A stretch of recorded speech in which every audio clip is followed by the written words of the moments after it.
Hello guys, welcome to Fiction Read Harry. So in this video, we will see, what if Harry flashed to the Delacour estate at age 5 and was raised in France with Fleur. If you enjoy these kinds of stories, don't forget to show us some love by hitting the like button and subscribing to the channel. Your support means the world to us. Now, let's start the story. Chapter 1, The Boy Who Vanished. The belt came down again. Harry didn't scream anymore. He'd learned that screaming made it worse, made Uncle Vernon's face go from red to purple, made the belt swing faster and harder. So he bit the inside of his cheek until he tasted copper and pressed his forehead against the cold floor of the cupboard under the stairs, trying to make himself as small as possible. Freakish little bastard, Vernon snarled, the leather cracking against Harry's back. Think you can embarrass me in front of the Masons? Think you can ruin my business deal with your freakishness? Harry hadn't meant to do anything. He never meant to do anything. But Mrs. Mason had been wearing that horrible fur stole, and Harry had thought, just for a second, how sad the fox looked with its glass eyes, and then the fox had moved. Had snapped at Mrs. Mason's ear.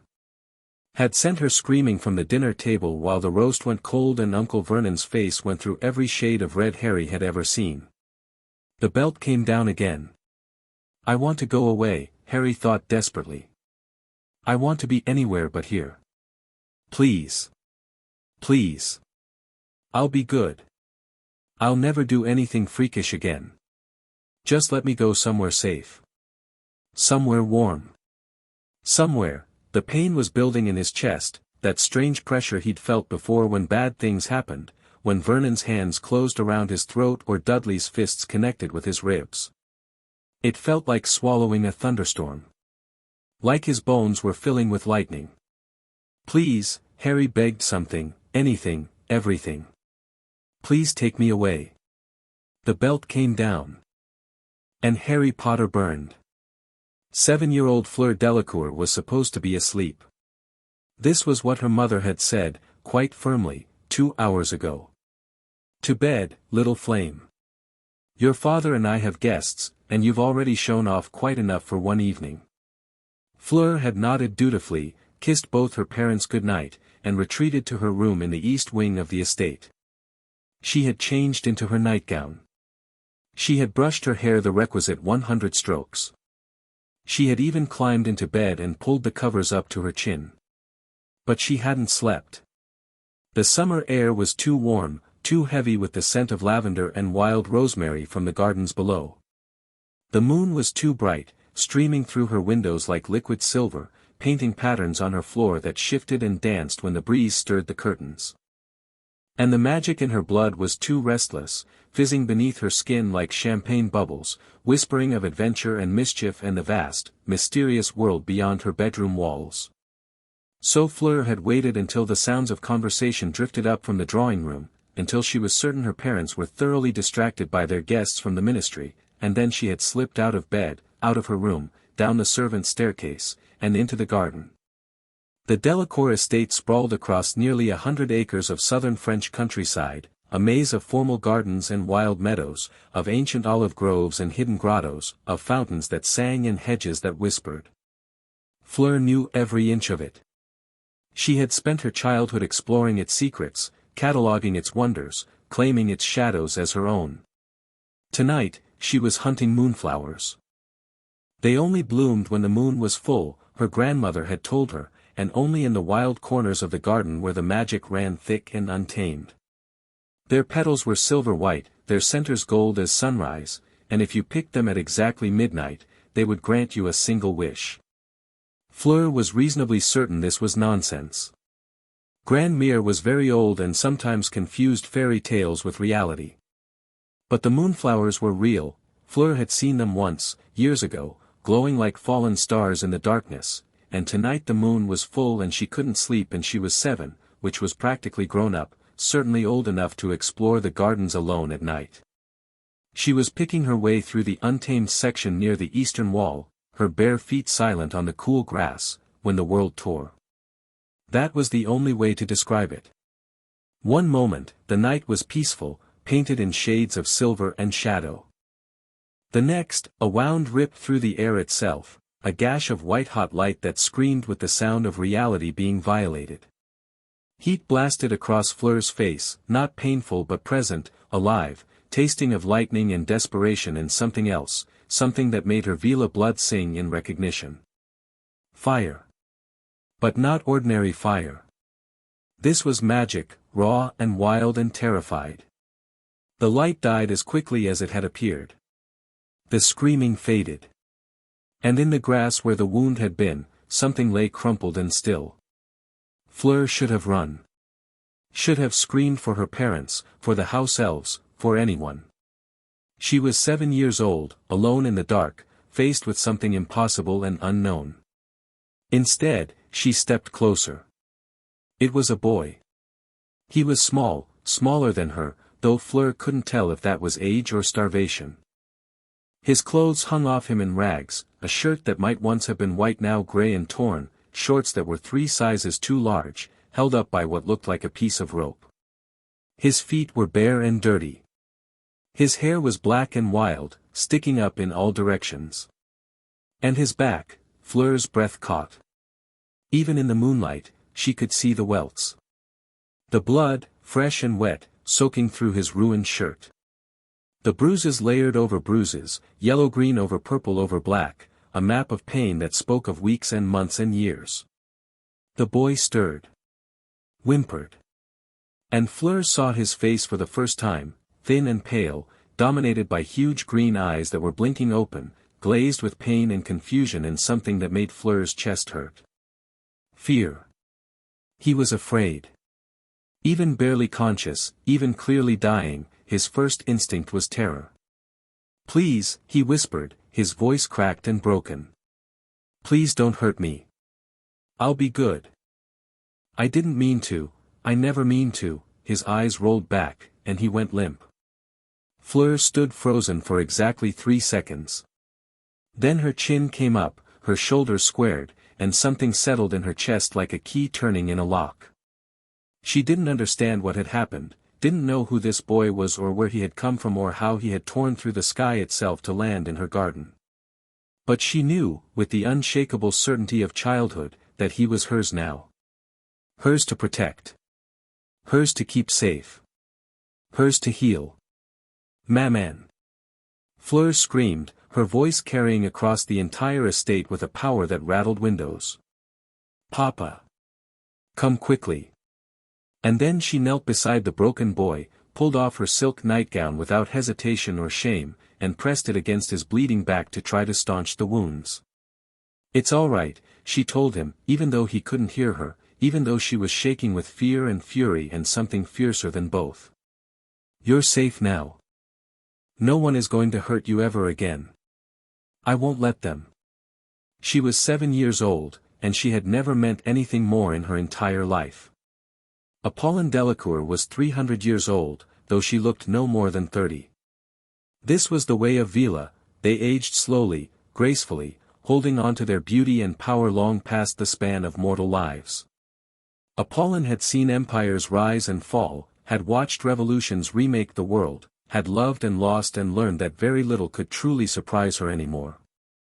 She was surprised now. The boy lay on the daybed in her private sitting room, stripped of his rags and wrapped in clean linen, his wounds healing under the combined ministrations of 3 house elves and Apollon's own magic. He was deeply unconscious, his breathing shallow but steady, his small body finally relaxing as the pain faded. He was also, impossibly, wrapped in Vila fire. Apollon could see it dancing beneath his skin, silver-white flames that burned without consuming, that warmed without scorching, that spoke of power so vast and wild it should have destroyed a child his age. It was protecting him, she realized. Responding to his desperate need, answering his plea for safety with the only language it knew. But Vila fire did not burn in human males. Could not. The magic was passed through female lines, awakened by Vila blood, shaped by Vila souls. For this child to channel it, even unconsciously, even desperately, "It's impossible," Jean-Michel said softly. He stood beside her, still in his formal robes from their dinner party, his aristocratic features creased with concern. "He shouldn't be able to." "Apollon, What is he? He is Harry Potter, she replied, her voice steady despite the storm in her heart. The boy who lived. Jean-Michel went very still. You're certain? The scar. She gestured to the boy's forehead, where an ugly lightning bolt cut through his skin. I've seen photographs. The British papers were obsessed with him for years after that night. The night the Dark Lord fell. Jean-Michel's hand found hers, squeezed tight. Mon Dieu! How did he come to be here? And in such a state? Apollon shook her head slowly. I do not know how he traveled. Accidental apparition of such distance, at his age, with no training, it should have killed him. Something else is at work here. Something I do not fully understand. She could sense it, hovering at the edge of her perception, something wrong attached to the boy's soul. A shadow that clung to the light of his magic, a fragment of darkness nestled against his very being. It was old. It was hungry. And it was not his. There is something else, she said quietly. Something in his scar. Something, dark. Jean-Michel's eyes widened. You mean, I do not know what I mean. Not yet. Apollon's hand drifted over the boy's forehead, not quite touching, feeling the magic pulse beneath. But whatever it is, his fire is fighting it. Has been fighting it, I think, since the night he received the scar. Perhaps that is why he can channel Vila flame, because some part of him has been burning since he was an infant. Maman. Fleur's voice came from the doorway.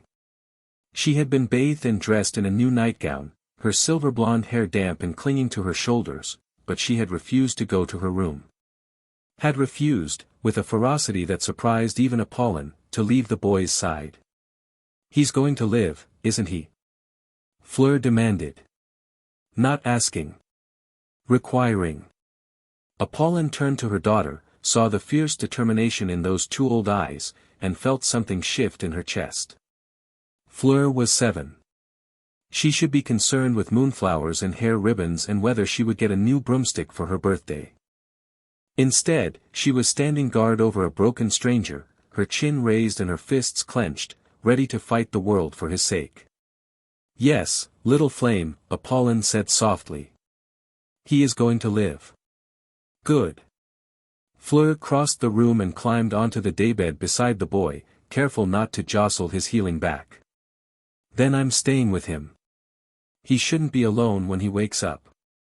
Jean-Michel opened his mouth to object, but Apollon stopped him with a gentle hand on his arm. Let her, she murmured. He will need a friend in this strange place. And she has already chosen him. Chosen him? Jean-Michel frowned. What do you mean? Apollon watched her daughter curl up beside the broken boy, watched her small hand find his and hold tight, watched the tension ease from his unconscious face at the simple contact. Vila magic recognizes Vila magic, she said quietly. Whether or not it should. That boy's flame called out in desperation, and our daughter answered. They are bound now, in a way even I do not fully understand. Bound. Jean-Michel's voice was flat. My 7-year-old daughter is bound to the boy who lived. To a boy who has been starved, beaten, and broken by those who should have protected him. Apollon's voice hardened. To a child whose own family treated him as something less than human. To a little one who wished so desperately for safety and warmth that his magic tore through reality itself to find them. She turned to face her husband, and her eyes burned with silver fire. He needs us, Jean-Michel. And Fleur has already decided that we will not fail him. Jean-Michel was silent for a long moment. Then his shoulders relaxed, and the worried father was replaced by the calculating politician who had navigated French magical society for 3 decades. Dumbledore will come for him, he said. The British ministry will demand his return. If we shelter him, then we shelter him, Apollon cut in. Let Dumbledore come. Let the British ministry make their demands. That boy called out for help, and his magic brought him here. To us. I will not send him back to be beaten by those animals. Nor would I. Jean-Michel's voice softened. But the political ramifications can be managed. Apollon moved to stand beside the daybed, looking down at the two children curled together. Harry's hand had tightened around Fleur's in his sleep, as if afraid she would disappear. You are the head of international magical cooperation. Find a way. Jean-Michel smiled, just slightly, and moved to join her. For our daughter's new friend. For our son, Apollon corrected quietly. If he will have us. She bent and pressed a kiss to Harry's forehead, directly over the ugly scar, and felt the darkness within flinch away from the warmth of her magic. Hold on, little one, she thought. The fire that burns in you is not a curse. It is a gift. And we will teach you to wield it. Harry woke to sunlight and softness and the smell of flowers. For a long, disorienting moment, he couldn't understand what was wrong. His back didn't hurt. His stomach wasn't cramping with hunger.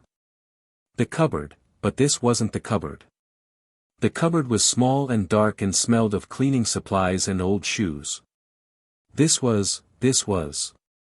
He opened his eyes. He was lying in a bed. An actual bed, with sheets that felt like clouds and pillows that cradled his head and a canopy overhead made of something gauzy and white that filtered the sunlight into dancing patterns. The room around him was enormous, bigger than the Dursleys' entire first floor, with windows that looked out onto gardens he didn't recognize and furniture that looked like it belonged in a museum. And there was a girl sitting in a chair beside his bed, watching him with eyes the color of the summer sky. Harry bolted upright, scrambled backward, and fell off the far side of the bed in a tangle of sheets and limbs. His heart was pounding, his breath coming in short gasps, his mind screaming warnings that he didn't understand. It's all right. The girl was on her feet, hands raised, voice calm and steady despite her wide eyes. You're safe. No one is going to hurt you. Harry stared at her from the floor, the bed between them like a barricade. She was older than him, maybe 7 or 8, with silver blonde hair that fell past her shoulders and a face that looked like something from one of Aunt Petunia's fancy magazines. She was wearing a blue dress with white lace trim, and her feet were bare, and she was looking at him with an expression he didn't recognize. It wasn't anger. It wasn't disgust. It wasn't the cold disinterest of adults who wished he would disappear. It was concern. Where am I? Harry's voice came out as a croak. Who are you? How did I? He broke off, fragments of memory surfacing through the confusion. The belt. The pain. The desperate wish. The burning. What happened? The girl circled the bed slowly, like she was approaching a frightened animal, and crouched down to his level. This close, Harry could see that her eyes weren't just blue, they had flecks of silver in them that seemed to shimmer in the light. My name is Fleur, she said, in English that was accented but clear. Fleur Delacour. You are at my family's home, in France. Do you remember how you got here? France. France. Harry had seen France on the map at school, had traced the blue water of the channel with his finger while wondering what the rest of the world looked like. It was hundreds of miles away. Across an ocean. Impossible. I don't. Harry shook his head, pressing his back against the wall. I didn't mean to. I never mean to. Please don't send me back. I'll be good.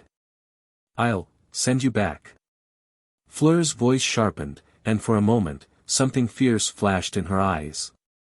To those people? Never. She said it like a promise. Like a vow.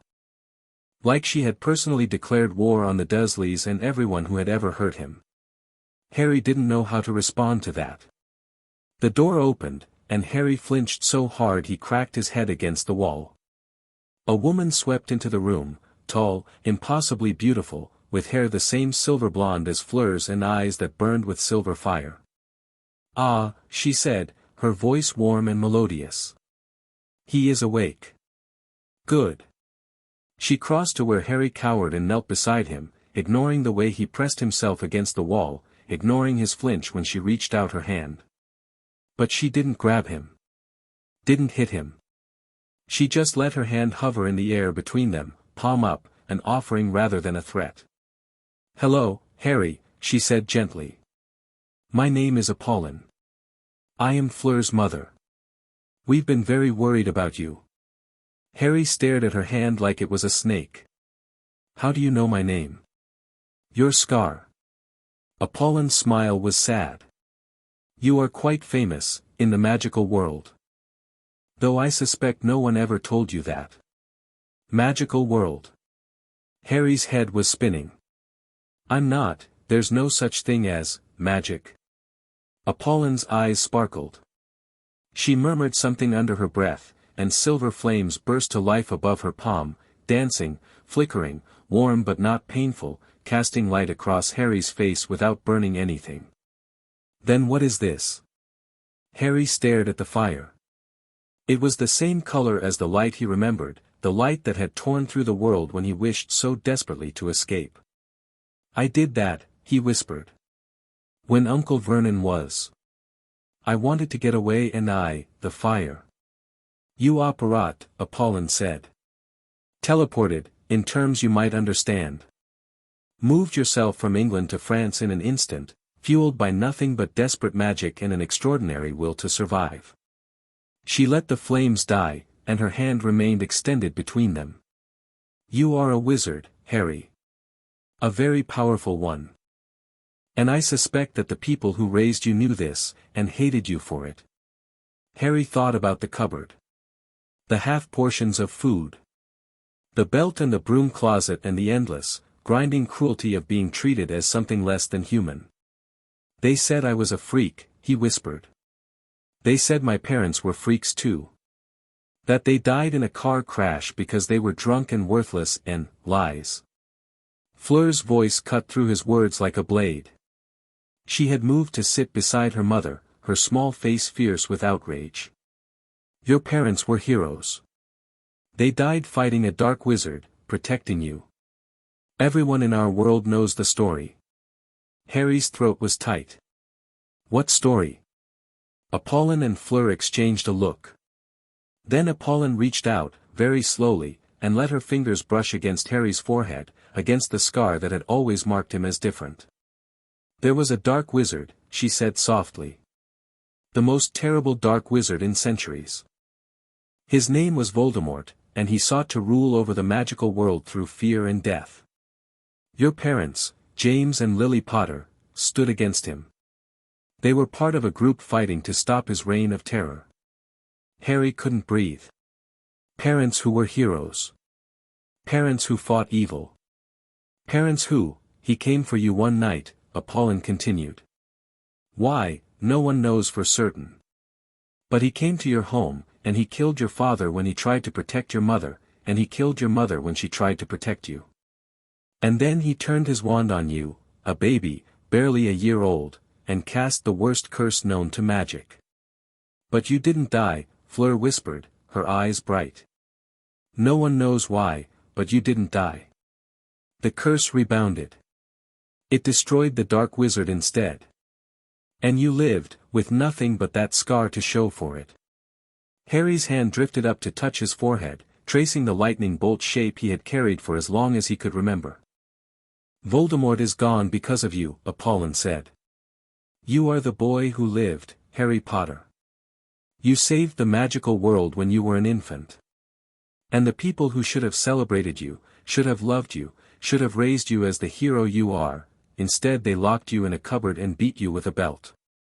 Harry was crying. He didn't know when he'd started, but tears were streaming down his cheeks and his chest was heaving with sobs he couldn't control. "I didn't know," he gasped. "I didn't know I was anything. I thought I was just wrong. That there was something bad inside me that made bad things happen. Oh, child." Apollon moved closer, still slow, still careful, but her arms opened in an invitation that Harry had never received before. "There is nothing bad inside you.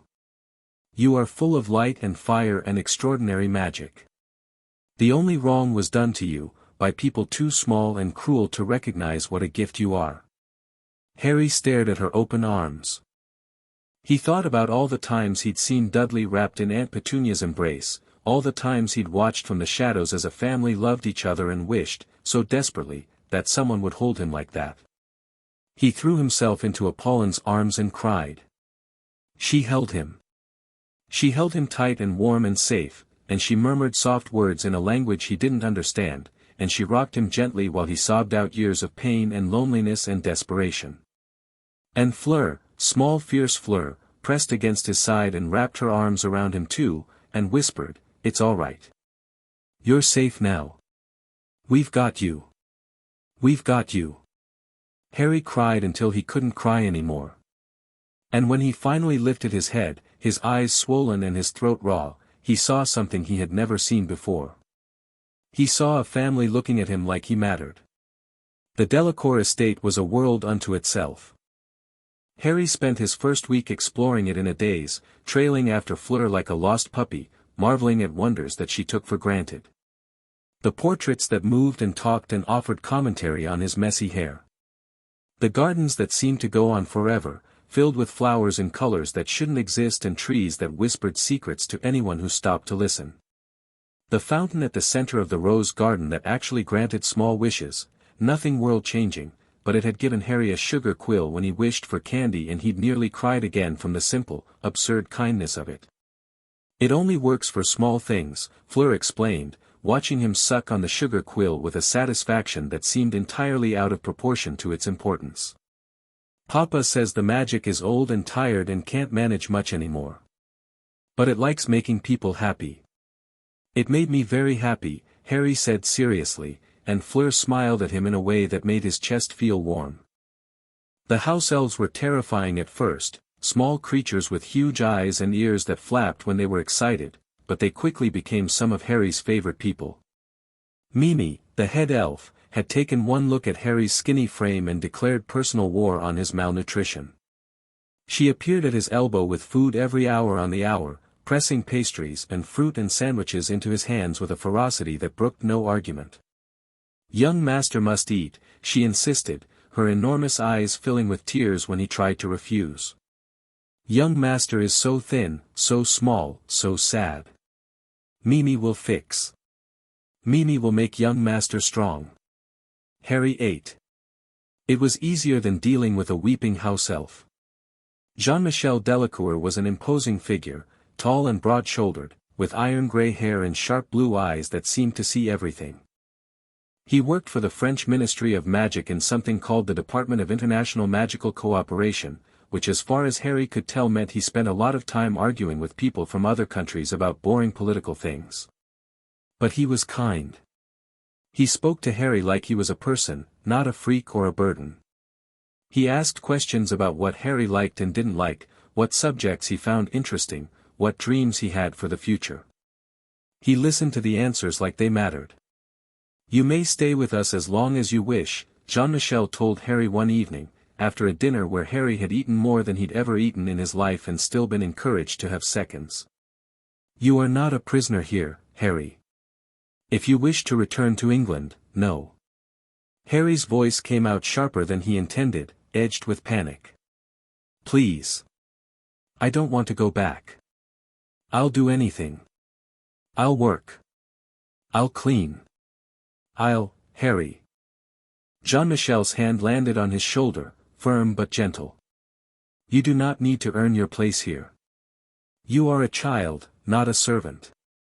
Your only job is to grow and learn and be happy." He paused, something complicated moving behind his eyes. "There are those who will try to take you away from us. The British ministry believes they have a claim to you. A man named Dumbledore has been searching for you since the night your parents died. But I am rather good at my job, and I have no intention of letting anyone take you anywhere you do not wish to go." Harry stared up at him, something painful and hopeful cracking open in his chest. "You'd fight for me? Even though you just met me?" Jean-Michel smiled, and for a moment he looked less like a politician and more like a father. "I would burn the world for my family, Harry. And if you will allow it, that includes you." Fleur appeared at Harry's side like she'd been summoned, which, given magic was real, she might have been. "Does this mean I get a brother?" she demanded. "If Harry wishes," Jean-Michel said. Harry looked at Fleur, at her bright eyes and fierce expression and the way she'd planted herself at his side like she was ready to fight anyone who tried to move her. "I'd like that," he whispered. "I've never had a family before." Fleur's smile was like sunrise. She grabbed his hand and tugged him toward the door. "Come on, then. Brothers have to know all the secret passages. I'll show you the one that leads to the kitchens." Harry let himself be pulled along, and for the first time in his memory, he felt something that might have been joy. The letter from Dumbledore arrived 2 weeks after Harry's appearance. He was in the garden with Fleur, learning to identify the various magical plants that grew wild along the estate's borders, when Jean-Michel appeared with a face like a thundercloud and a rolled scroll clutched in his fist. "It seems," Jean-Michel said, his voice carefully controlled, "that the Supreme Mugwump has discovered your location. He is insistent that you be returned to Britain." Harry went cold. The familiar panic surged up his throat, threatening to choke him, and before he could stop it, silver-white flames burst from his hands, scorching the grass beneath his feet. "Easy." Fleur was there immediately, her own hands wrapping around his, her fire rising to meet his. It didn't hurt, her flames danced with his, silver twining with silver, and somehow the contact helped him breathe again. "Easy, Harry. No one is making you go anywhere." "The letter," Jean-Michel continued, unfolding the scroll, "expresses great relief that you have been found safe and well. It goes on, at considerable length, about your importance to the British magical community and your rightful place at Hogwarts School of Witchcraft and Wizardry. It concludes with a polite but firm request that you be returned to your relatives." He paused, something dark flickering in his eyes. "In accordance with protections placed upon their home for your safety." Safety. Harry's voice was hollow. "He calls that safety." "I suspect," Jean-Michel said carefully, "that Albus Dumbledore does not know the full extent of how you were treated at that house. The blood wards he references are powerful magic, but they require love from both sides to function properly. If your relatives felt no love for you—" "The wards didn't work," Apollon said. She had appeared from the house, her expression tight with fury. "I sensed as much when Harry arrived. The protections Dumbledore claims to have placed, they were failing. Perhaps had been failing for years. The magic was hollow, drained, barely enough to keep out the most cursory of threats. So he left a child with monsters," Jean-Michel said flatly, "and didn't even bother to check if his vaunted protections were functioning. He is Albus Dumbledore." Apollon's voice dripped venom. "He does not check. He decides, and the world arranges itself according to his will. Or so he believes." Harry looked between them, his flames slowly banking as Fleur maintained her steady contact. "Can he make me go back?" "No." Jean-Michel crouched to meet Harry's eyes directly. "Under French magical law, you have claimed sanctuary with a magical family. Your accidental apparition was an unconscious choice, your magic brought you here, to us, rather than anywhere else in the world. That carries legal weight. Additionally, the treatment you suffered constitutes crimes under international magical law. Even if Dumbledore managed to convince the ICW to intervene, there would need to be a full investigation into your relatives' care of you. Which would be embarrassing for him," Apollon added, "given that he placed you there and presumably vouched for their suitability.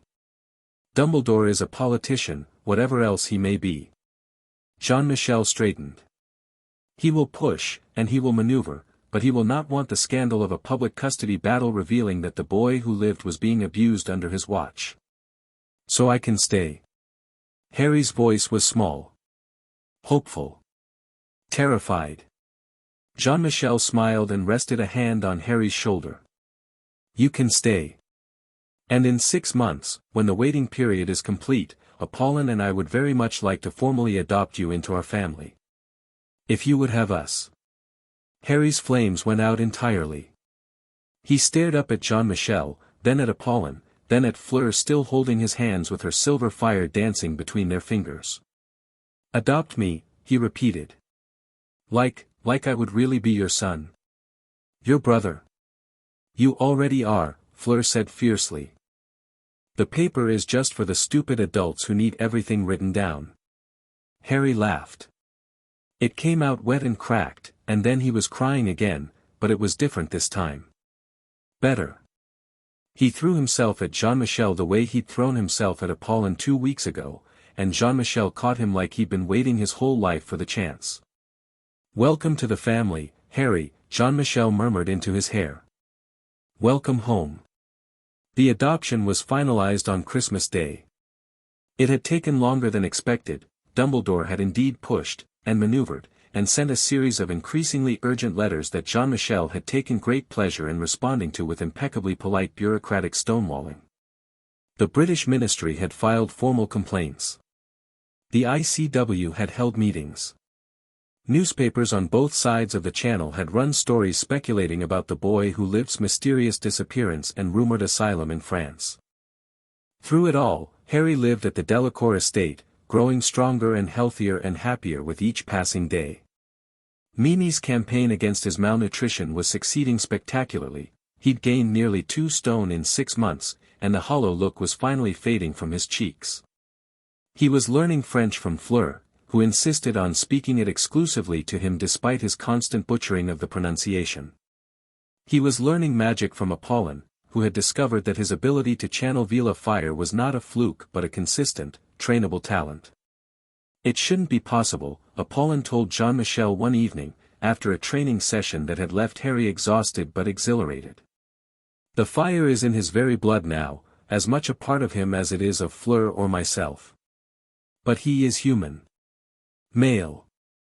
It defies everything we know about Vila magic." "Perhaps that is exactly why he can wield it," Jean-Michel suggested. "He defied the killing curse. He defied blood wards meant to protect him. He defied the very fabric of space to escape his prison. Harry Potter does not seem to respect the word impossible." Apollon smiled slightly.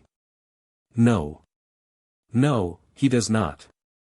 The ceremony itself was simple and private, just the family and a ministry official who looked faintly terrified of Apollon. Harry stood between Jean-Michel and Apollon, Fleur at his side gripping his hand, as the official intoned the formal words that would make him Harry James Potter Delacour. When it was done, when the magic settled into his bones and the bond clicked into place, Harry felt something he had never felt before. He belonged. He had a family. He was home. "Now you're really my brother," Fleur said, hugging him so hard his ribs creaked. "And I'm going to teach you everything. How to fly and how to duel and how to make the house elves give you extra dessert and, perhaps," Apollon interrupted dryly, "you could start with how to speak French without sounding like a cat being stepped on." Harry laughed, and Fleur protested, and Jean-Michel poured champagne for the adults and sparkling cider for the children, and outside the windows, snow began to fall on the gardens of the Delacour estate. It was the best Christmas Harry had ever had. It was the first Christmas Harry had ever had. He fell asleep that night in his own room, not a cupboard, not a hand-me-down, but a room chosen for him and decorated for him and his, and dreamed of silver fire and a voice that whispered, "You are exactly where you were meant to be." The years that followed were the happiest of Harry's life. He grew. Not just physically, though he did that too, shooting up like a weed once proper nutrition and care allowed his body to finally develop, but emotionally, magically, personally. The broken, terrified boy who had landed in a garden slowly transformed into someone stronger. Someone confident. Someone who knew, with unshakable certainty, that he was loved. Fleur was his constant companion. 2 years older and infinitely more knowledgeable about the magical world, she took her role as big sister with the same fierce intensity she brought to everything else. She taught him to fly, first on training brooms and then on proper racing models, pushing him harder and harder until he could match her in aerial combat exercises. She taught him to duel, starting with basic shield charms and working up to the complex combination attacks that Vila warriors had perfected over centuries. She taught him to control his fire, to call it and shape it and release it without burning down the house. "You're not focusing," she snapped during one training session, after Harry's attempted fire whip had instead produced a rather sad-looking spark. "The flame comes from emotion, but it must be directed by will. Feel, then command." "Easy for you to say," Harry grumbled. "You've been doing this since you were born. And you've been doing it since you were 5, which means you have no excuse for being terrible." Fleur's eyes glittered with challenge. "Again. And this time, mean it." Harry meant it. The fire whip cracked across the training yard, scorching a line in the stone that would probably make Apollon very annoyed. Fleur grinned. Better. Their relationship evolved as they grew older. At 7 and 5, they had been children clinging to each other in the dark.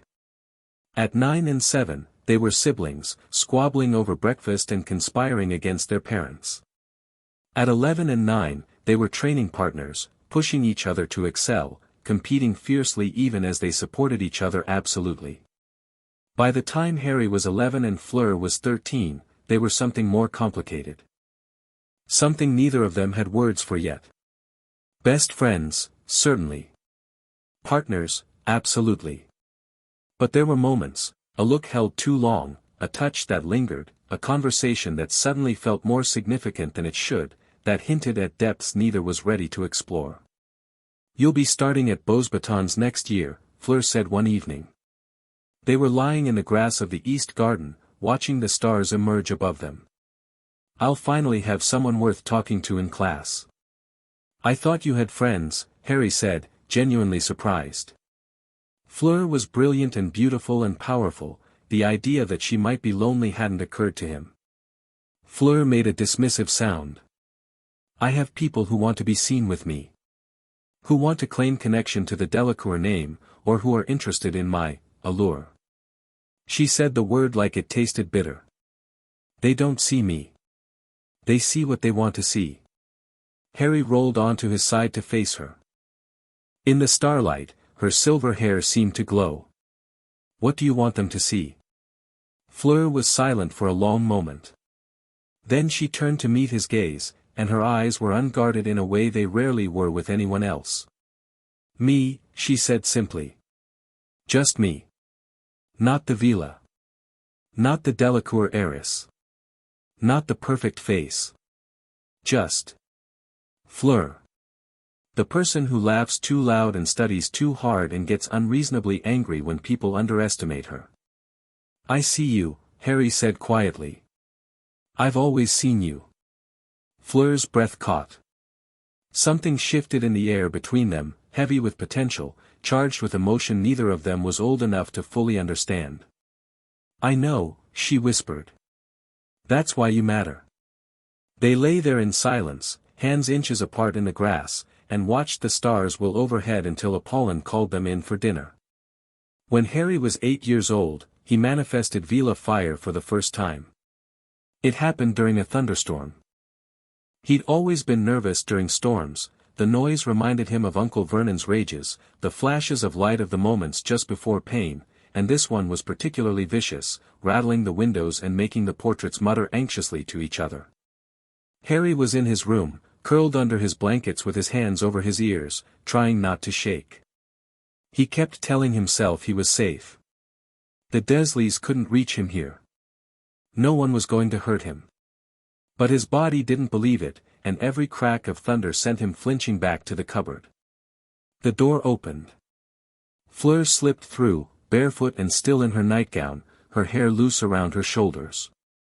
"Budge over," she said, climbing onto the bed beside him without waiting for permission.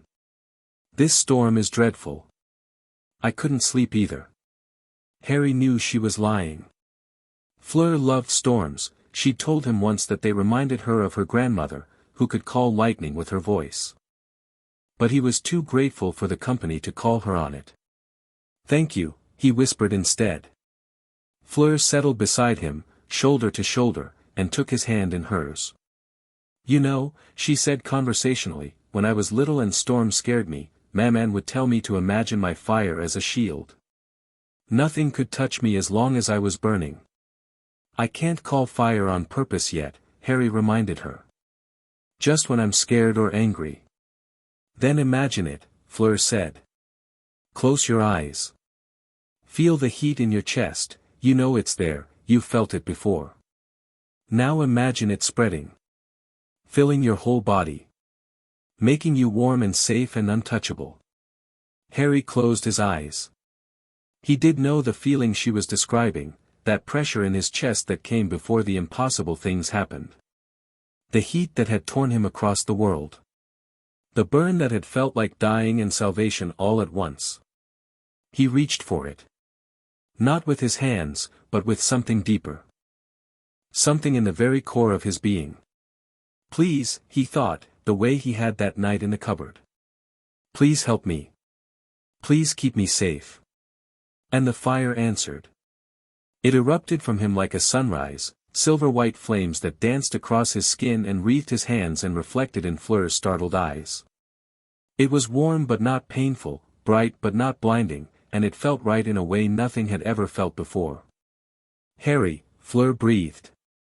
You're doing it. You're actually doing it. Harry opened his eyes and stared at his burning hands.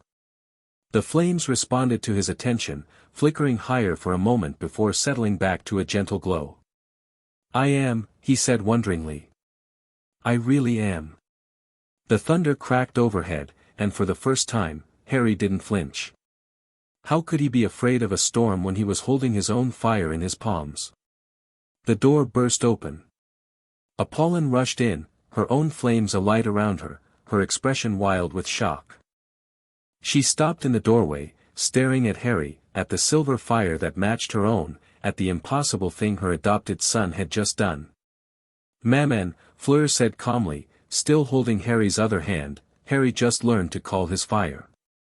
Apollon's mouth opened. Closed. Opened again. I see that, she managed finally.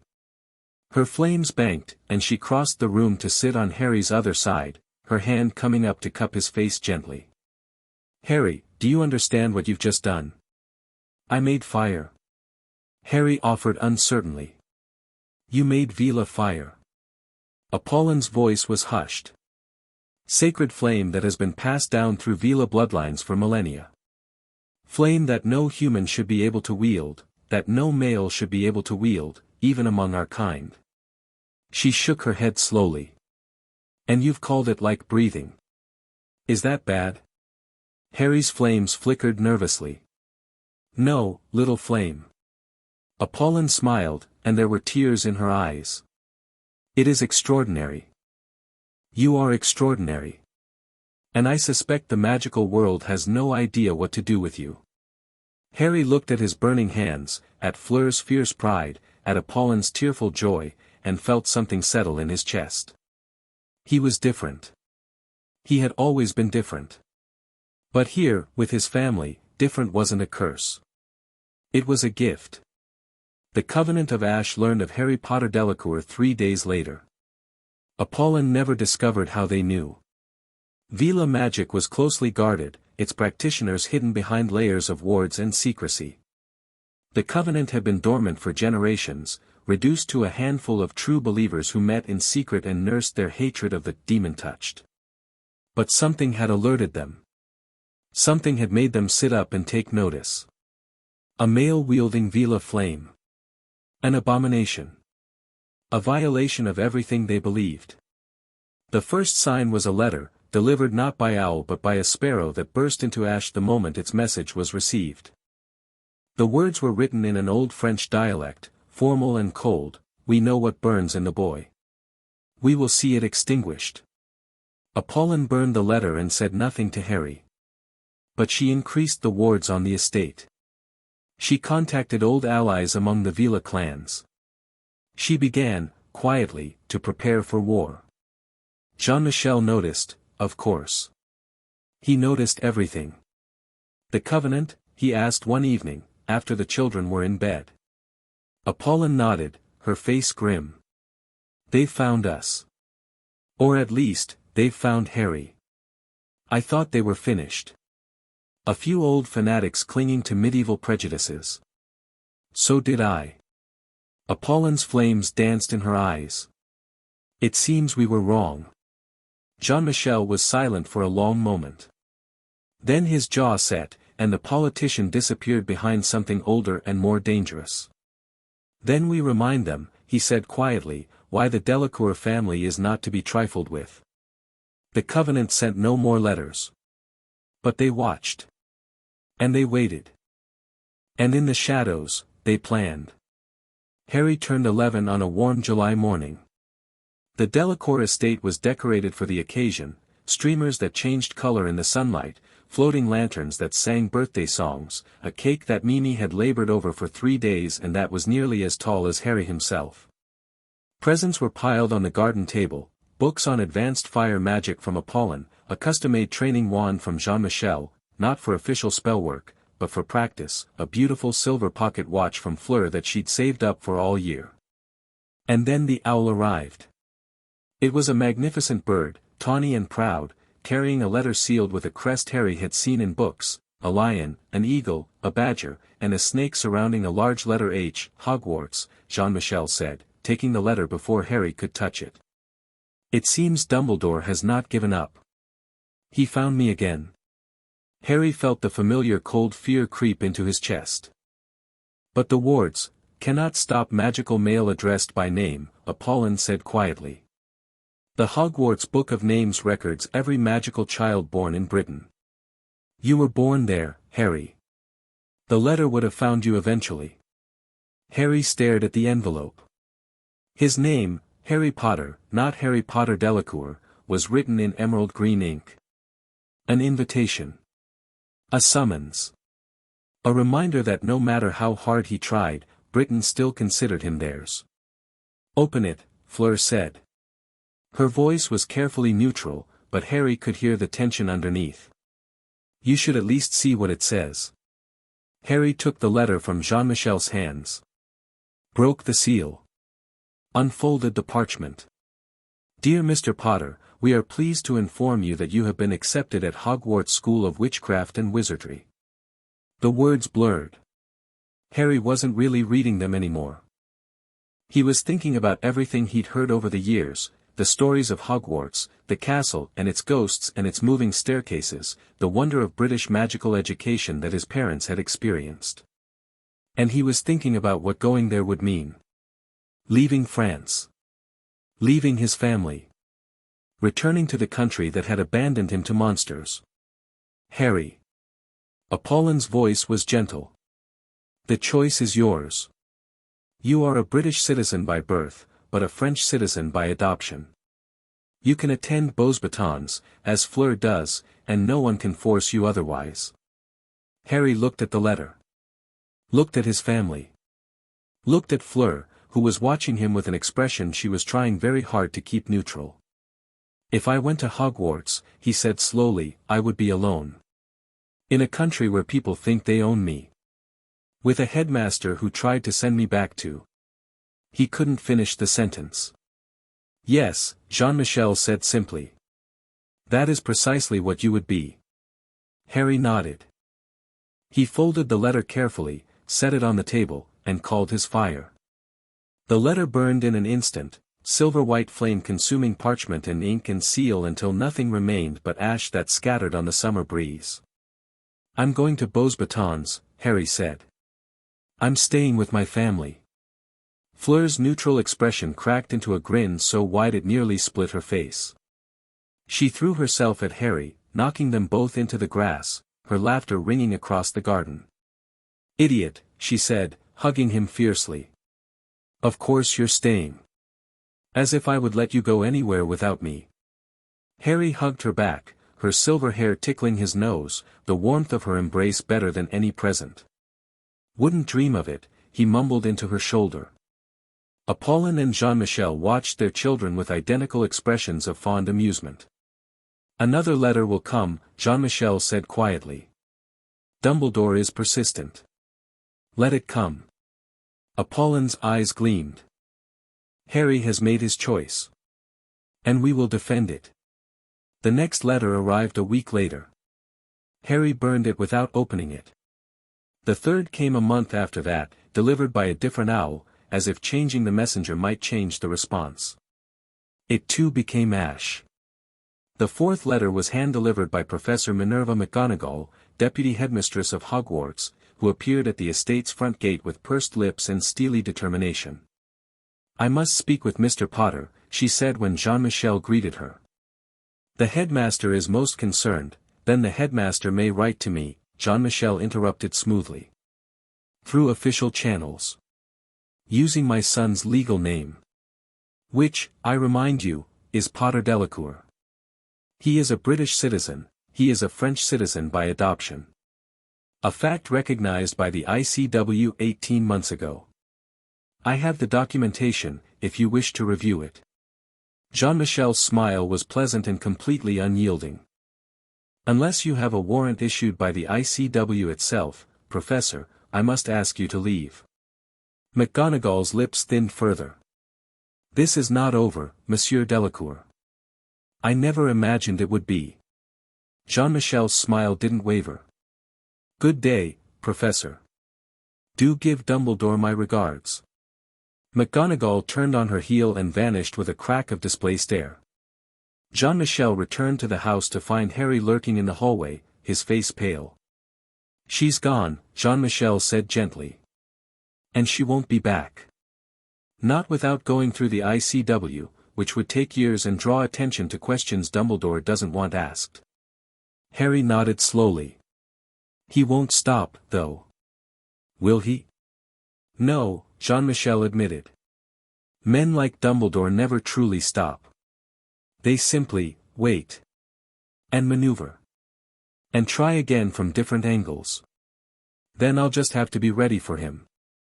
Harry's chin came up, a gesture he'd learned from Fleur. "He thinks I'm his weapon. His prophecy child. But I'm not. I'm a Delacour. And I'm going to prove it." Jean-Michel rested a hand on Harry's shoulder and felt a surge of fierce pride. "That's my son," he said quietly. Harry started at Beauxbatons 2 weeks before his 12th birthday. The palace of Beauxbatons was nothing like he'd imagined a school could be. It rose from the Pyrenees mountains like something from a fairy tale, crystal spires catching the sunlight, gardens that bloomed in impossible colors, fountains that sang different harmonies depending on the time of day. The students wore robes of pale blue silk, moving through the halls with an elegance that seemed innate to French magical culture. Harry felt thoroughly out of place. "Stop fidgeting," Fleur murmured as they approached the main entrance. She was in her 4th year now, confident and comfortable in these halls, and Harry had never felt more like a scared 5-year-old. "You're going to be fine. Better than fine, you're going to be brilliant. Easy for you to say. You belong here. And so do you." Fleur stopped walking and turned to face him, her hands gripping his shoulders. "Listen to me, Harry. You are not the boy who fell out of the sky anymore.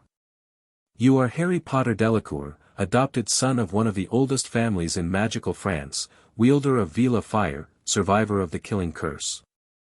The other students should be intimidated by you." Harry laughed despite himself. "You sound like Papa when he's preparing for negotiations." "Good. That means you're listening." Fleur released his shoulders but kept her eyes locked on his. "I'll be here if you need me. Always. But you won't need me. You're ready for this." Harry took a deep breath. Let it out. Felt his fire stir in his chest, warm and reassuring.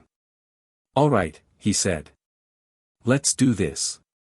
They walked through the grand doors together, and Harry Potter Delacour began his education. The Beauxbatons curriculum was demanding in ways that Harry hadn't expected. Unlike Hogwarts, which he'd heard focused heavily on practical spellwork, Beauxbatons emphasized theory alongside practice. Students were expected to understand why magic worked, not just how to perform it. The classes on magical history were rigorous, the mathematics of spell construction complex, the language requirements exhausting. All Beauxbatons students were expected to be fluent in Latin, ancient Greek, and at least one other modern language besides French.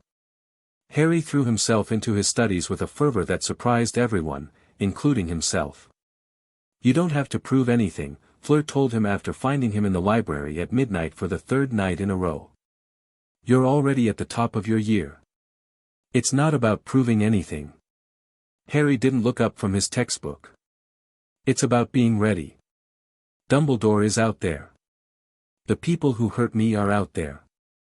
And there's something else, something Maman hasn't told me, but I can feel it. Something wrong that's been following me since I was a baby." Fleur was silent for a long moment. Then she sat down across from him and pulled out her own homework. "Then we study together," she said. "You're not doing this alone." They stayed in the library until dawn, and when the librarian found them asleep over their books the next morning, she just smiled and covered them with a blanket. The other students didn't know quite what to make of Harry. He was famous, of course, the boy who lived, survivor of the killing curse, vanquisher of the Dark Lord. That would have been enough to make him the subject of endless whispers and stares. But he was also the adopted son of the Delacour family, raised by Vila, rumored to wield their sacred fire. That made him something else entirely. Something that didn't fit neatly into any category. "I heard he can burn through wards," one student whispered to another during their first week. "I heard Dumbledore himself couldn't catch him," another added. "That his magic is so powerful it tore him across the ocean." Harry ignored the whispers. He was used to being stared at. After all, the Dursleys had made sure of that, marking him as a freak in their neighborhood. This was different, but also somehow the same. The first real challenge came from a boy named Claude Renard. Claude was the son of an old pure-blood family, one that traced its lineage back to the founding of Beauxbatons itself. He was handsome, arrogant, and thoroughly unimpressed by Harry's fame. "So you're the British celebrity," Claude drawled, blocking Harry's path to the charms classroom. "The one who thinks living with Vila makes him special." Harry assessed him calmly. Claude was taller, older by at least a year, and surrounded by a small group of friends who clearly expected Harry to back down. "I don't think anything makes me special," Harry said evenly. "If you'll excuse me, I have class." Typical British cowardice. Claude didn't move. "Running away from confrontation. Just like you ran away from your own country." The flames stirred in Harry's chest. He pushed them down, forced his expression to remain neutral. "I didn't run from anything," he said quietly. "I ran to something. There's a difference." "Is that what you tell yourself?" Claude's smile was mocking. "That you're some kind of refugee? Please. You're a political pawn. Your parents are using you to embarrass the British ministry.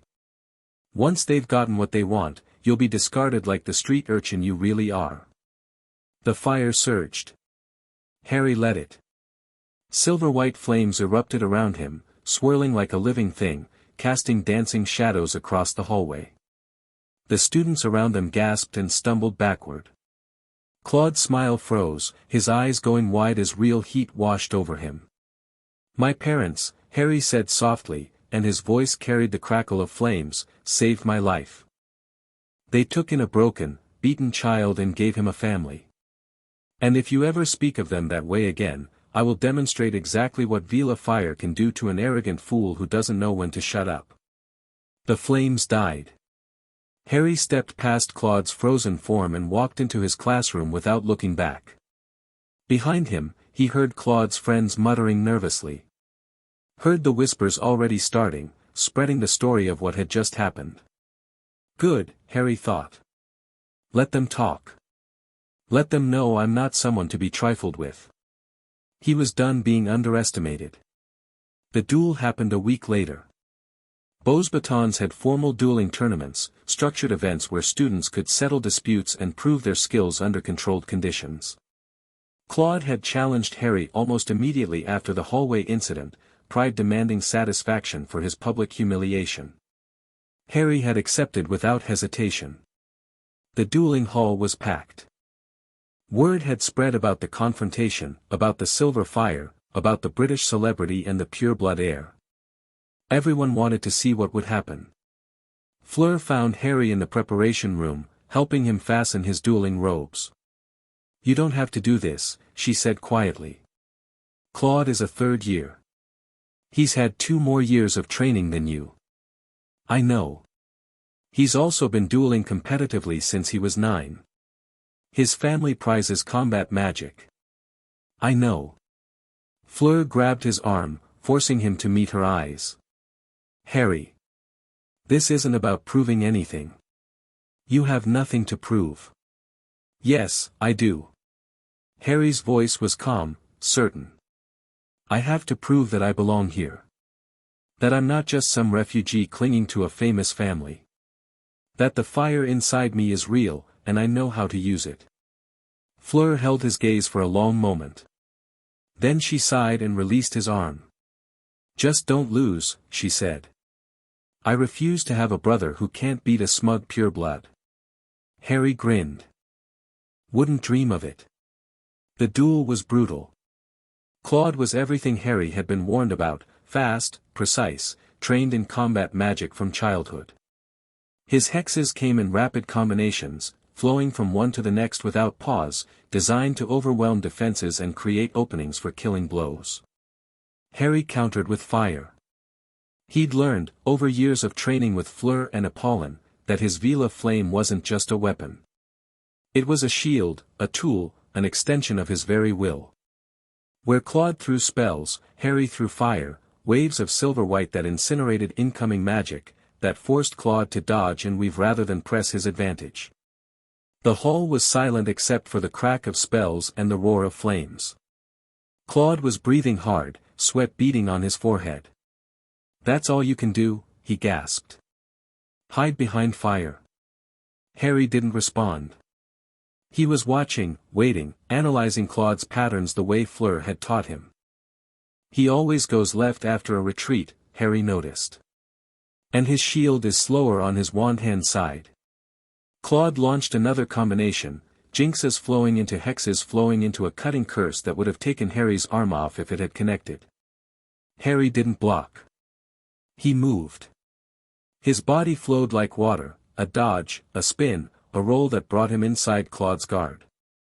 His hand came up, wreathed in silver fire, and he touched the other boy's chest. Claude went flying. He hit the dueling barrier hard enough to crack it, slumping to the ground in a heap. His robes were smoldering, his face pale with shock, but he was alive. Harry had pulled his fire at the last instant, giving heat without destruction. The hall was silent. Then the applause began. It started with Fleur, standing and clapping with fierce pride, her silver hair catching the light. It spread from there, other students joining in, then professors, until the entire hall was roaring with appreciation for the display they'd just witnessed. Harry stood in the center of the dueling ring, flames still dancing around his hands, and felt something settle into place. He belonged here. He had proven it. And anyone who doubted him would learn the same lesson Claude just had. The years passed like pages turning in a book. Harry excelled at bows batons, rising through his classes with a combination of natural talent and relentless work. His fire magic became legendary. Students came from other years just to watch him practice, to see the silver flames dance in patterns that should have been impossible for someone his age. But he didn't neglect his other studies. He mastered Latin and improved his Greek. He devoured magical theory until he could discuss spell construction with professors as equals. He learned the subtle arts of magical combat, not just dueling, but strategy, tactics, the chess game of magical warfare that had shaped European history for millennia. Claude Renard, to everyone's surprise, became a friend. "You humiliated me," Claude said one afternoon, falling into step beside Harry in the corridor. "In front of everyone." "You deserved it," Harry replied without heat. "You insulted my family." "I did." Claude was silent for a moment. "I was wrong. About you, about your parents, about all of it. I wanted to apologize." Harry stopped walking, genuinely surprised. "You want to apologize? To me? Don't make it weird." Claude's cheeks were faintly red. I'm trying to be honorable here. My father says that admitting mistakes is the mark of a true noble. Harry considered him for a long moment. Saw the genuine discomfort, the effort it must have taken for proud Claude Renard to approach him like this. Apology accepted, he said finally. Want to spar sometime? I could use a partner who actually challenges me. Claude's face broke into a surprised grin. You're on. They became training partners, then friends, then something like brothers in arms. Claude's precision balanced Harry's power. Harry's creativity inspired Claude to break out of rigid patterns. By the time Harry was 14 and Claude 16, they were the most formidable dueling pair in Beauxbatons history. Gabriel Delacour was born when Harry was 7 years old. He remembered the day vividly, Apollin's labor, Jean-Michel's pacing, Fleur's nervous excitement. And then the cry, thin and strong, that announced the newest member of their family. She was perfect. Tiny and pale, with a wisp of silver hair and eyes that would eventually settle into the same sky blue as her sisters. Harry had held her for the first time with terrified reverence, convinced he would somehow break her. She likes you, Fleur had said, watching the baby grab Harry's finger with surprising strength. See? She's already claimed you. I don't know anything about babies, Harry had protested weakly. Neither do I. We'll figure it out together. They had.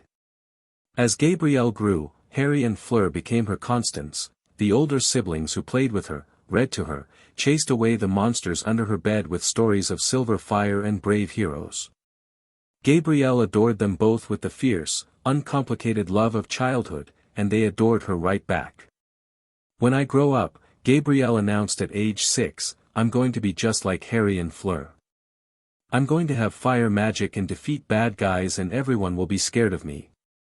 Everyone is already scared of you, Harry told her gravely. You have the scariest pout in all of France. Gabrielle demonstrated said pout, and Harry pretended to cower, and Fleur laughed so hard she nearly fell off the garden bench.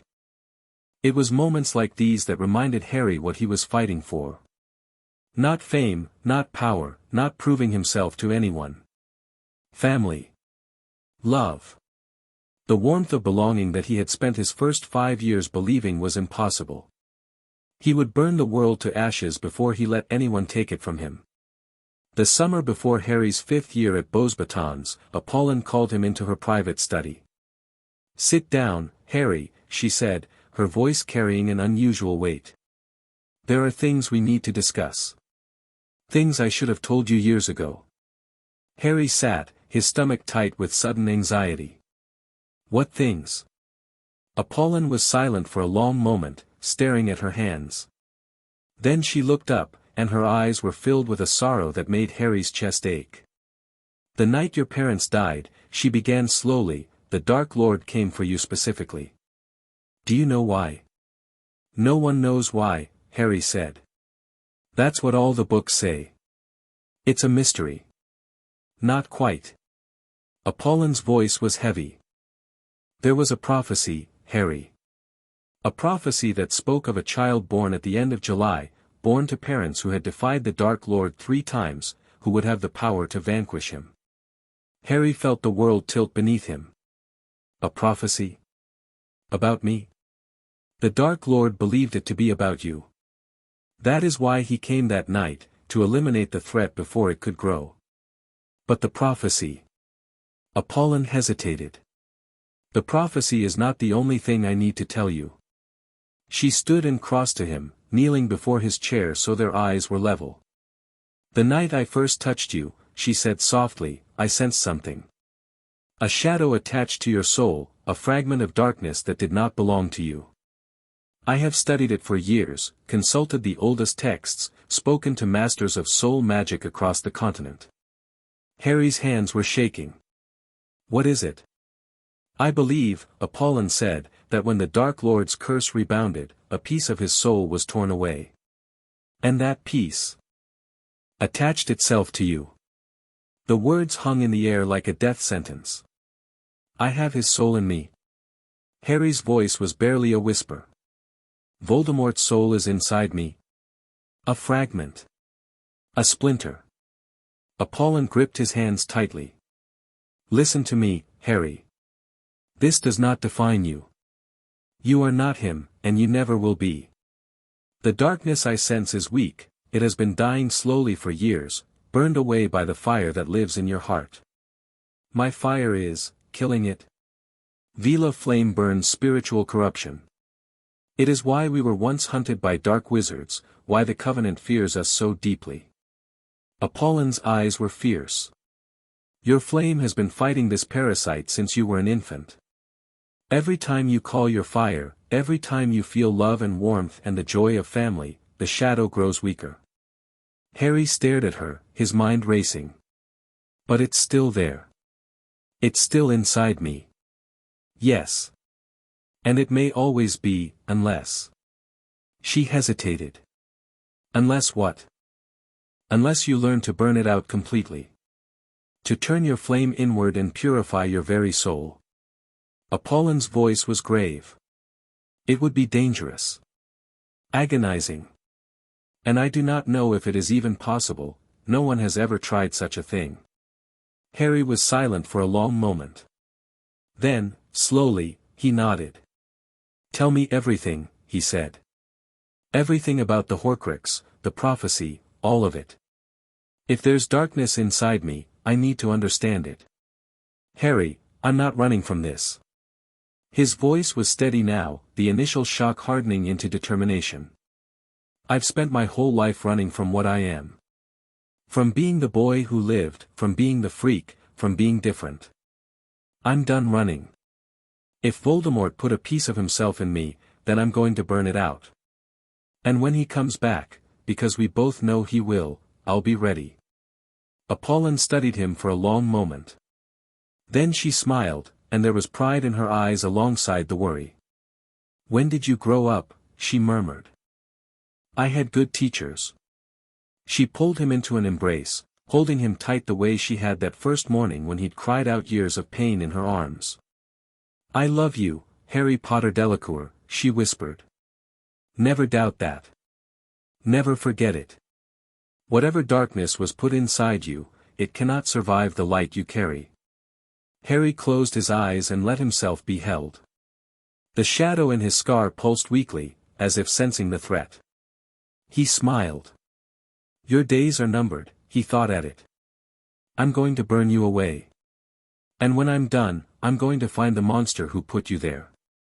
And I'm going to end him. The letter from Dumbledore arrived on Harry's 14th birthday. It was different from the others, not a Hogwarts acceptance letter, not a formal demand for his return. This one was personal, handwritten in elegant script, sealed with a phoenix emblem.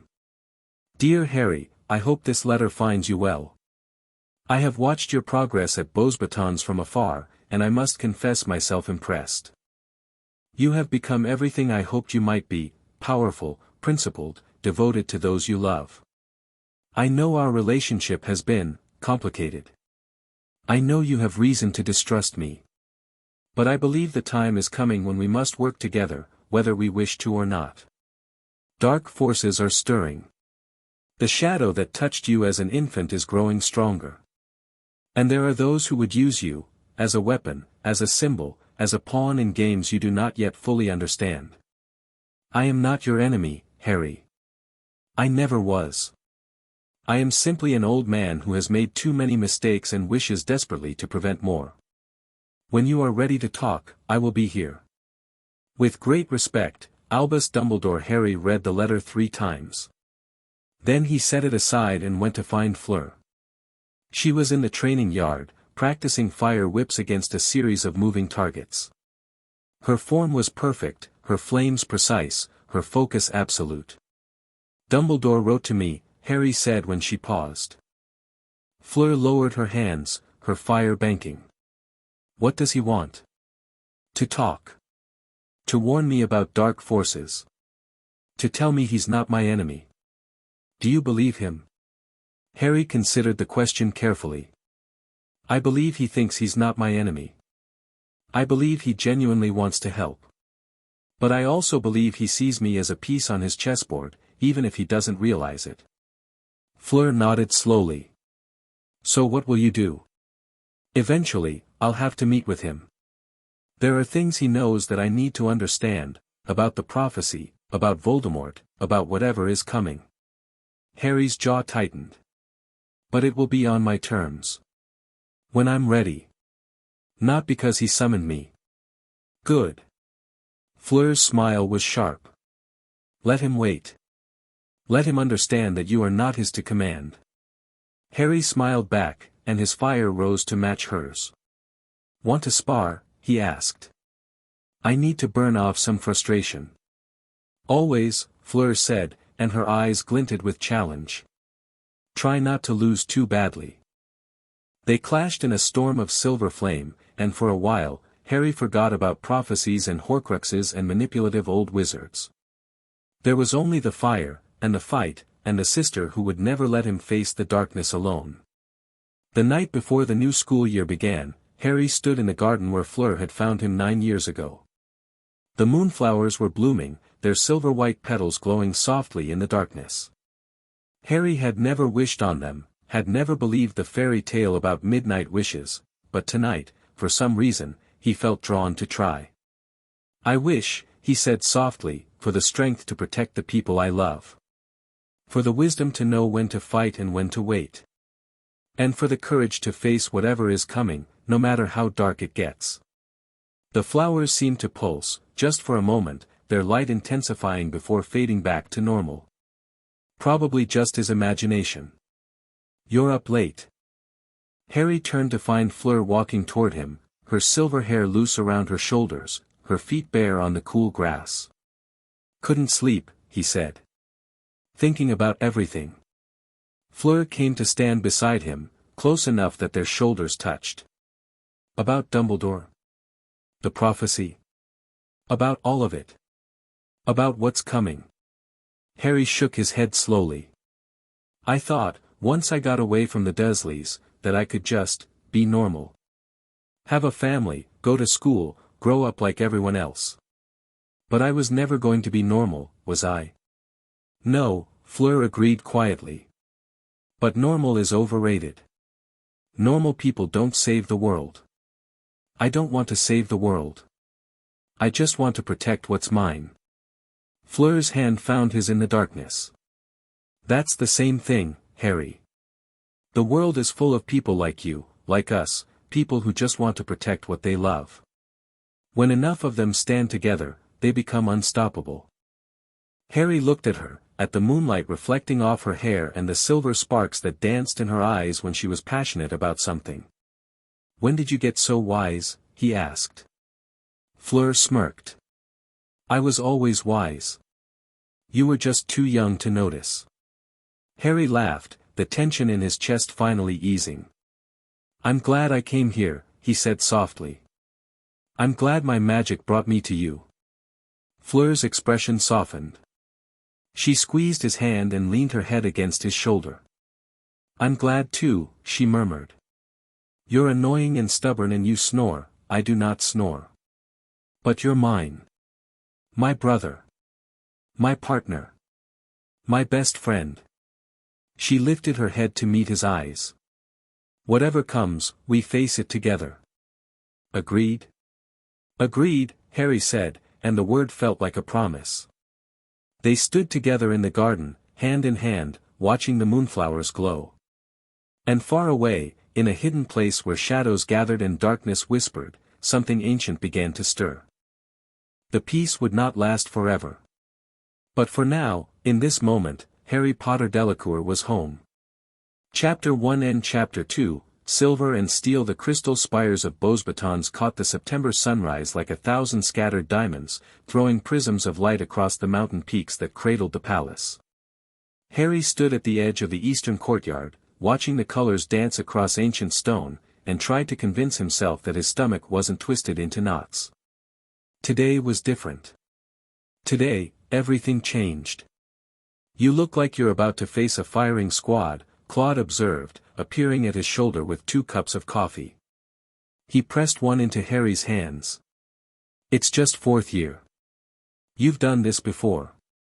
It's not about classes. Harry wrapped his fingers around the warm ceramic, letting the heat ground him. Fleur graduated last year. She's not here anymore. Claude's expression softened with understanding. For 3 years, Fleur had been Harry's anchor at Beauxbatons, his training partner, his confidant, the familiar face in crowded hallways. Now she was working at Gringotts, pursuing her curse-breaking certification, and Harry was navigating the palace without her for the first time. She's an hour away by Fleur, Claude pointed out. It's not like she died. I know. It's just. Harry shook his head. Different. Different can be good. Claude sipped his coffee. Besides, you have me. And I'm far more entertaining than your sister. Harry snorted despite himself. Fleur would set you on fire for saying that. She would, Claude agreed cheerfully. Which is exactly why I said it while she's safely in Paris. The morning bell chimed across the courtyard, its tone clear and resonant, calling students to the first assembly of the year. Harry drained his coffee and straightened his robes, pale blue silk, impeccably tailored, marked with the silver embroidery that denoted his status as a top-ranked duelist. Come on, he said. Let's see what fresh chaos this year brings. They had no idea.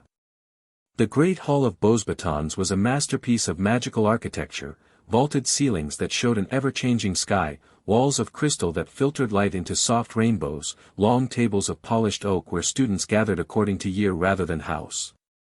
Harry took his place at the fourth-year table, Claude settling beside him, and watched as Madame Maxime rose to address the assembled students.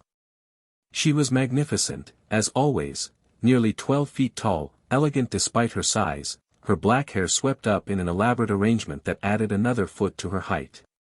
Her voice, when she spoke, carried effortlessly to every corner of the hall. Welcome, students, to another year at Beauxbatons Academy of Magic. Her accent rolled through the words like music. We have much to look forward to this term, including new coursework, expanded dueling tournaments, and several distinguished visitors from across the magical world. Harry's attention sharpened. Visitors usually meant politics, and politics usually meant someone wanted something from him. But first, Madame Maxime continued, I have an announcement of particular significance. This year, Beauxbatons has been selected to participate in a revival of an ancient tradition, the Triwizard Tournament. The hall erupted. Students twisted in their seats, voices rising in excitement and speculation. Harry felt Claude go rigid beside him, heard the sharp intake of breath that meant his friend was calculating angles and implications.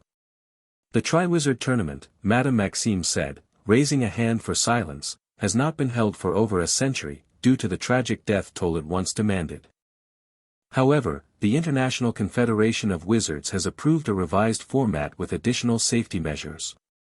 3 schools will compete, Beauxbatons, Hogwarts School of Witchcraft and Wizardry, and the Durmstrang Institute. Harry's stomach dropped. Hogwarts. Britain. Dumbledore. The tournament will be held at Hogwarts this year, Madame Maxime continued, and Harry felt the words like a physical blow. A delegation from Beauxbatons will travel to Scotland in October and remain there for the duration of the competition. The selection process for our champion will begin next week. The hall buzzed with excited chatter, but Harry barely heard it. His mind was racing, calculating, trying to understand what this meant for him. If Beauxbatons went to Hogwarts, he would have to go too, as a competitor or a spectator, it didn't matter. He would be on British soil, in Dumbledore's territory, surrounded by people who thought they had a claim to him. Harry. Claude's voice was low, urgent. Breathe. Harry realized he'd stopped. He forced air into his lungs, forced his hands to unclench from the edge of the table. I'm fine, he said automatically. You're lying, but we'll address that later. Claude's eyes were sharp with concern. This could be a problem. Or an opportunity, Harry murmured, thinking it through. If I'm going to face Dumbledore eventually, better to do it surrounded by my schoolmates than alone. That's either very brave or very stupid. Probably both. Harry managed a thin smile. Story of my life. The letter from Jean-Michel arrived that evening, delivered by the family's personal owl, a magnificent eagle owl named Aristocrat who had more dignity than most humans Harry had met. Harry, by now you will have heard about the Triwizard Tournament. I want you to know that your mother and I discussed this possibility when the ICW first proposed the revival. We had hoped Beauxbatons would not be selected, but fate, it seems, has other plans. You are not obligated to go. The delegation will be voluntary, and Madame Maxime has already assured me that you can remain at Beauxbatons if you prefer. No one will think less of you for choosing safety over spectacle. However, I know you, son. I know that you will see this as an opportunity rather than a threat. I know that you have been preparing for a confrontation with Dumbledore for years, and that part of you welcomes the chance to face him on your own terms. If you choose to go, go with our blessing. But go carefully, go wisely, and remember that you are not alone. Your mother and I will be monitoring the situation closely, and Fleur has already demanded to be included in the delegation as a cultural liaison. I suspect she simply refuses to let you face Britain without her. Whatever you decide, we are proud of you. Your father, Jean-Michel. Harry read the letter twice, then set it aside and went to find Claude. His friend was in the training yard, running through sword forms with the focused intensity he brought to everything. Claude came from a family that prized martial tradition as much as magical power. He was as deadly with a blade as with a wand, and he trained constantly to stay sharp. I'm going, Harry said without preamble. Claude finished his form before responding, sliding his practice sword into its sheath with fluid grace. To Hogwarts? Yes. Because you want to, or because you feel like you have to? Harry considered the question carefully. Both, I think. I've been running from Britain my whole life. From Dumbledore, from the Ministry, from whoever put that scar on my forehead. Maybe it's time to stop running.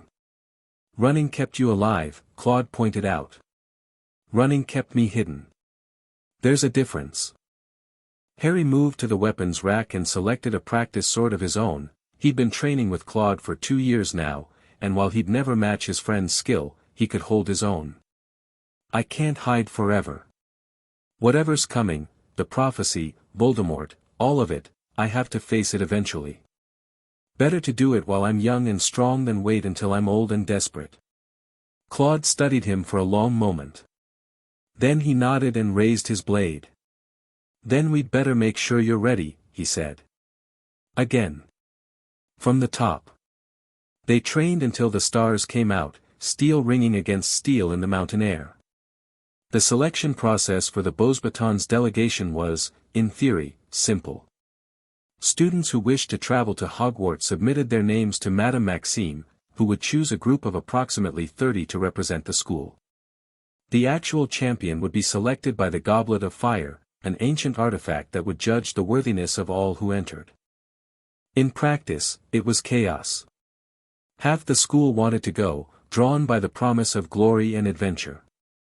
The other half wanted nothing to do with a tournament that had historically killed its participants.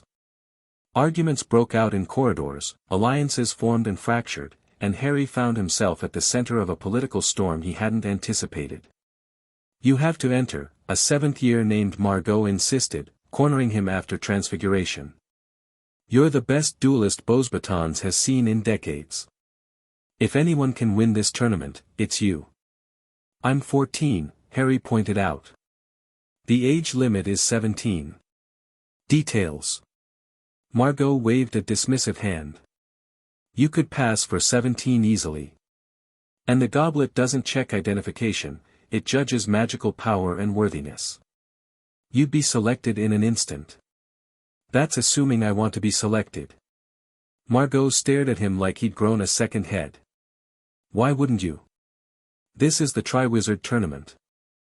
Eternal glory, 1,000 galleons, your name in the history books. I'm already in the history books, Harry interrupted quietly. I didn't ask for that either. He walked away before she could respond, but the conversation stuck with him. Did he want to be champion? The thought was appealing on some level, a chance to prove himself on the international stage, to show Britain what their abandoned hero had become. But it was also terrifying. The tournament was dangerous, and he had enough people trying to kill him already. Claude found him in the library that evening, staring at a book he hadn't actually read a word of. "You're brooding," Claude observed, dropping into the chair across from him. "I'm thinking." "Same thing, with you." Claude propped his feet on the table, ignoring the librarian's outraged glare. "What's the verdict?" "I'm joining the delegation," Harry said slowly, "but I'm not entering the tournament." "Not officially, anyway." Claude's eyebrows rose. "Why not?" "Because if I enter and get selected, it stops being about the tournament. It becomes about me, the boy who lived competing on British soil, the political implications, the media circus. I don't want that." Harry closed his useless book. "I want to go to Hogwarts, confront whatever I need to confront, and come home. Not get sucked into some international spectacle." "A reasonable position," Claude allowed. "Though I suspect events may not cooperate with your preferences." "They rarely do." Harry managed a thin smile.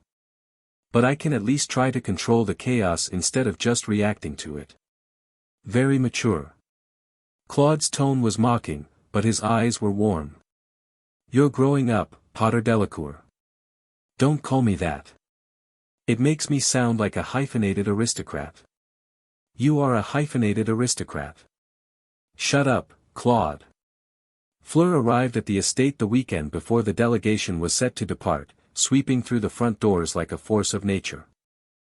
"I cannot believe you're going to Hogwarts without me," she announced, finding Harry in the training yard. "I refuse to allow it." Harry lowered his wand, pausing mid-spell. "You're coming." "Of course I'm coming. Papa arranged everything. I'm officially a cultural liaison for the French delegation, whatever that means." Fleur's eyes were fierce. "Did you really think I would let you face Dumbledore alone? I hoped you'd be sensible and stay in Paris." "Sensible?" Fleur snorted. "When have I ever been sensible about you?" She crossed the yard and pulled him into a tight embrace. Harry hugged her back, breathing in the familiar scent of her perfume, jasmine and wood smoke and something indefinably Fleur. "I missed you," he admitted into her hair. "Of course you did. I'm irreplaceable." But her voice was soft, and she held him a moment longer than necessary before pulling back. "Now. Tell me everything. What's your plan for Hogwarts? Go, observe, don't get murdered by Dumbledore." Fleur's expression flattened. "That's not a plan. That's barely a suggestion. It's all I've got so far." Pathetic. But she was smiling. "Come on. We have a week to prepare, and I refuse to let you walk into that castle without a proper strategy." They spent the next 7 days planning, training, and preparing for every contingency they could imagine.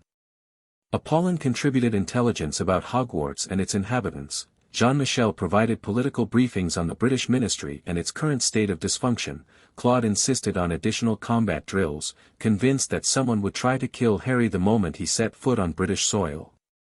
By the time the delegation departed for Scotland, Harry felt as ready as he would ever be. It wasn't nearly ready enough. The Beauxbatons carriages were a marvel of magical engineering, massive constructs of pale blue wood and silver filigree, pulled through the sky by teams of enormous winged horses. Harry had ridden in them before, during school trips and family excursions, but he'd never made a journey quite like this. The English Channel passed beneath them in a blur of grey water and white foam. Then the green hills of southern England rose to meet them, patchworked with farms and villages and the occasional sprawl of a larger town. Harry watched it all through the carriage window, trying to feel something, connection, nostalgia, anything that might tie him to this land of his birth. He felt nothing. Britain was just geography. His home was behind him, in France, with the people he loved. "You're brooding again," Fleur observed from the seat beside him. "I'm contemplating." "Same thing." She leaned against his shoulder, her silver hair brushing his cheek. "What are you contemplating?" "Whether I should feel something coming back here." Harry shook his head. "I thought it might be different. Meaningful somehow. But it just looks like any other country." "Because it is any other country. Britain isn't your home, Harry, it's just where you were born. Home is where your family is." Fleur's hand found his. "And your family is right here." Harry squeezed her fingers and felt some of the tension ease from his shoulders. The carriages descended through layers of cloud, and suddenly Hogwarts was before them, a castle of grey stone and towers and turrets, perched on a cliff above a vast black lake. It was magnificent in its way, wild and ancient and powerful, but Harry found himself comparing it unfavorably to Bosbaden's elegant crystal spires. "Gloomy," Claude pronounced, peering out the window. "Very dramatic, but gloomy." "It's Scottish," Fleur said, as if that explained everything. The carriages touched down on the sweeping lawn before the castle's main entrance, and Harry took a deep breath. Time to face his past. Hogwarts greeted them with ceremony. The entire student body had assembled on the lawn, arranged by house and year, their black robes a stark contrast to Bosbaden's pale blue.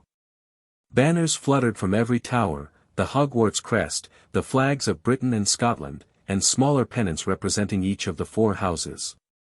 At the front of the assembly stood the staff, and at their center, unmistakable even at a distance, was Albus Dumbledore. He looked exactly like his photographs, tall and thin, with silver hair and beard that fell past his waist, wearing robes of deep purple scattered with golden stars. His eyes, even from 50 feet away, seemed to pierce directly through Harry. "Steady," Fleur murmured as they stepped from the carriage. "I'm steady." "You're clenching your jaw so hard I can hear your teeth grinding." Harry forced himself to relax, falling into the calm center he'd learned to find during duels. Whatever Dumbledore wanted from him, he would not give the old man the satisfaction of seeing him rattled. Madame Maxime led the delegation forward, her enormous strides eating up the distance between carriage and castle. Harry walked in the middle of the group, flanked by Fleur and Claude, trying to ignore the whispers that rippled through the Hogwarts students as they passed. "Is that him?" "Potter, that's Potter, he's supposed to be at Hogwarts, what's he doing with the French? I heard he was adopted by Vila, look at his eyes, they're so." Harry kept his gaze fixed forward, refusing to acknowledge the attention. He was used to being stared at, had been enduring it since his first day at Beauxbatons. This was no different. Except it was. This was Britain. These were the people who had abandoned him to the Dursleys, who thought they owned him, who expected him to be their hero without ever bothering to check if he was even alive. "Welcome, welcome." Dumbledore's voice rang out across the lawn, warm and jovial and somehow filling the entire space without seeming to shout. "Madame Maxime, it is a pleasure to have Beauxbatons join us. And the Durmstrang delegation should be arriving shortly. I believe I see their ship now." All attention turned to the lake, where dark water churned and bubbled before a massive ship burst from its depths, sails unfurling like the wings of some ancient beast. Harry watched the spectacle with genuine appreciation. It was impressive magic, whatever else he might think of Durmstrang's reputation. The Durmstrang students disembarked with military precision, led by a severe-looking man with a small pointed beard and robes of thick fur. At his side walked a figure Harry recognized from newspaper photographs, Victor Crumb, the famous Quidditch seeker, barely 18 and already a legend in his sport. "Igor Karkaroff," Fleur murmured, indicating the Durmstrang headmaster. "He was a Death Eater during the First War. Bought his freedom by betraying his former allies to the Ministry. And they let him run a school. Politics." Fleur's voice dripped contempt. "The magical world is full of monsters wearing respectable faces." Harry filed that information away as the 3 headmasters exchanged formal greetings. Dumbledore seemed genuinely pleased to see both Maxime and Karkaroff, though Harry caught something calculating in the old man's eyes when they flickered toward the Beauxbatons delegation. "Looking for me," Harry thought. "Wondering which blue-robed figure is his lost weapon." The welcoming feast was held in Hogwarts' Great Hall, a vast space dominated by 4 long tables and a ceiling enchanted to mirror the sky outside. Harry found himself seated with the rest of the Beauxbatons delegation at a table that had been conjured specifically for them, positioned between the Ravenclaw and Hufflepuff tables. The food was heavy and rich, roasted meats, thick gravies, bread and butter and puddings of every description. Harry ate sparingly, more interested in observing his surroundings than filling his stomach. "That's Dumbledore's pet order," Fleur said quietly, indicating a cluster of adults at the staff table. "The woman with the pink hair is a metamorphmagus, probably a spy. The scarred man is Alastair Moody, a famous Auror. And the one who keeps glancing at you is Remus Lupin." Harry's attention sharpened. "Lupin? He was a friend of your parents. One of your father's closest companions, from what I understand." Fleur studied the worn-looking man with calculation. He might be worth talking to. He knew them in a way that Dumbledore never did. Harry watched Lupin for a moment, the shabby robes, the grey-streaked hair, the kind eyes that held deep sadness, and felt a strange tugging in his chest. Here was someone who had loved his parents. Who might have stories, memories, something real and human rather than legend and politics. Later, he decided. He would find a way to speak with Lupin later. For now, he had other concerns. The first confrontation came sooner than expected. Harry had slipped away from the feast, claiming a need for fresh air, and was exploring the castle's grounds when a voice stopped him in his tracks. "Harry Potter." He turned to find Dumbledore standing in the shadows of a stone archway, his blue eyes twinkling with that maddening combination of warmth and calculation. "Headmaster Dumbledore." Harry kept his voice neutral. "I wasn't aware you'd followed me. I know these grounds rather well. It wasn't difficult to predict where a young man seeking solitude might wander." Dumbledore stepped into the moonlight, his silver hair gleaming. "I've wanted to speak with you for a very long time, Harry. So I gathered, from the letters you kept sending to my family." "Your family?" Dumbledore's tone was gentle. "The Delacours have done well by you. You've grown into a remarkable young man. Thanks to them. Not to the people who left me with the Dursleys." The words hung in the air between them, sharp and accusatory. Dumbledore's expression flickered, something that might have been pain, or regret, or simply the discomfort of being challenged. "I made mistakes," he said quietly. "I believed the Blood Wards would protect you, that your aunt's home would be the safest place for you to grow. I did not. I did not anticipate the depth of their cruelty. You didn't check." Harry's voice was flat. "You left a child with strangers and never once verified that he was being treated humanely." "No." Dumbledore bowed his head. "I did not. And I have regretted that failure every day since." Harry studied the old man, the stooped shoulders, the grief in those ancient eyes, the weight of decades pressing down on him. Part of him wanted to rage, to scream, to unleash years of pain and anger on the architect of his suffering. But another part, the part that had been raised by Apollin's wisdom and Jean-Michel's strategy, recognized that rage would accomplish nothing. Dumbledore was not an enemy to be defeated through force. He was a chess master who had been playing the game for a century. "What do you want from me?" Harry asked finally. "I want to help you. To prepare you for what's coming." "What's coming is none of your concern." "I have a family who loves you," Dumbledore interrupted gently. "I know. But do they know the full truth? Do they understand the prophecy, the connection between you and Voldemort, the role you must eventually play?" Harry felt his fire stir, responding to the spike of emotion. "They know everything. Apollon told me about the Horcrux years ago. We've been preparing for this since I was 8 years old." Dumbledore's eyes widened, the first genuine surprise Harry had seen from him. "The Horcrux?" Apollon discovered, Vila sensed soul magic. She felt the wrongness in me the first time she touched my forehead. Harry smiled thinly. "You're not the only one who can see the pieces on the board, headmaster. Some of us have been watching you move them for a very long time. For a long moment, Dumbledore was silent. Then, slowly, he nodded. I have underestimated you, he said. And the Delacours. That is, not a mistake I make often. Get used to it. I'm not the weapon you planned for. I'm not going to dance to your tune or die on your schedule.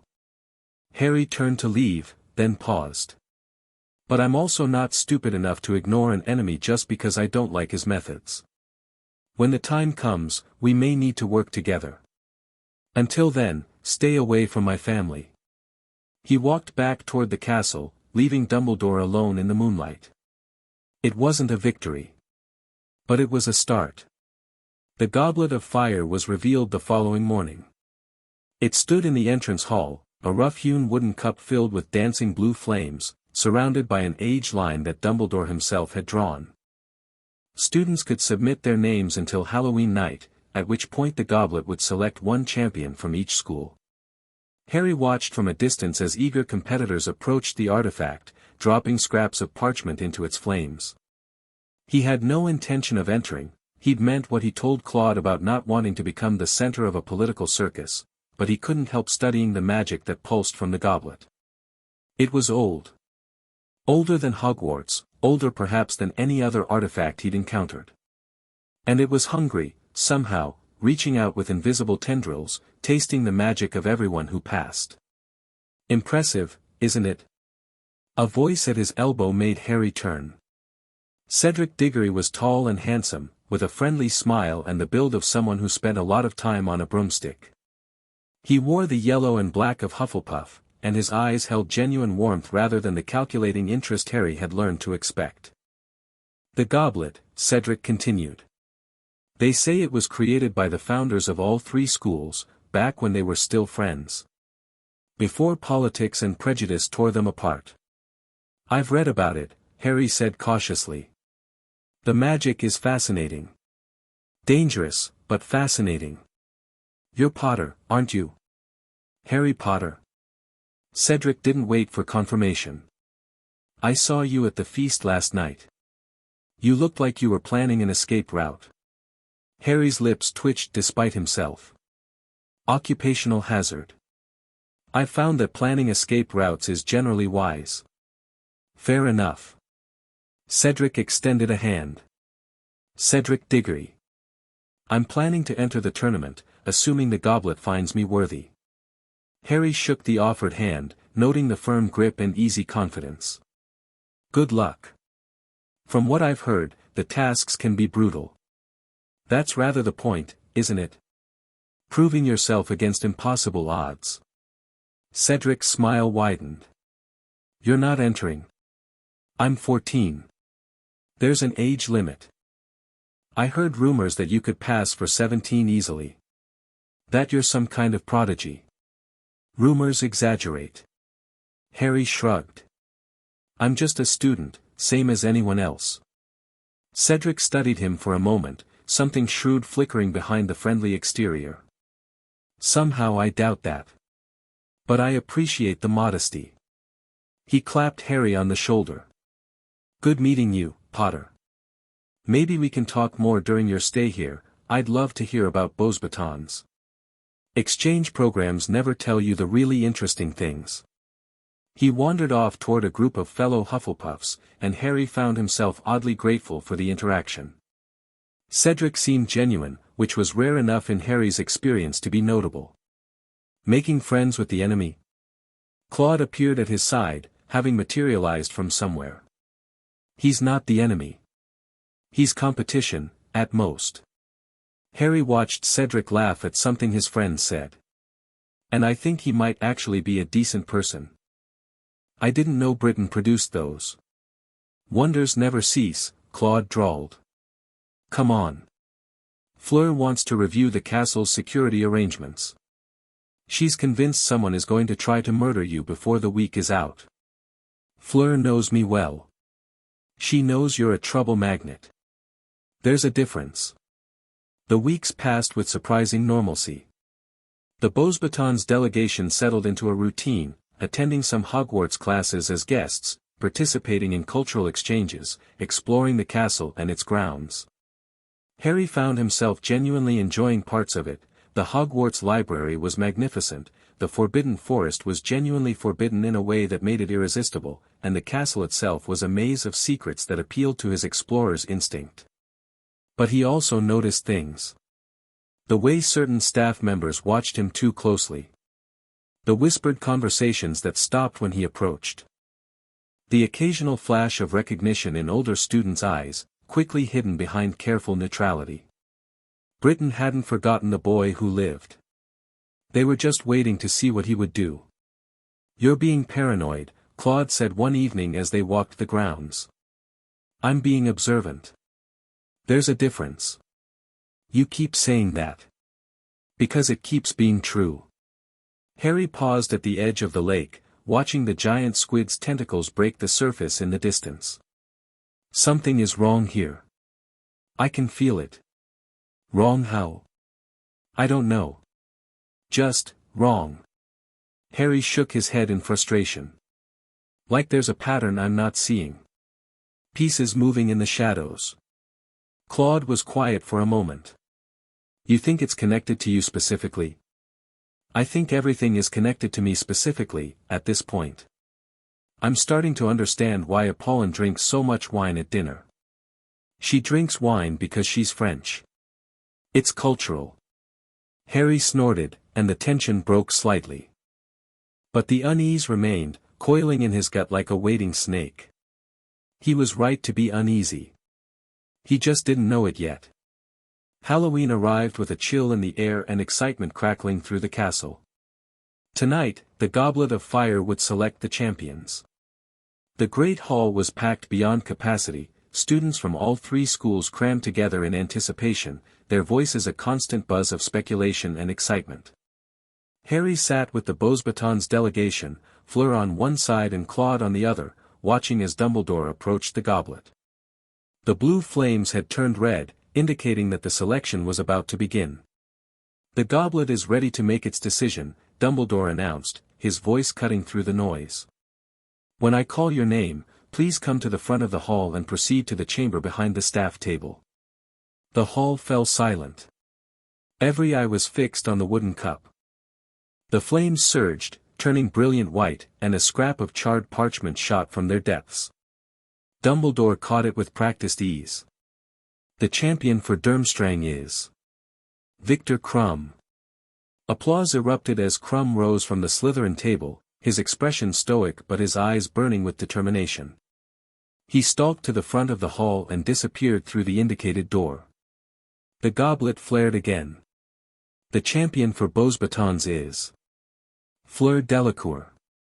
Harry's heart stuttered. He turned to stare at Fleur, who looked as shocked as he felt.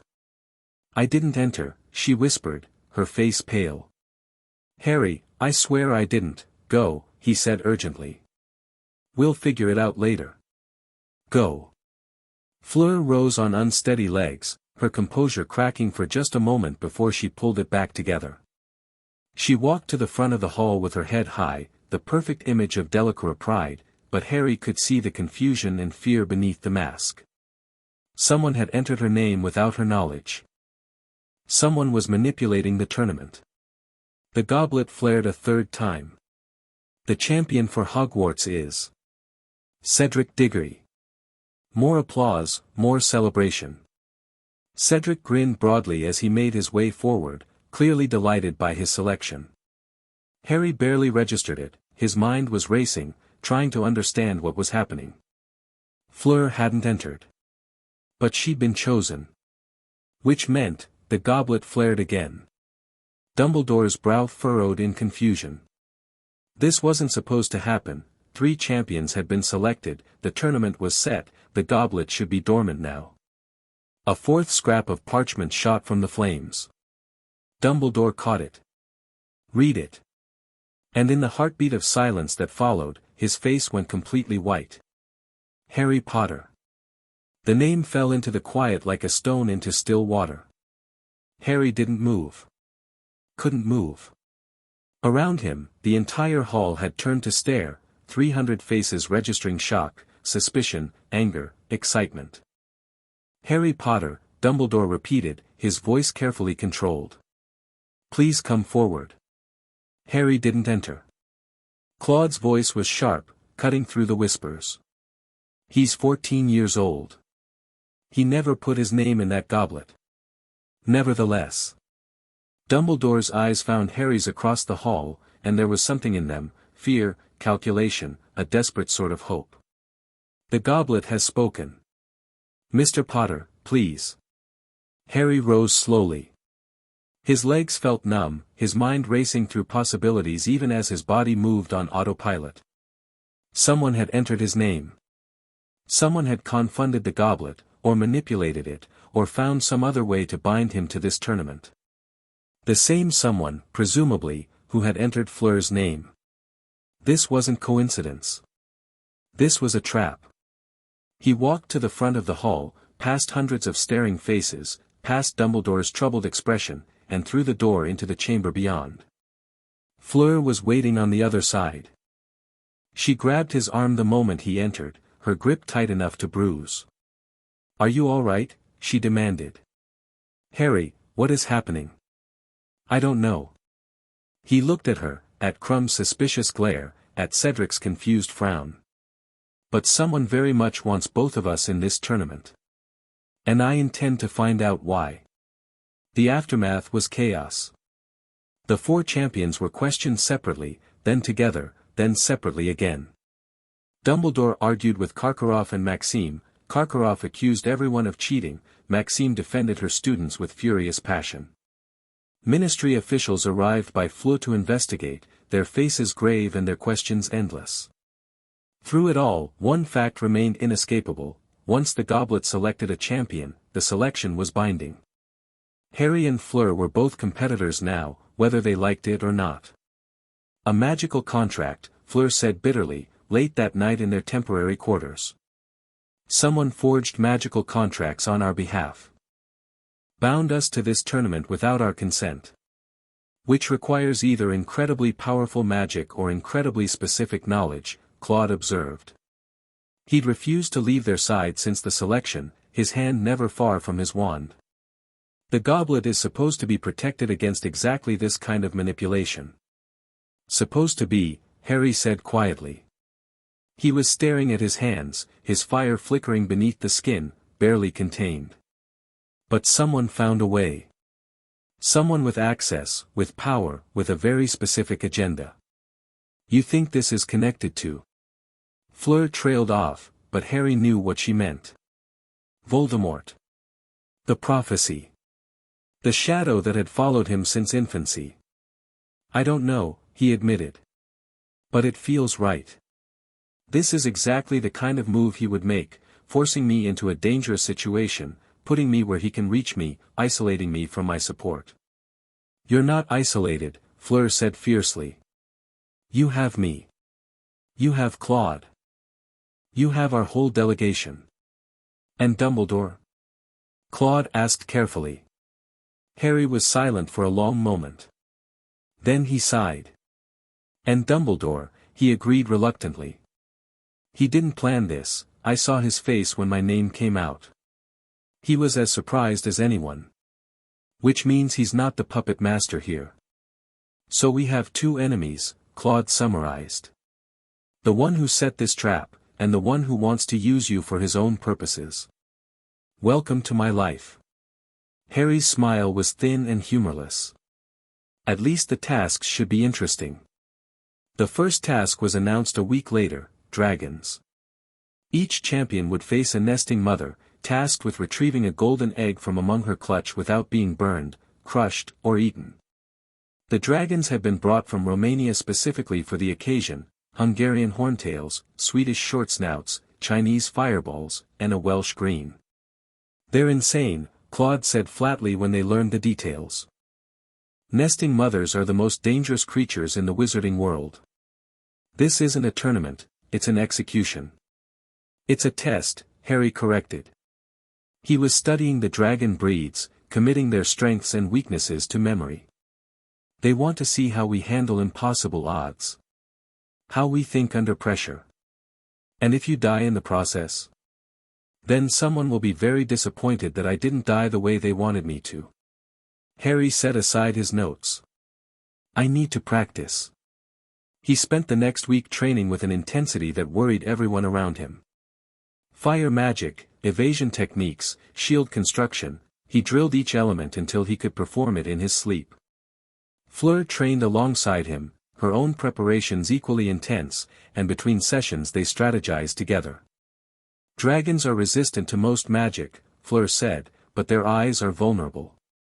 A well-placed conjunctivitis curse could blind them long enough to grab the egg. Risky. If you miss, you've just angered a creature that can fly and breathe fire. Harry shook his head. I'm thinking distraction. Give the dragon something else to focus on while I move for the egg. What kind of distraction? Harry smiled. Something shiny. The morning of the first task dawned cold and clear. Harry stood in the champion's tent with Fleur, Crumb, and Cedric, listening to the roar of the crowd outside and the more distant roar of something very large and very angry. Ministry officials bustled around them, checking safety protocols and offering last-minute advice that no one was listening to. Ladies and gentlemen, Ludo Bagman's magically amplified voice rang out, welcome to the first task of the Triwizard Tournament. Our champions will each face a dragon, with the goal of retrieving a golden egg from among her clutch. The order has been determined by lot, first up will be Miss Delacour. Fleur's jaw tightened. She met Harry's eyes for a moment, just a moment, and he saw all the fear and determination and love that passed between them without words. Don't do anything stupid, she said. Same to you. She walked out of the tent to face her dragon. Harry couldn't watch. He paced the confines of the tent, listening to the crowd's gasps and cheers, imagining every terrible thing that could be happening. Cedric watched him with concern, Crumb studied him with calculation. Then Bagman's voice rang out, excellent. Miss Delacour has retrieved her egg with minimal injury. A spectacular display of charm work and fire manipulation. Harry's knees nearly buckled with relief. Crumb went next, tackling his Chinese fireball with brute force and a conjunctivitis curse that proved Fleur's suggested strategy could work, though it cost him some points for damaging Real eggs in the process. Cedric followed, using transfiguration to distract his Swedish short snout with a conjured dog while he grabbed the golden prize. Then it was Harry's turn. He walked into the arena to a roar of sound, some cheering, some booing, the crowd's opinion of him clearly divided.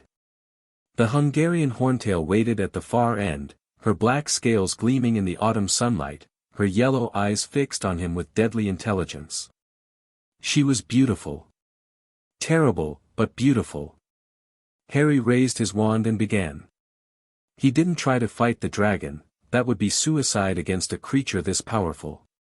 Instead, he focused on what he did best, manipulation and misdirection. Avis Maxima. A flock of gleaming golden birds burst from his wand, conjured to match the color of the egg exactly. They scattered across the arena, catching the light, drawing the dragon's attention with their glittering movement. The horntail's head swiveled, tracking the birds, her instinct struggling to distinguish between threats and distractions. Harry moved. He sprinted along the edge of the arena, keeping the dragon's bulk between himself and her flames, using the rocky terrain for cover. The birds kept wheeling and diving, a constant annoyance that prevented the horntail from focusing on him completely. 50 feet from the nest. 40. 30. The dragon figured out the trick. Her tail came around in a blur, smashing through the nearest rock formation. Harry threw himself sideways, rolling, coming up with his wand already moving. Protego Ignis. The fire shield bloomed in front of him just as the horntail unleashed her breath. Normal flames would have washed over the protection harmlessly, dragon fire tore through it like paper. But Harry wasn't relying on the shield alone. He called his own fire. Silver-white flames erupted from his hands, meeting the dragon's breath in a collision of heat and power. The crowd gasped, this wasn't standard magic, wasn't anything they'd ever seen in a tournament before. This was something else entirely. For a heartbeat, the two fires met. Struggled. Then Harry's Vela flame pushed through, carving a path through the dragon fire, creating a corridor of survivable heat. He ran through it. The nest was right there, the golden egg gleaming among its darker siblings. Harry grabbed it, tucked it under his arm, and kept running. The horntail screamed her fury, but he was already past her, already through the exit, already collapsing against the arena wall as handlers rushed to contain the beast. The crowd's roar was deafening. Harry barely heard it. He was staring at the golden egg in his arms, his heart pounding, his fire still flickering across his skin. He'd survived. Somehow, impossibly, he'd survived. Now he just had to figure out who was trying to kill him and why. The scores put Harry in first place. His fire magic had impressed the judges, all except Karkaroff, who had given him a suspicious 4 out of 10, and his overall strategy had been deemed innovative and daring. Fleur had taken second, Crumb third, and Cedric fourth, though the margins between them were slim. "You were incredible," Fleur said that evening, examining his burns with a healer's critical eye. "Reckless, idiotic, and completely unnecessary, but incredible. Thank you for the glowing endorsement." "I'm serious, Harry." She set down her salve and met his eyes. "That thing you did with the fire. I've never seen anyone do that. Match a dragon's breath and push through it. I didn't know I could until I tried." Harry flexed his fingers, watching the last traces of silver flame flicker and fade. "It just happened. Like my magic knew what I needed before I did." "That's how it works with Vela," Fleur said quietly. "The fire responds to need, to emotion, to the deepest parts of who we are. But even among us, what you did would be extraordinary." She paused. "Maman thinks you might be evolving." "Evolving?" "Your fire is changing. Growing. Becoming something more than it was." Fleur's expression was troubled. "She says it might be connected to the thing in your scar. Like your flame is burning it out, and the process is making you stronger." Harry touched his forehead instinctively. The scar had been pulsing lately, a low throb that he'd attributed to stress. But if Apollon was right. "How long?" he asked. "Before it's burned away completely?" "She doesn't know. Years, maybe. Or it could happen all at once, if something triggers it." Fleur took his hand. "Harry, if that happens, if your fire burns out the Horcrux, it could be dangerous. You might not survive the process." "I know." He'd known for years, ever since Apollon first told him the truth. "But I'd rather die free than live with a piece of Voldemort rotting in my soul." Fleur's grip tightened. "Don't talk like that. You're going to survive this, all of it. The tournament, the Horcrux, whatever else is coming. You're going to survive because I refuse to let you die." Harry looked at her, at the fierce determination in her eyes, the silver fire that danced in their depths, the woman who had been his anchor since she found him broken in her garden. "What did I ever do to deserve you?" he asked quietly. "You showed up in my life," Fleur said simply.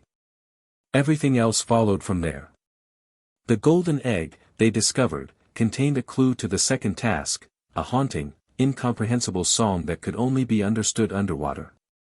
"Mere people," Claude said grimly, after Harry had nearly deafened himself trying to listen to the screech without proper preparation. "The second task involves the Black Lake. You'll have to deal with whatever lives down there." "Grindylows," Fleur said. "The lake is full of them. And the mere people themselves aren't friendly to surface dwellers." "Fantastic." Harry stared at the golden egg, now sitting silent and innocent on his desk. "So I need to figure out how to breathe underwater, navigate hostile territory, and presumably retrieve something important. All while someone is trying to kill me." "The murder attempts have been remarkably subtle so far," Claude observed dryly. "Give them time. I'm sure someone will try something more direct eventually." He wasn't wrong. The attack came 3 nights before Christmas. Harry was walking back from the library. He'd been researching underwater breathing techniques, trying to find something that would work reliably, when he felt the prickle of warning that years of training had honed to razor sharpness. He dropped. The cutting curse passed through the space where his head had been, scoring a line in the stone wall. Harry rolled, came up with his wand drawn, and found himself facing a figure in dark robes with a mask that obscured their features. Not a Death Eater mask, something older, simpler. A face of blank white porcelain with no features at all. The Covenant, Harry breathed. The figure didn't respond. Instead, they raised their wand and launched into a complex attack pattern, curses flowing into hexes flowing into things Harry couldn't identify, dark magic that tasted of ash and centuries of hatred. Harry fought back with fire. His flames roared through the corridor, illuminating ancient stone and driving back the shadows. The Covenant assassin was forced to retreat, their offensive faltering against the sheer power of Harry's magic. But they weren't alone. A second figure emerged from a hidden alcove, flanking Harry from behind. He spun, caught a curse on a hastily raised shield, and felt his defenses buckle under the impact. 2 against 1. In a narrow corridor. With no one to hear him if he called for help. Harry made a decision. He stopped fighting defensively. His fire exploded outward in all directions, not the controlled flames he used in duels, but raw power, unfiltered emotion, the burning desperation of a child who had once wished to escape and torn through reality itself. The Covenant assassins screamed as silver-white fire engulfed them. Their robes caught and burned, their masks cracked and shattered. They tried to apparate, to escape, but Harry's fire was everywhere, filling the corridor with heat and light and something that felt almost alive. When it was over, 2 bodies lay smoking on the floor. Harry stood in the aftermath, his chest heaving, his hands trembling, and looked at what he had done. He had killed. For the first time in his life, he had taken human lives. And he felt nothing. No guilt, no horror, no triumph. Just the cold certainty that they had come for him and failed. Footsteps echoed from down the corridor. Harry turned, his fire still flickering around him, and found Professor Moody stumping toward him with his magical eye spinning wildly. Well, Moody growled, surveying the carnage with something that might have been approval. Looks like someone doesn't like you, Potter. The Covenant of Ash. Harry's voice was flat. They've been hunting me since I was 8 years old. And now they're sending assassins to Hogwarts. Moody's scarred face twisted. Constant vigilance, boy. These won't be the last. I know. Harry stepped over the bodies and began walking toward the Beauxbatons' quarters. Clean this up, Professor. I have a tournament to prepare for. He didn't look back. Fleur found him an hour later, standing at the window of their common room, staring at the snow falling over the Scottish Highlands. I heard what happened, she said quietly. Are you all right? I killed them. Harry's voice was distant. They tried to kill me, and I killed them first. It wasn't even hard. It shouldn't have been. They were trying to murder you, Harry. I know. That's what bothers me. He turned to face her. I always thought, when this moment came, I would feel something. Horror, or guilt, or at least satisfaction. But there's nothing. Just emptiness. Fleur crossed to him and took his hands. Listen to me. You are not a monster for defending yourself. You are not broken because you don't feel guilt for killing people who would have killed you without hesitation. Then what am I? You're a survivor. Her grip tightened. You've been fighting for your life since you were 5 years old, Harry. Your magic knows what it takes to survive, even when your mind hasn't caught up. That's not a flaw, it's a gift. Some gift. It kept you alive tonight. It will keep you alive through whatever else is coming. Fleur pulled him into an embrace, holding him tight against her. You don't have to feel anything about this. You just have to keep going. Harry closed his eyes and let himself be held. The fire in his chest was quiet now, banked and waiting, but he could feel its warmth spreading through him. She was right. He was a survivor. And he would keep surviving, no matter what it cost. The Covenant would learn that he was not prey to be hunted. He was fire. And fire burned. Christmas at Hogwarts was strange. The castle was decorated for the season, enormous trees, floating candles, snow enchanted to fall gently without accumulating, but Harry found it hard to embrace the festive spirit. He was too aware of the shadows at the edges of his perception, the dangers that lurked behind every corner. The Yule Ball was announced as a formal event for the tournament, and champions were expected to open the dancing with their partners. Harry knew immediately who he would ask. "Will you go to the ball with me?" Fleur looked up from her book, one eyebrow raised. "Is that how you ask? No flourish, no romance, no bended knee." "I could get on my knee if you want, but we'd both find it awkward." Her lips twitched. "I suppose I'll accept your graceless proposal. Someone has to make sure you don't embarrass France on the dance floor. Your confidence in me is overwhelming. I know you too well to have confidence." But she was smiling, and when she reached out to squeeze his hand, her fire danced with his in a way that made his chest feel warm. The ball itself was, actually enjoyable. Harry had expected to hate it, the crowds, the scrutiny, the endless need to perform for an audience that would judge his every move. But dancing with Fleur was different.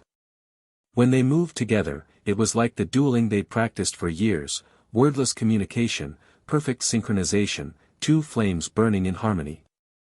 "People are staring," Fleur murmured as they swept across the floor. "Let them stare." Harry pulled her closer. "We're giving them quite a show." "Arrogant. I learn from the best." Fleur laughed, bright and genuine, and Harry felt something shift between them, something that had been building for years, waiting for the right moment to emerge. He wasn't ready to name it yet. Neither was she. But it was there, undeniable, a heat that had nothing to do with Vila magic. The dance ended. The crowd applauded. And Harry Potter stood in the great hall of Hogwarts, the castle of his parents' education, and realized that he had stopped being afraid. Britain wasn't his enemy. Dumbledore wasn't his enemy. Even the Covenant, for all their hatred, were just obstacles to overcome. His enemy was the shadow that lurked in his scar, the broken piece of a madman that had attached itself to him 15 years ago. Everything else was just noise. And when the time came, he would burn that shadow away. The second task arrived with the February thaw.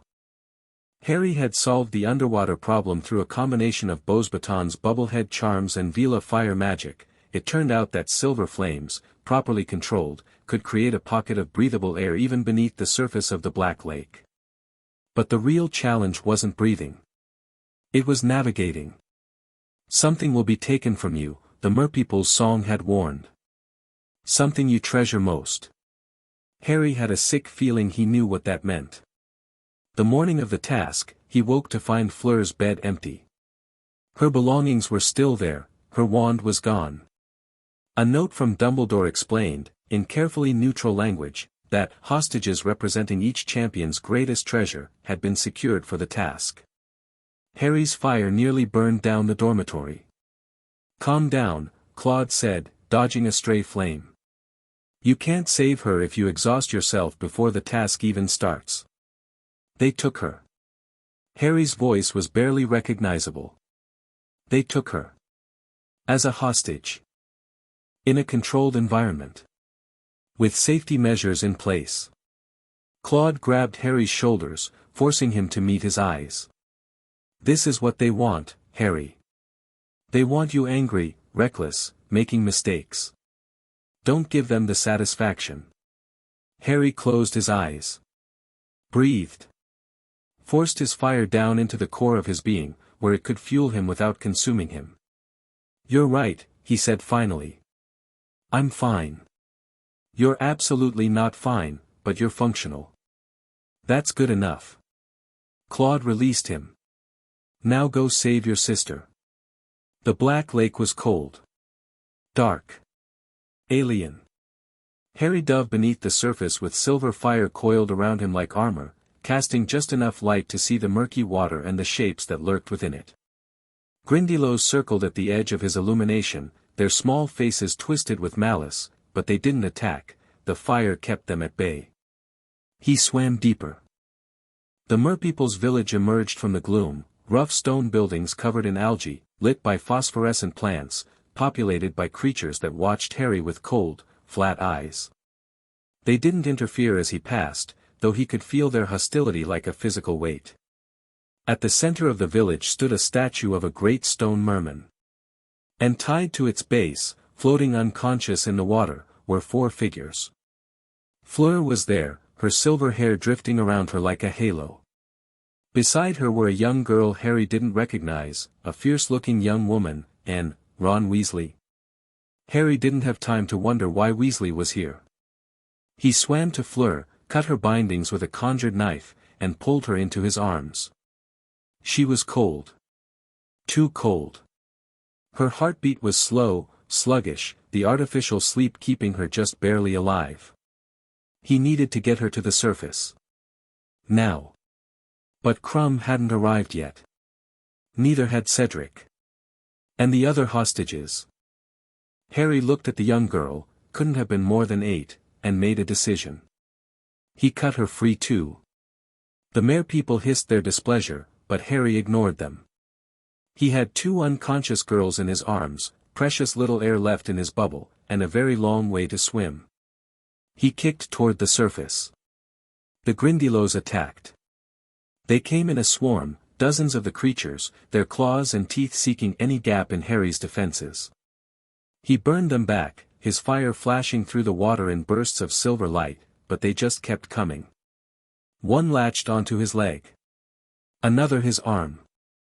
They were dragging him down, pulling him away from the surface, and he couldn't fight them and hold on to the hostages at the same time. Harry made another decision. He let go of his control. The fire didn't just burn, it exploded. Silver-white flames erupted from him in all directions, boiling the water around him, incinerating every Grindylow within 50 feet. The shock wave launched Harry toward the surface, hostages clutched tight against his chest, and he burst into the cold February air gasping and trembling. Healers descended immediately, pulling Fleur and the young girl from his arms, casting diagnostic spells and wrapping everyone in warming charms.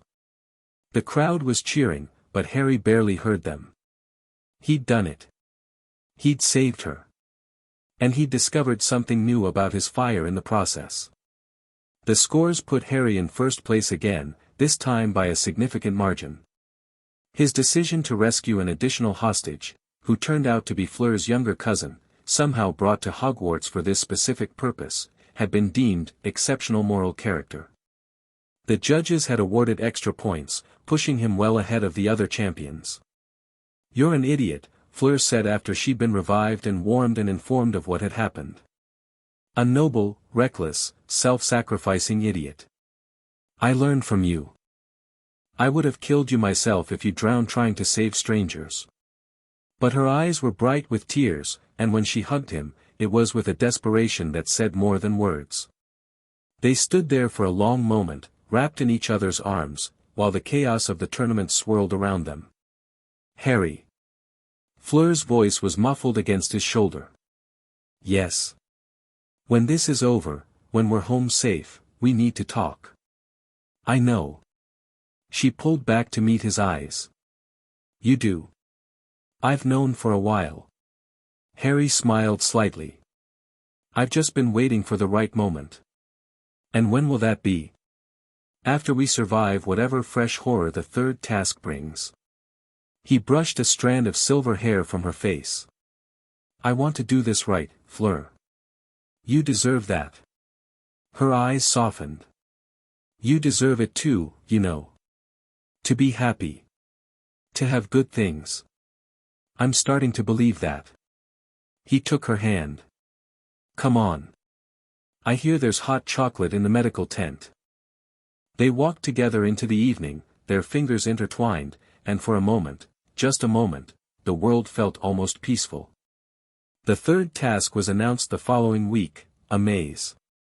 Or rather, a living labyrinth of magical hedges that would be filled with obstacles, creatures, and challenges.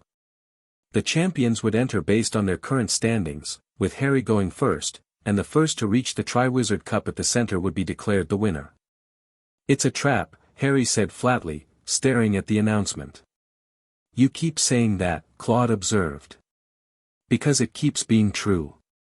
Harry ran a hand through his hair in frustration. "Someone went to enormous trouble to get me into this tournament. They're not going to let me win and walk away. There's an endgame here, I just can't see what it is." "Then prepare for everything." Claude's voice was steady. "Train like you're going to face an army. Because you might be." Harry trained. For 2 months, he pushed himself harder than ever before. Fire magic, combat spells, physical conditioning, strategic thinking, he drilled every skill until it was second nature. Fleur worked alongside him, their partnership deepening with every session, their magic synchronizing in ways that seemed almost impossible. "You're ready," she said the night before the third task. "Whatever's waiting in that maze, you're ready." "I hope so." Harry stared at the stars through their dormitory window. "I have a bad feeling about tomorrow." "You always have bad feelings." "Usually you're right." Fleur came to stand beside him. "But tonight, try not to worry. Tonight, just be here with me." Harry turned to look at her. In the starlight, she was luminous, silver hair, sky-blue eyes, the faint shimmer of Vela magic dancing beneath her skin. "I love you," he said quietly. "I've loved you for years. I just didn't know how to say it." Fleur's breath caught. "Harry. You don't have to say it back. I just needed you to know, before tomorrow." In case, she kissed him. It wasn't their first kiss, there had been others, stolen moments over the years, brushes of lips that they'd both pretended were accidents. But this was different. This was intentional.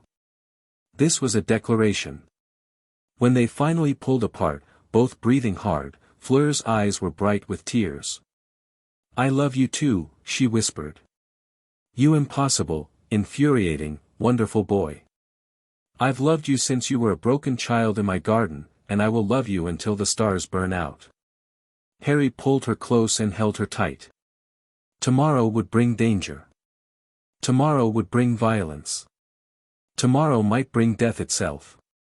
But tonight, in this moment, he was complete. And that was enough. The maze rose from the Quidditch pitch like something from a nightmare. Hedge walls 20 feet tall, tangled and thorny, pulsing with dark magic that made Harry's skin crawl.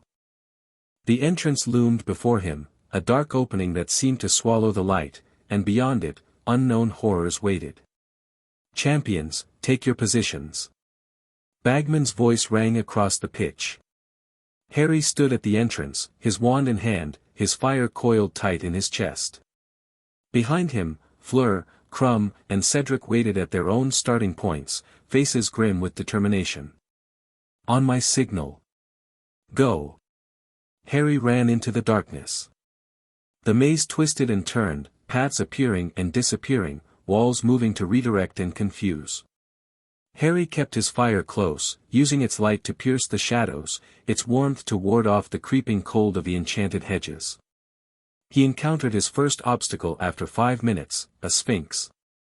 She was beautiful and terrible, her lion body powerful, her woman's face serene. She didn't attack when Harry approached, merely watched with eyes that held ancient wisdom. "Answer my riddle," she purred, "and I will let you pass. Fail, and I attack. Ask."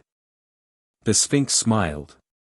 "First think of the person who lives in disguise, who deals in secrets and tells naught but lies. Next, tell me what's always the last thing to mend, the middle of middle and end of the end. And finally, give me the sound often heard during the search for a hard-to-find word. Now string them together, and answer me this, which creature would you be unwilling to kiss?" Harry's mind raced. Disguise and lies, a spy. Last to mend, middle of middle, end of end, the letter D. Sound during a search for a word, Spider. Spider, he said. The Sphinx bowed her head and moved aside. Harry kept running. More obstacles. A blast-ended scrut, a horrible creature that seemed to be made entirely of weapons, which he dispatched with a concentrated blast of fire. A boggart that tried to become Vernon Dursley but couldn't maintain its form against the blazing light of Harry's magic. An acromantula the size of a horse that required actual combat, its armored body resistant to fire until Harry found the vulnerable joints. And then, finally, the center of the maze. The Triwizard Cup stood on a pedestal, glowing with an ethereal blue light. It was beautiful, Harry thought. And wrong. Something about it was very, very wrong. Harry. He spun. Cedric emerged from a side passage, his robes torn, his face bloody, his wand raised and trembling. Cedric. Harry's own wand came up automatically, but he didn't attack. Are you all right? Been better. Cedric managed a weak smile. That acromantula nearly took my head off. Mine too. They stood facing each other across the clearing, the cup gleaming between them. We could both take it, Harry said slowly. It doesn't have to be one or the other. A Hogwarts victory either way. Cedric's eyes widened. You do that? Share the victory? I never wanted this tournament. I was forced into it. Harry lowered his wand. Take the cup, Cedric. You deserve it more than I do. Cedric hesitated. Then he shook his head. No. We do it together. On 3, we both touch it. Show everyone that it's not about countries or schools, it's about courage. His smile was genuine now. Ready? Harry nodded slowly. Something was still wrong, he could feel it in his bones, but he couldn't identify what. Maybe he was just being paranoid. 1, Cedric counted. 2. 3. They both reached for the cup. The moment Harry's fingers touched the metal, he knew he'd made a terrible mistake. The world wrenched sideways. Colors blurred. Sound distorted. And then he was somewhere else entirely, a graveyard, dark and ancient, tombstones rising around him like broken teeth. Cedric stumbled and fell beside him. What, where are we? Harry's blood went cold. At the far end of the graveyard, a figure waited. Robed. Hooded. Holding a bundle that writhed and hissed. And behind the figure, a massive stone cauldron bubbled with something that glowed an ugly, poisonous green. Kill the spare, a high, cold voice commanded. Before Harry could move, before he could shout a warning, green light flashed through the darkness. Cedric Diggory fell without a sound. And Harry Potter stood alone in a graveyard, facing the return of the Dark Lord. Chapter 2 and Chapter 3, The Tournament of Thorns. The green light faded, leaving afterimages burned into Harry's vision. Cedric lay motionless on the ground, his eyes open and unseeing, the life stolen from him in a single instant. Harry's mind struggled to process what had just happened. One moment they'd been celebrating a shared victory, the next, bind him. The hooded figure moved before Harry could react. Ropes erupted from their wand, wrapping around Harry's arms and torso, yanking him backward against a massive tombstone. The stone was cold through his robes, carved with a name he couldn't read in the darkness, and the ropes burned where they touched his skin. Harry's fire surged instinctively, silver flames erupting along his arms, but the ropes didn't burn. They tightened instead, drinking his magic, feeding on his power. Enchanted bindings, the hooded figure said, and Harry recognized the voice now, Peter Pettigrew, the rat who had betrayed his parents. The Dark Lord prepared them specifically for you. Your fire cannot free you. Harry struggled anyway. The ropes cut into his flesh, drawing blood, but he kept fighting even as he watched Pettigrew approach the massive cauldron. The bundle Pettigrew carried was revealed in the green light, a thing that had once been human, twisted and malformed, barely alive. It had red eyes that gleamed with terrible intelligence, and when it spoke, the voice was the same high, cold tone that had ordered Cedric's death. "Hurry, Wormtail. I have waited too long for this moment."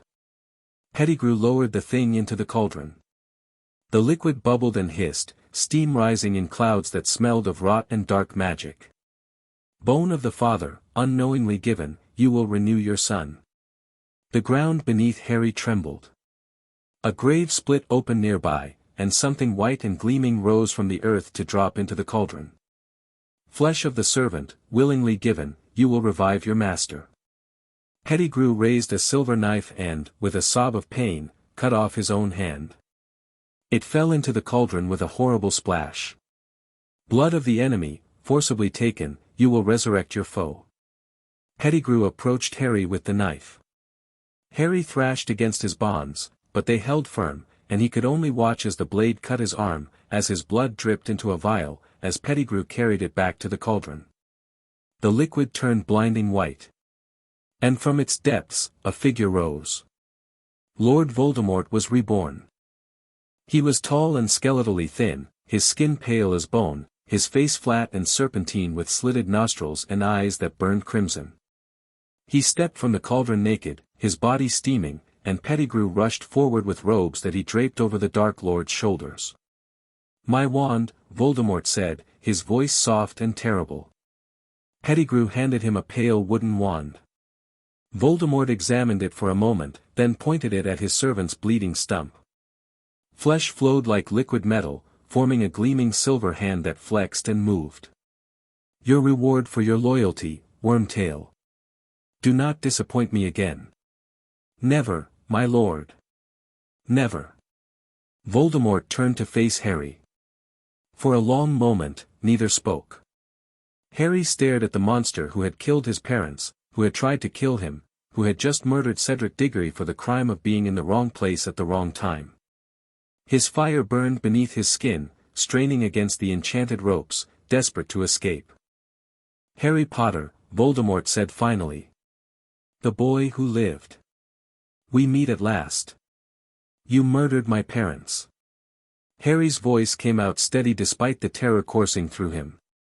"You've tried to murder me twice. And you just killed my friend. Cedric Diggory was not your friend. He was an obstacle, nothing more." Voldemort moved closer, his red eyes studying Harry with unsettling intensity. "But you are fascinating. I felt you through our connection, you know. For years, I felt your growth, your power, the fire that burns in your very soul. The Horcrux." Harry spat the word like a curse. Voldemort's eyes widened fractionally. "You know. How interesting. I did not expect Dumbledore to share that particular secret. Dumbledore didn't tell me anything. The Vila who raised me figured it out years ago." Harry's lips curved in a humorless smile. "She also figured out how to destroy it. My fire has been burning your soul fragments since I was 5 years old. There's barely anything left." For the first time, something flickered in Voldemort's expression. Not fear. Harry doubted the Dark Lord was capable of fear, but something close to it. Uncertainty, perhaps. Concern. "You lie." "Do I?" Harry called his fire with everything he had. The silver flames didn't just emerge, they erupted. The enchanted ropes held for a heartbeat, too, and then began to smolder. To weaken. To burn. Voldemort raised his wand, but Harry was already free. He threw himself to the side as a killing curse scorched the air where he'd been. His hands found his wand, dropped during the binding, lying forgotten in the grass, and he came up casting Incendio Maxima. The spell combined with his Vila fire, creating a torrent of silver-white flame that roared across the graveyard. Voldemort conjured a shield of pure darkness, and the two magics met with a sound like the world tearing. "Impressive," Voldemort said, his voice carrying over the chaos. "You have grown powerful indeed. But power alone cannot save you, Harry Potter. I have faced wizards far greater than you. Then stop talking and fight me. Harry pressed his attack. Fire magic flowed through him like blood, like breath, like the very essence of his being. He didn't think about technique or strategy, he simply burned, pouring everything he had into the assault. But Voldemort was the most dangerous dark wizard in history. The Dark Lord's counterattack was precise and devastating. Curses that Harry had never seen, magic that felt wrong against his senses, combinations that should have been impossible. Harry blocked what he could, dodged what he couldn't, and felt his defenses weakening with every exchange. A cutting curse slipped through his guard, opening a gash across his chest. A bone-breaking hex caught his left arm, and he felt something crack. A curse he couldn't identify slammed into his shield and shattered it, throwing him backward into a tombstone. Harry slumped against the stone, blood running down his face, his fire flickering weakly. You fought well, Voldemort said, approaching slowly. Better than I expected. But the outcome was never in doubt. He raised his wand. Now, Harry Potter, you will die. The graveyard exploded. Silver fire, not Harry's, erupted from nowhere, crashing into Voldemort and driving him back. Dark figures appeared at the edges of Harry's vision, wands blazing, voices shouting. And through the chaos, running toward him with her hair streaming behind her like a silver banner, came Fleur. Harry. She reached him in seconds, her hands cupping his face, her eyes wild with fear and fury. Harry, stay with me. Stay with me. Fleur. He couldn't understand how she was here. The cup had been a portkey, no one knew where it led, how, no time. We have to go. She pulled a broken quill from her pocket, a portkey, Harry realized, emergency extraction. Everyone, now. The other figures converged on them. Harry caught glimpses of faces, Jean-Michel, Apollon, others he didn't recognize, as hands grabbed onto the quill. No. Voldemort's scream of fury echoed across the graveyard. He raised his wand, dark magic gathering, the portkey activated. The world wrenched sideways again, colors blurring, sound distorting. When it resolved, Harry was lying on grass, staring at stars, surrounded by people shouting his name. Harry! Harry, can you hear me? He tried to respond, but his mouth wasn't working properly. Everything felt distant, muffled, like he was watching through fogged glass.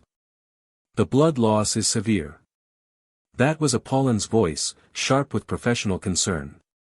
Multiple lacerations, a broken arm, possible internal damage. We need a healer immediately. The Hogwarts infirmary, no. We take him home. I don't trust British healers with my son. Apollon, the political implications, I don't care about politics, Jean-Michel. He's dying. Harry wanted to tell them he was fine. He wasn't dying, he'd survived worse than this. But his body wouldn't cooperate, and the darkness at the edges of his vision was spreading. The last thing he saw before unconsciousness claimed him was Fleur's face, streaked with tears, her lips moving in words he couldn't hear. I love you, he thought, and let the darkness take him. Harry woke in his own bed at the Delacour estate. For a long moment, he just lay there, staring at the familiar ceiling, trying to convince himself that he was actually alive.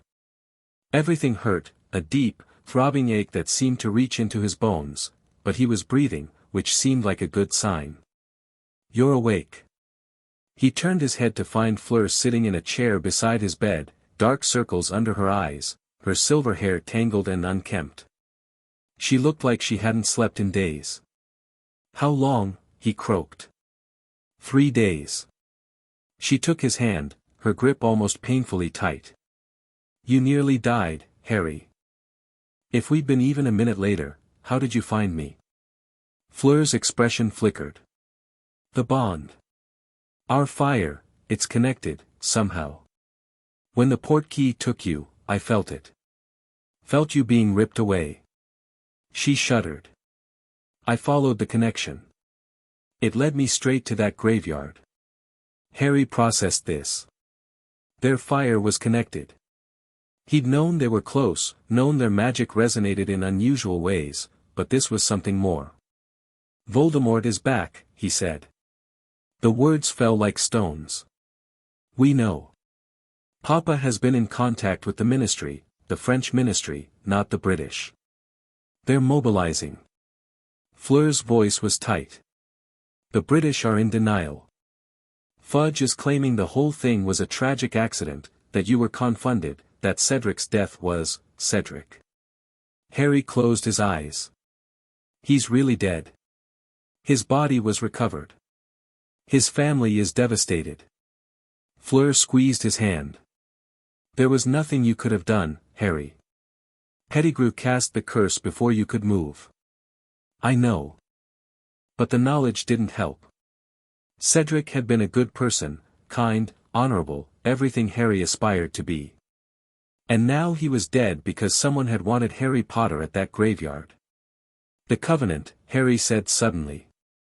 They weren't at the graveyard. I thought, with Voldemort returning, they weren't allied. Fleur's expression darkened. Not yet. From what Papa has learned, Voldemort approached them, but they refused. The Covenant's hatred of Vila is, religious.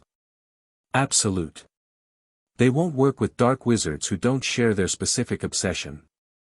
Small mercies. For now. If Voldemort offers them something they want, like you, they might reconsider. Harry let out a long breath. One enemy at a time. He could only handle one enemy at a time. Where's everyone else? Papa is in Paris, coordinating with the ministry.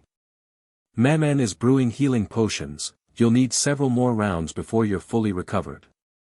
Claude went back to Beauxbatons to manage the chaos there. Fleur's lips quirked. Apparently, your dramatic disappearance and near death have made you even more famous. Everyone wants to know the story. What story? I got kidnapped, watched a friend die, and nearly got killed myself. There's nothing heroic about it. You fought Voldemort. Fleur's voice was soft. The most feared dark wizard in history, freshly resurrected, at the height of his power. You fought him and survived. I survived because you showed up. I was losing. You were losing because you were bound, injured, and caught by surprise. If you'd faced him on equal footing, I'd probably still have lost. Harry met her eyes. I'm not trying to be modest, Fleur. I felt his magic. It's wrong. Corrupted. But incredibly powerful.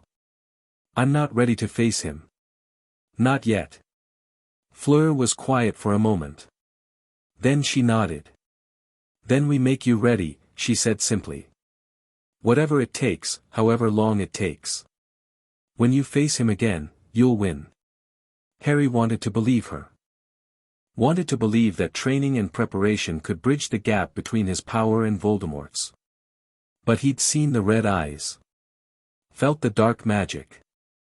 And somewhere deep in his chest, the Horcrux, weakened, dying, but still present, pulsed in recognition of its creator. This wasn't going to be easy. Recovery was slow. The physical injuries healed within a week, magical medicine was remarkably effective, but the mental wounds took longer. Harry found himself waking from nightmares, Cedric's face frozen in death, Voldemort's laughter echoing in his ears. He flinched at unexpected sounds, saw shadows where none existed, felt the constant itch of paranoia that made it impossible to relax. It's normal, Apollon told him gently during one of their sessions. You've experienced trauma. Your mind is processing it the only way it knows how. By making me jump at my own shadow. By keeping you alert. Your instincts saved your life in that graveyard, they're trying to save it still. She rested a hand on his shoulder. The fear will fade with time. The vigilance will remain. That's not weakness, Harry. It's survival. Harry wanted to believe her. But every time he closed his eyes, he saw green light. Fleur was his anchor through the worst of it. She sat with him during the nightmares, held him when the shaking wouldn't stop, distracted him with stories and arguments and training sessions that pushed him to his limits. She never treated him like he was broken, never looked at him with pity, just love, fierce and unwavering. "I don't deserve you," Harry told her one night, after a particularly bad episode. "Probably not," she agreed. "But you're stuck with me anyway." "Fleur, no." She silenced him with a look. "We're not doing this. You don't get to push me away because you think you're damaged goods. I chose you, Harry Potter Delacour. I chose you when you were a broken child in my garden, and I choose you now. That's not going to change because you have nightmares." Harry stared at her, at the steel in her blue eyes, the set of her jaw, the absolute certainty in her voice, and felt something crack in his chest. "I love you," he said quietly. "I don't say it enough." "You don't have to say it. I know." Her expression softened. "But I don't mind hearing it." He pulled her close and held on like she was the only solid thing in a world that kept shifting beneath his feet. The political situation deteriorated rapidly. Britain was in chaos. Fudge continued to deny Voldemort's return, despite mounting evidence to the contrary. The Daily Prophet ran smear campaigns against anyone who contradicted the official story, including Harry, who was painted as an attention-seeking liar with delusions of grandeur. "They're calling you unstable," Fleur reported, reading from a smuggled copy of the Prophet. "Traumatized by your childhood, manipulated by foreigners, desperate for fame. It would be funny if it weren't so dangerous. Let them talk." Harry was practicing fire forms in the training yard, silver flames dancing between his hands. "I don't care what the British press thinks of me. You should care. Public opinion shapes policy. If Fudge can convince enough people that you're lying, then Britain falls." Harry's voice was flat. "Voldemort rebuilds his forces in secret, strikes when they're least prepared, and thousands die." He sent a whip of fire cracking across the yard. "I know, Fleur. I've run the scenarios. But I can't force them to believe me." "No. But someone can." Harry paused. "Dumbledore? He's been trying. The Order of the Phoenix, his secret organization, is working to counter Fudge's propaganda. But he's fighting an uphill battle." Fleur set aside the paper. "He wants to meet with you. Officially, this time." "Of course he does.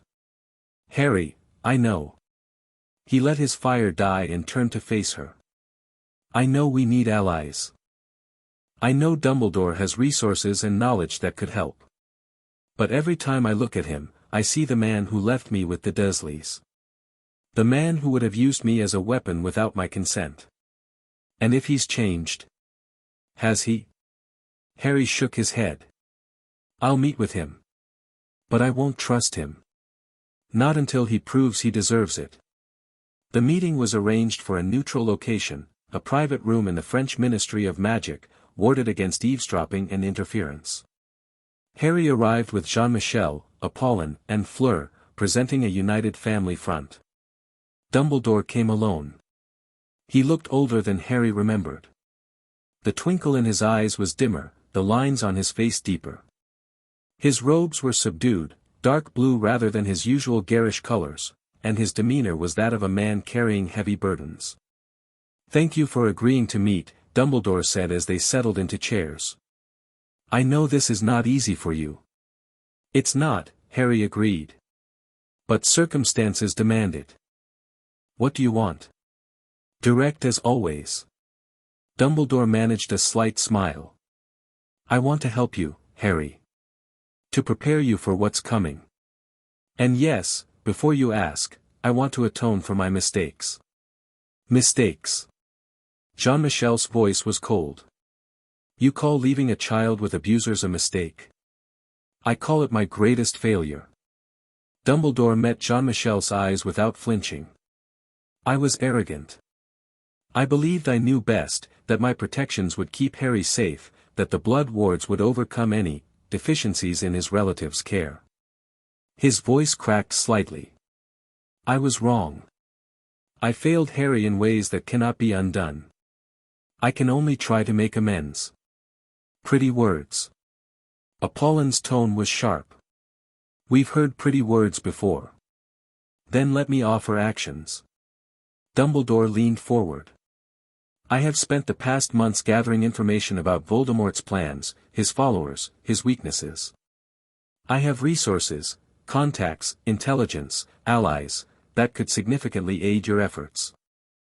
And I have knowledge that Harry needs, about the Horcruxes and how to destroy them. Harry's attention sharpened. You know about the Horcruxes? I have suspected for years. The diary that possessed a student in Harry's second year, your second year at Beauxbatons, was a Horcrux. One of several, I believe. Dumbledore's expression was grave. Voldemort split his soul multiple times. To truly destroy him, all fragments must be eliminated. Including the one in Harry's scar, Apollon said quietly. Yes. Dumbledore's gaze moved to Harry. Though I understand that particular fragment is already weakening. The Vila fire burns spiritual corruption, and you have carried that fire since childhood. With time and training, you may be able to purge it entirely without sacrifice. Without dying, you mean? Yes. Harry studied the old man, the weight of years in his eyes, the genuine concern in his voice, the absence of the manipulative gleam he'd always expected to see. What do you want in return? He asked finally. For this information, these resources? Nothing. Dumbledore held up a hand before anyone could object. I do not ask for your trust, I have not earned it.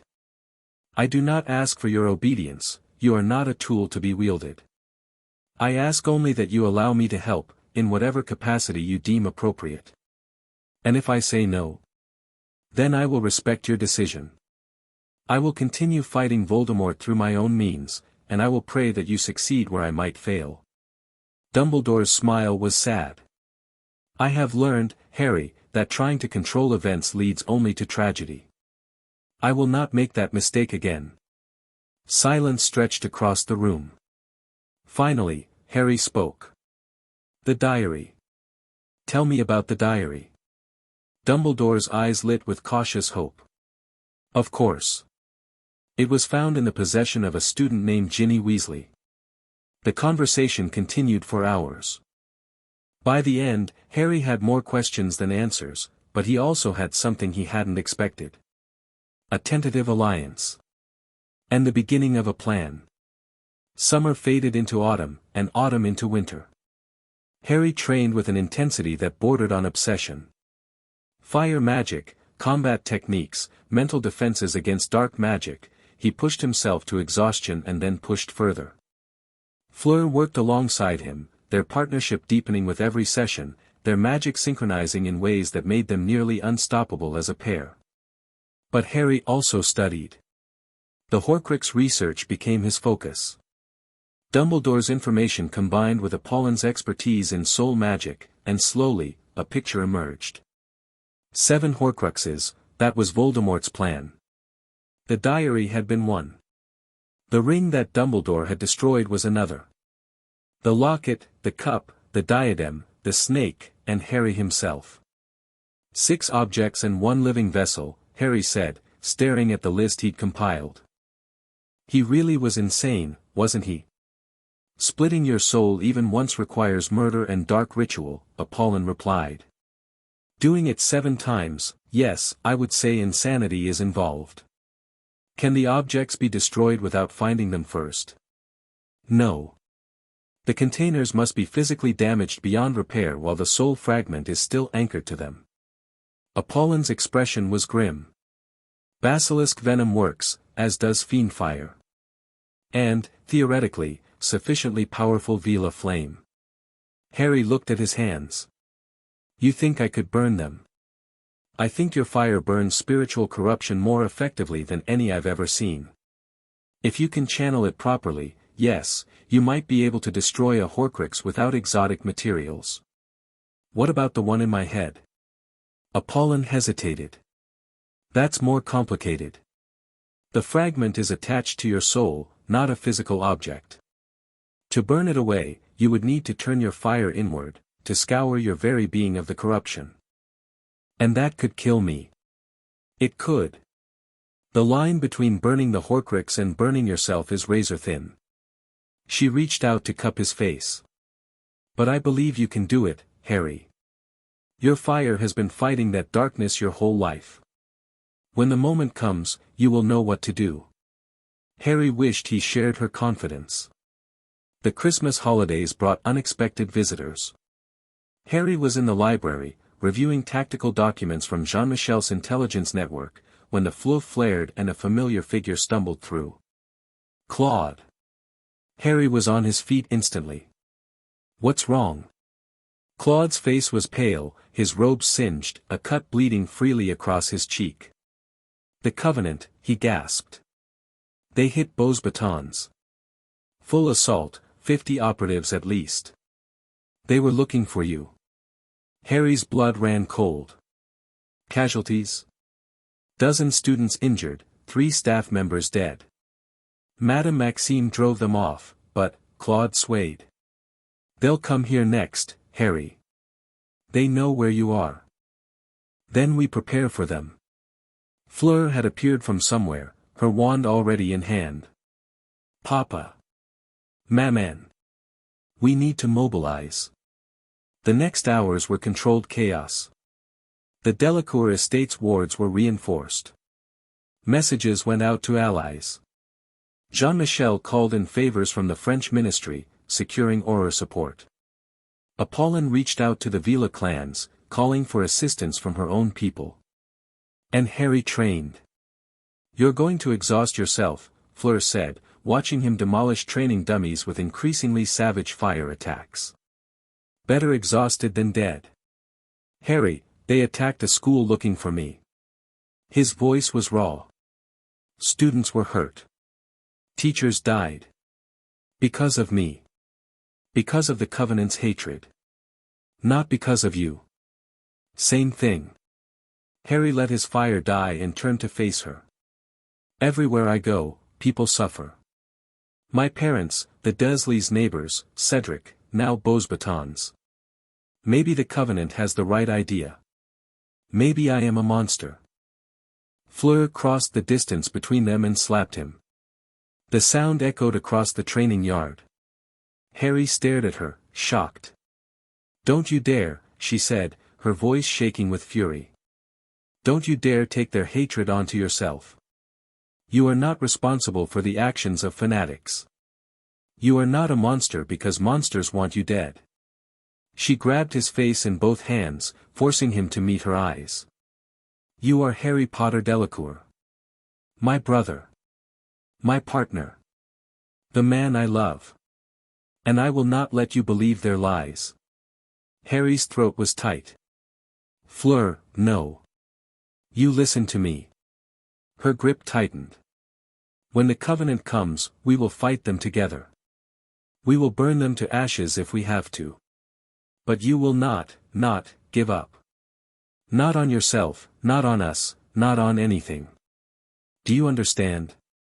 He stared at her, at the fire in her eyes, the tears she was fighting back, the absolute refusal to let him break. I understand, he whispered. Good.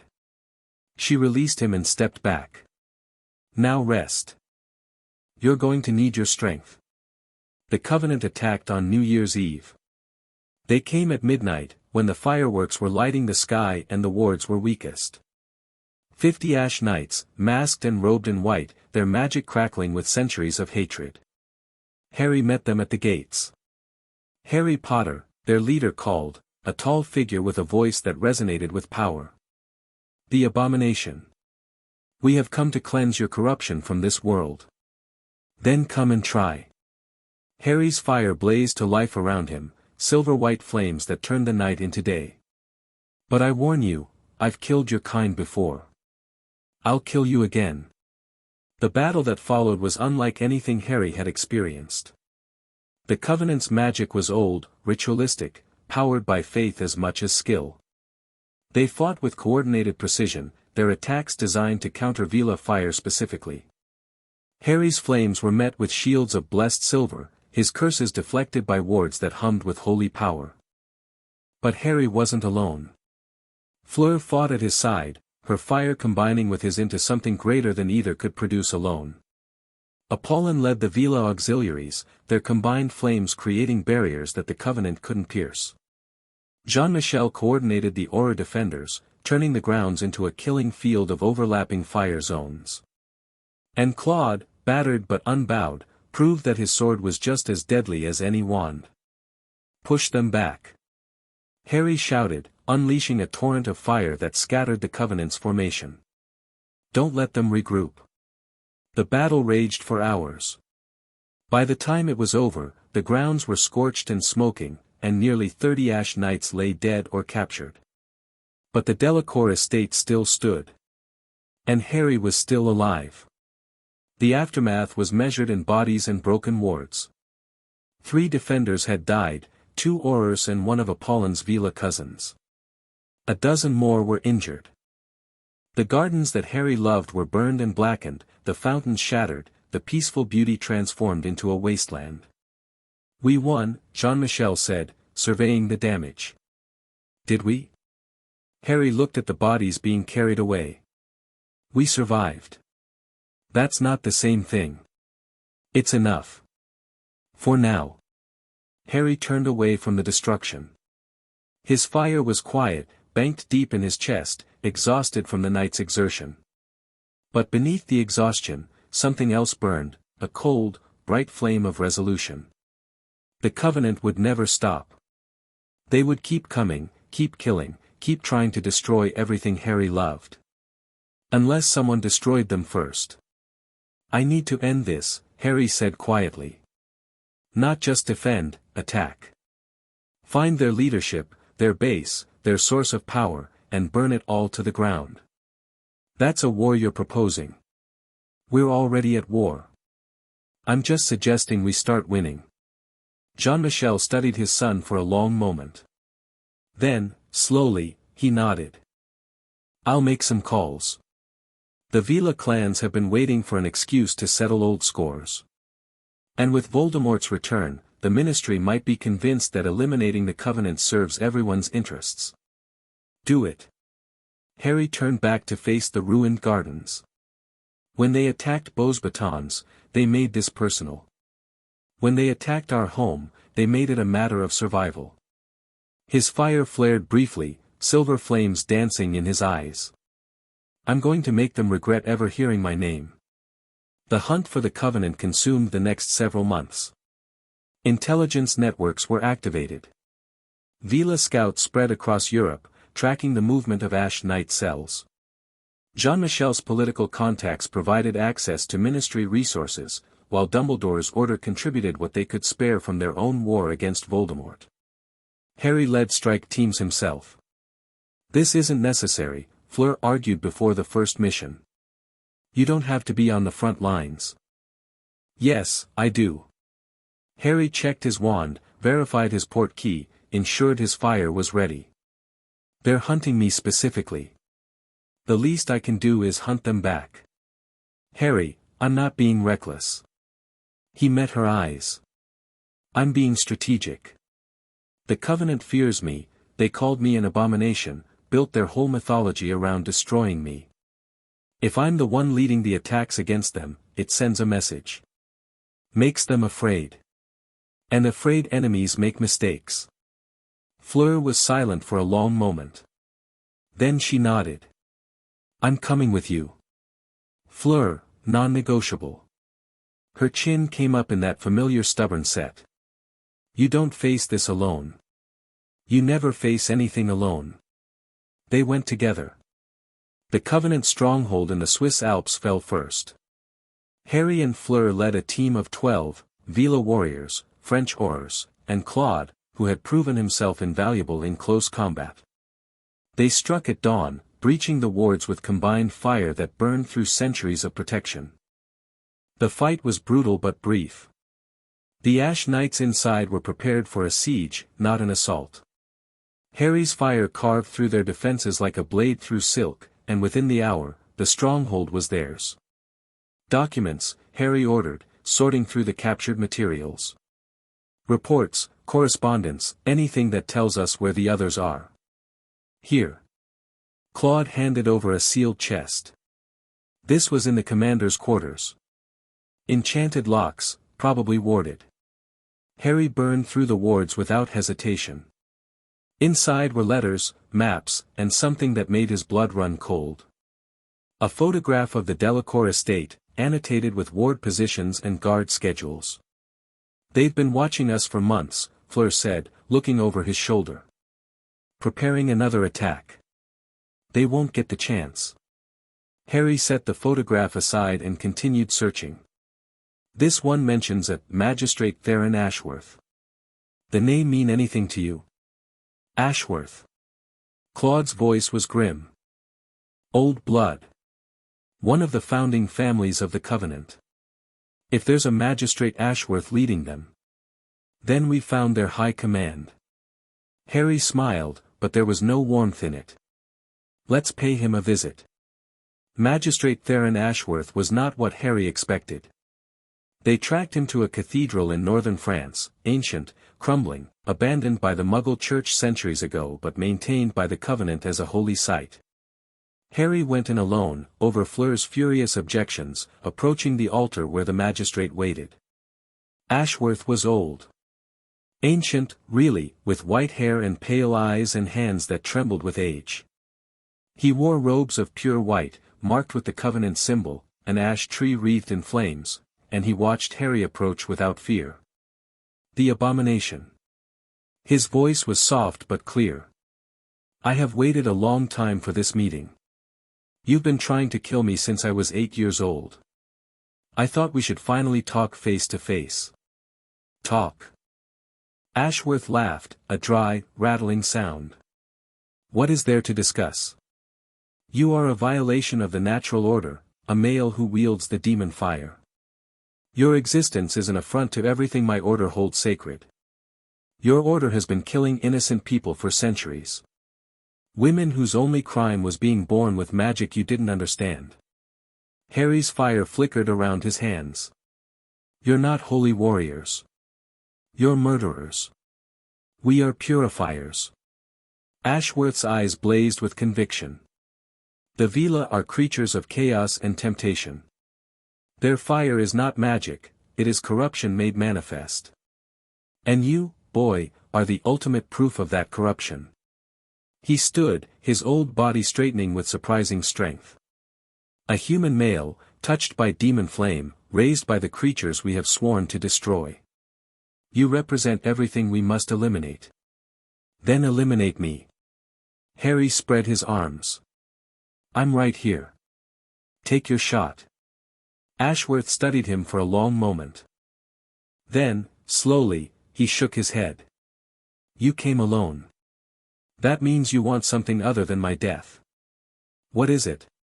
Harry lowered his arms. "An end. Not to the Covenant, I'm not naive enough to think I can destroy centuries of hatred overnight. But an end to the attacks on me and my family. A truce, if not peace. Impossible. My faith does not permit, your faith has already failed." Harry's voice was flat. "I've destroyed 3 of your strongholds in the past month. Your forces are scattered, your leadership decimated, your resources depleted. The Vila clans are mobilized against you for the first time in centuries. If this war continues, the Covenant will be wiped out within the year. Then we die martyrs to our cause. Or you adapt." Harry met Ashworth's eyes. "I'm not asking you to abandon your beliefs. I'm asking you to reconsider your methods. The Vila aren't demons, they're people, with families and hopes and fears just like anyone else. I'm not an abomination, I'm a boy who was hurt and found a family that loved him." Pretty words. But they change nothing. Don't they? Harry let his fire bloom around him, not threatening, just present, silver-white flames that danced with gentle warmth. "Look at this fire, Magistrate. Does it feel evil to you? Does it burn with corruption and chaos? Ashworth's expression flickered. For just a moment, his certainty wavered. It's warm, he admitted reluctantly. Like sunlight. Like love, Harry finished quietly. That's what Vila fire is, at its core. Not demon flame, not corruption, just love made manifest. The power to protect, to nurture, to defend what matters. He let the flames die. I didn't come here to kill you, magistrate. I came here to show you that everything you believe about me is wrong. Silence stretched between them. Finally, Ashworth sat back down, his ancient body seeming to deflate. I have dedicated my life to fighting darkness, he said quietly. I have sacrificed everything, family, friendship, any hope of normal existence, in service to that cause. And now you stand before me, wielding the fire I was taught to hate, and tell me it's born of love. I'm telling you what I know to be true. And if I accept that truth, if I acknowledge that generations of my predecessors were wrong. Ashworth's laugh was bitter. I would have to accept that I have spent 80 years murdering innocents in the name of a lie. That's a heavy burden. One I am not certain I can bear. Harry waited. Finally, Ashworth looked up, and his eyes were filled with something Harry hadn't expected. Tears. I cannot speak for the entire covenant, he said slowly. But I can. I can consider what you've shown me. And I can order my forces to stand down while I do so. That's all I ask. You ask more than you know. Ashworth rose and extended a trembling hand. Go, Harry Potter. Leave this place and let an old man wrestle with his demons. Perhaps, when the wrestling is done, we can speak again. Harry took the offered hand and shook it once. Perhaps we can. The truce held. It wasn't peace, the covenant didn't dissolve overnight, and there were splinter factions who refused to accept Ashworth's stand-down order. But the coordinated attacks on Harry and his family ceased, and the Vila clans pulled back their offensive operations. You showed mercy to a man who wanted you dead, Fleur said that night. I don't know if that was wisdom or foolishness. Neither do I. Harry stared at the ceiling of his bedroom. But killing him wouldn't have ended anything. The Covenant's hatred runs too deep for one death to matter. If there's any chance of actually ending this conflict, it has to come from within. And if Ashworth can't change his followers' minds, then we'll have a war on two fronts instead of one. Harry sighed. But at least I'll know I tried. Fleur was quiet for a moment. Then she rolled over and pressed a kiss to his cheek. You're a good man, Harry Potter Delacour. Even when you're being an idiot. Thank you for the glowing endorsement. It's my specialty. She settled against his side, her silver hair spreading across his chest. Now sleep. Tomorrow we start planning for Voldemort. Harry closed his eyes and let exhaustion claim him. Tomorrow, the real war would begin. Chapter 3 and Chapter 4, Fire and Blood. The Covenant stronghold burned behind them as Harry and Fleur materialized on the battlefield. They had been mid-transit when the emergency port key activated, Jean-Michel's signal, the one that meant catastrophic danger, the one they had prayed would never be used. Now they stood in the smoking ruins of what had been a peaceful meadow, surrounded by the chaos of a battle already lost. Papa! Fleur screamed, running toward a cluster of fallen defenders. Harry followed, his fire already blazing, scanning the carnage for threats. Bodies lay scattered across the scorched grass, Aurors, Vila warriors, people he recognized from dinners and training sessions and lazy summer afternoons. Dead. All dead. Jean-Michel was alive, barely. He lay against a shattered tree, his robes soaked with blood, his breathing shallow and labored. Apollon knelt beside him, her hands glowing with healing magic, her face a mask of desperate concentration. What happened? Harry demanded, dropping to his knees beside them. Ambush. Jean-Michel's voice was a wet rasp. Voldemort's forces. They knew exactly where we'd be, exactly when, he coughed, blood flecking his lips. Someone betrayed us. Don't talk.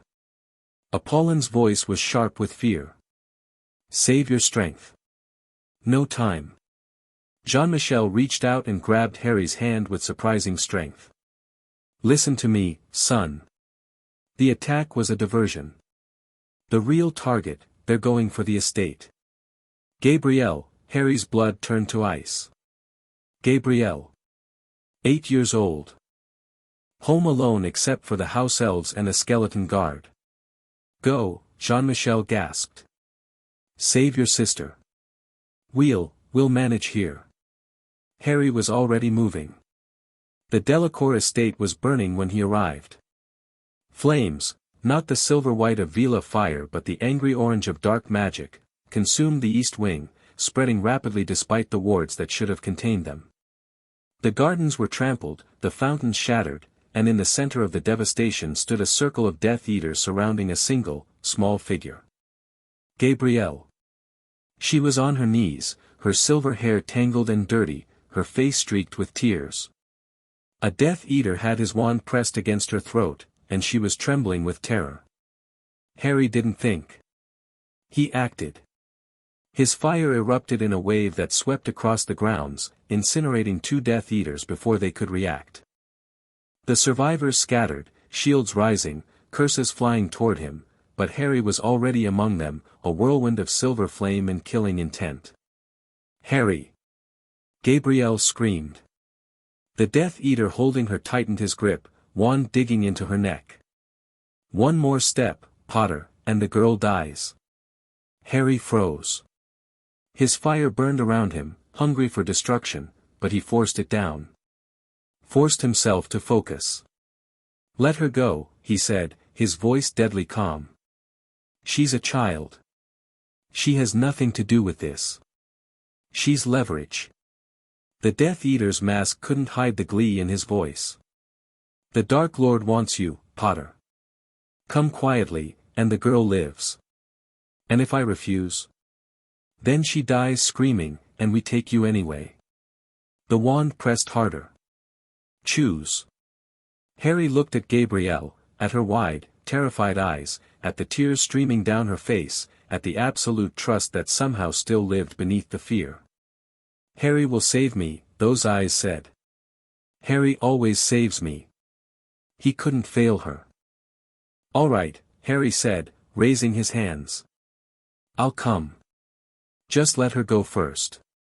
Do you think I'm stupid? The girl stays with us until Fleur hit them from behind. She materialized from the shadows like an avenging angel, her fire blazing so bright it hurt to look at. The Death Eater holding Gabrielle never saw her coming. One moment he was gloating, the next his head was separated from his body by a blade of pure silver flame. Gabrielle fell, screaming, and Harry caught her. His fire surrounded them both, creating a protective bubble that burned everything that tried to get close. I've got you, he said, pulling her tight against his chest. I've got you. You're safe. Harry, they killed Mimi, I know. I know, sweetling. But I'm here now. He looked up at Fleur, who was systematically destroying the remaining Death Eaters with cold, methodical fury. We need to move. There might be more coming. Fleur finished off the last attacker and crossed to them, her face pale beneath the blood and soot. Is she hurt? Scared. Not injured. Harry shifted Gabrielle in his arms, feeling the child cling to him like he was the only solid thing in the world. The estate is compromised. We need a new safe house. The Villa Sanctuary in the Pyrenees. Maman's clan. Fleur pulled out a portkey, a silver bracelet that gleamed in the firelight. Come on. We need to get her away from here. Harry took one last look at his burning home, the place where he'd learned to laugh, to love, to be human, and felt something cold and terrible settle in his chest. Voldemort would pay for this. They all would. The Villa Sanctuary was a hidden valley, shielded by magic older than recorded history. Snow-capped peaks surrounded it on all sides, and at its heart lay a cluster of crystalline buildings that seemed to grow from the mountain itself. They were met at the entrance by Apollin's grandmother, a villa so ancient that she had witnessed the rise and fall of empires, and a contingent of warriors who radiated power like heat from a forge. "The child first," the grandmother said, her voice carrying the weight of centuries. "She needs rest and healing." "I don't want to leave Harry," Gabrielle whimpered, her grip tightening on his robes. "I'll be right here." Harry knelt to meet her eyes. "I promise, Gabby. I'm not going anywhere." "You promise?" "I promise." He kissed her forehead. "Go with the healers. Get some sleep. When you wake up, I'll be here."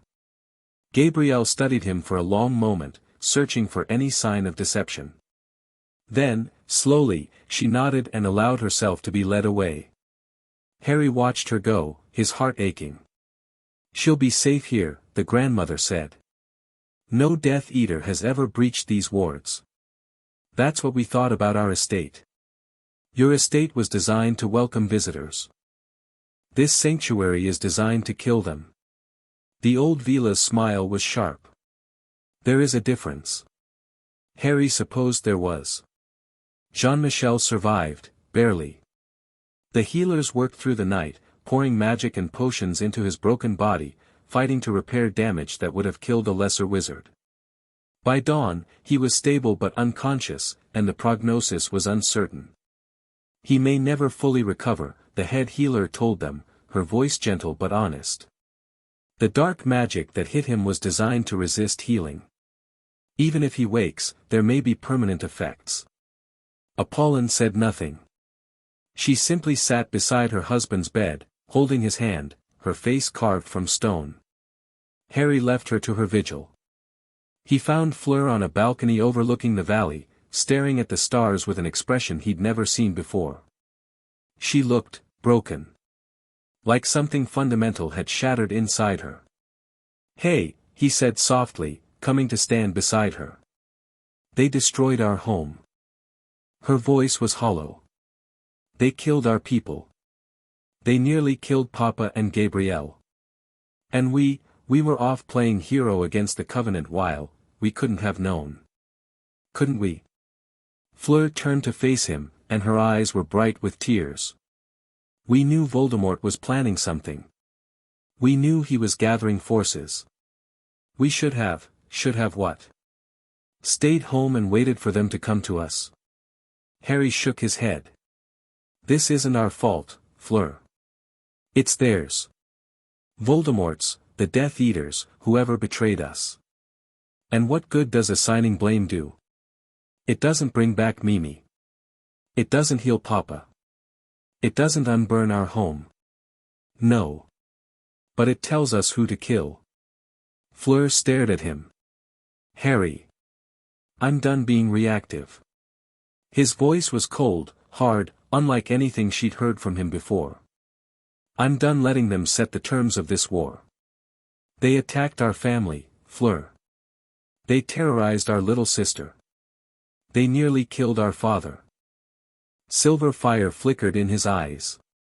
"I'm going to find out who betrayed us. I'm going to track down every Death Eater responsible for this attack.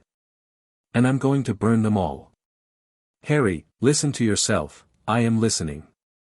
He met her gaze squarely. "I'm listening to the voice that's been whispering since the graveyard. Since Cedric died. Since I realized that mercy just gives my enemies more chances to hurt the people I love." He turned back to the stars.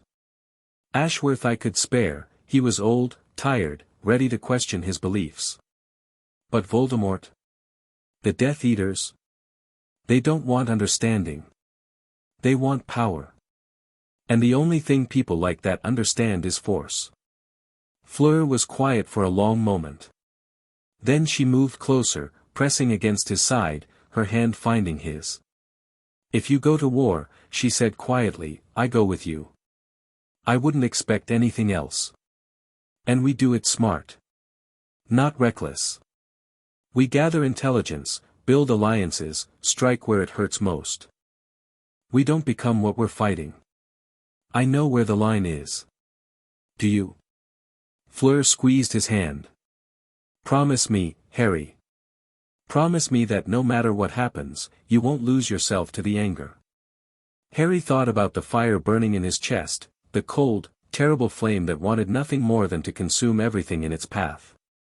He thought about how easy it would be to give in, to let the rage drive him, to burn until there was nothing left.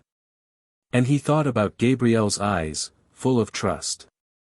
About Fleur's hand in his. About the family that had saved him from darkness once before. I promise, he said. Whatever I become, I'll come back to you. That's all I ask. The spy was found 3 days later. His name was Olivier Martin, a junior official in the French ministry who had been passing information to Voldemort for nearly a year. The Vila caught him trying to send a message about the sanctuary's location, and Harry was there when they brought him in for questioning. I want to talk to him alone, Harry said. The Vila guards exchanged glances but didn't argue. They left Harry in the interrogation chamber with the spy, whose face was pale with terror. Harry Potter. Martin tried to smile. I've heard so much about, who else? The smile vanished. What? Who else is spying for Voldemort? What are their names, their positions, their methods of communication? I can't, he'll kill me if Harry let his fire bloom. Just a little, a flicker of silver white around his hands, a hint of heat in the air. He might kill you, Harry agreed. Eventually, if he finds out you talked. But I'm here right now. And I'm very, very angry about what happened to my family. Martin's eyes went wide. You wouldn't, the Delacours are supposed to be civilized, my adoptive father is in a coma. My little sister is traumatized. The house elf who raised me is dead. Harry leaned closer, and his fire grew brighter. I am very much in the mood to be uncivilized. The interrogation lasted 2 hours. By the end, Harry had names, locations, and a detailed map of Voldemort's intelligence network within the French ministry. He hadn't laid a finger on Martin. Hadn't needed to. Fear was its own kind of magic. The counteroffensive began within the week. Jean-Michel's contacts, Apollin's Vila connections, Dumbledore's order, Harry pulled together every resource available and directed them toward a single goal, dismantling Voldemort's operations in Europe. You're playing a dangerous game, Dumbledore told him during one of their increasingly frequent strategy sessions. If Voldemort realizes the extent of what you're doing, he already knows. Harry spread tactical maps across the table. He sent assassins after my family. He destroyed my home. He knows I'm coming for him, Dumbledore. I'm just making sure he can't stop me. And when he turns his full attention toward you, then we'll have the fight we've both been waiting for. Harry looked up, and his eyes were hard. I'm not running anymore. I'm not hiding. Voldemort wanted a war. He's got one. Dumbledore studied him for a long moment. You've changed, he said finally. The boy I met last year would never have spoken like this.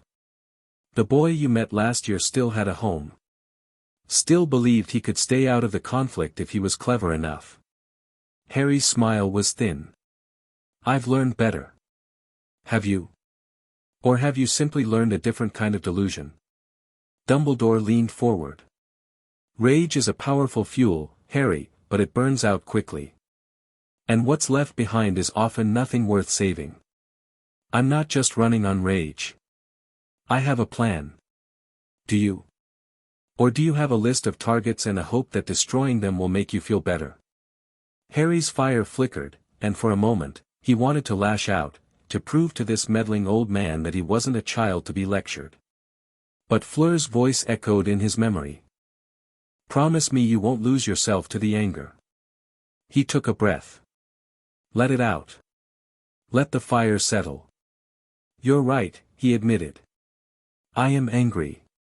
I want revenge, I won't pretend otherwise. But I also know that killing Death Eaters won't undo what they've done. It won't heal my father or rebuild my home. He met Dumbledore's eyes. What it will do is weaken Voldemort. Disrupt his operations. Buy time for the people fighting against him. That's worth something, isn't it? It is. Dumbledore's expression softened. I just wanted to be sure you understood the difference between justice and vengeance. I understand it.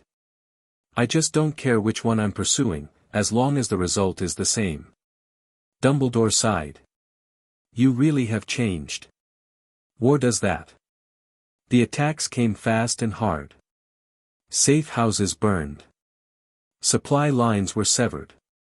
Death Eaters who had operated with impunity suddenly found themselves hunted, their movements tracked, their operations exposed. Harry led from the front, as he promised he would. He and Fleur became legends among both sides, the Silver Flames, some called them, or the Delacour demons, depending on whether you were ally or enemy. You're making a reputation, Claude observed after a particularly successful raid. People are starting to tell stories. Good. Harry cleaned blood from his wand with practiced efficiency. Stories are weapons.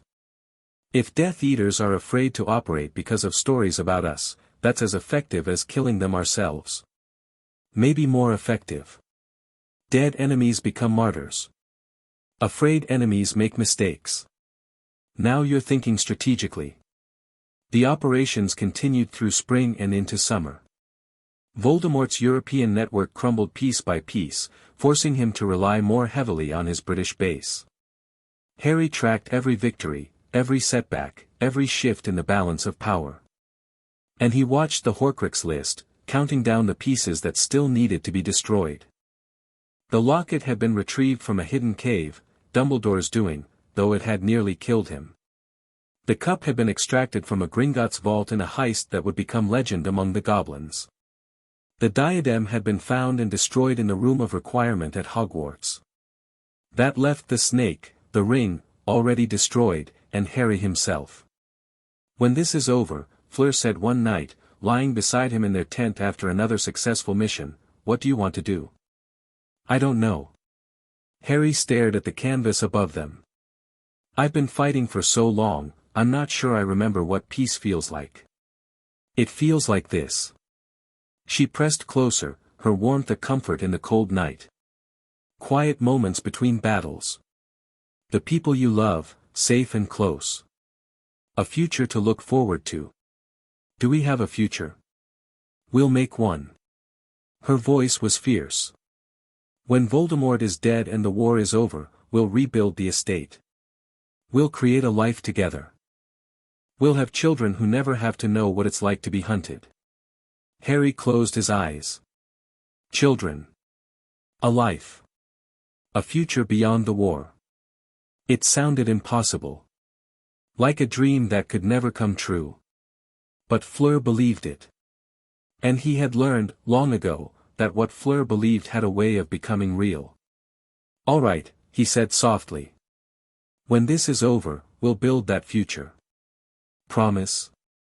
Promise. The final push began in August. Voldemort had consolidated his forces in Britain, abandoning his European operations to focus on securing his home territory. Harry and his allies followed, crossing the Channel with an army that had grown far beyond what anyone expected. French horrors. Vila warriors. Order of the Phoenix members. Former Covenant fighters who had followed Ashworth's example and sought redemption.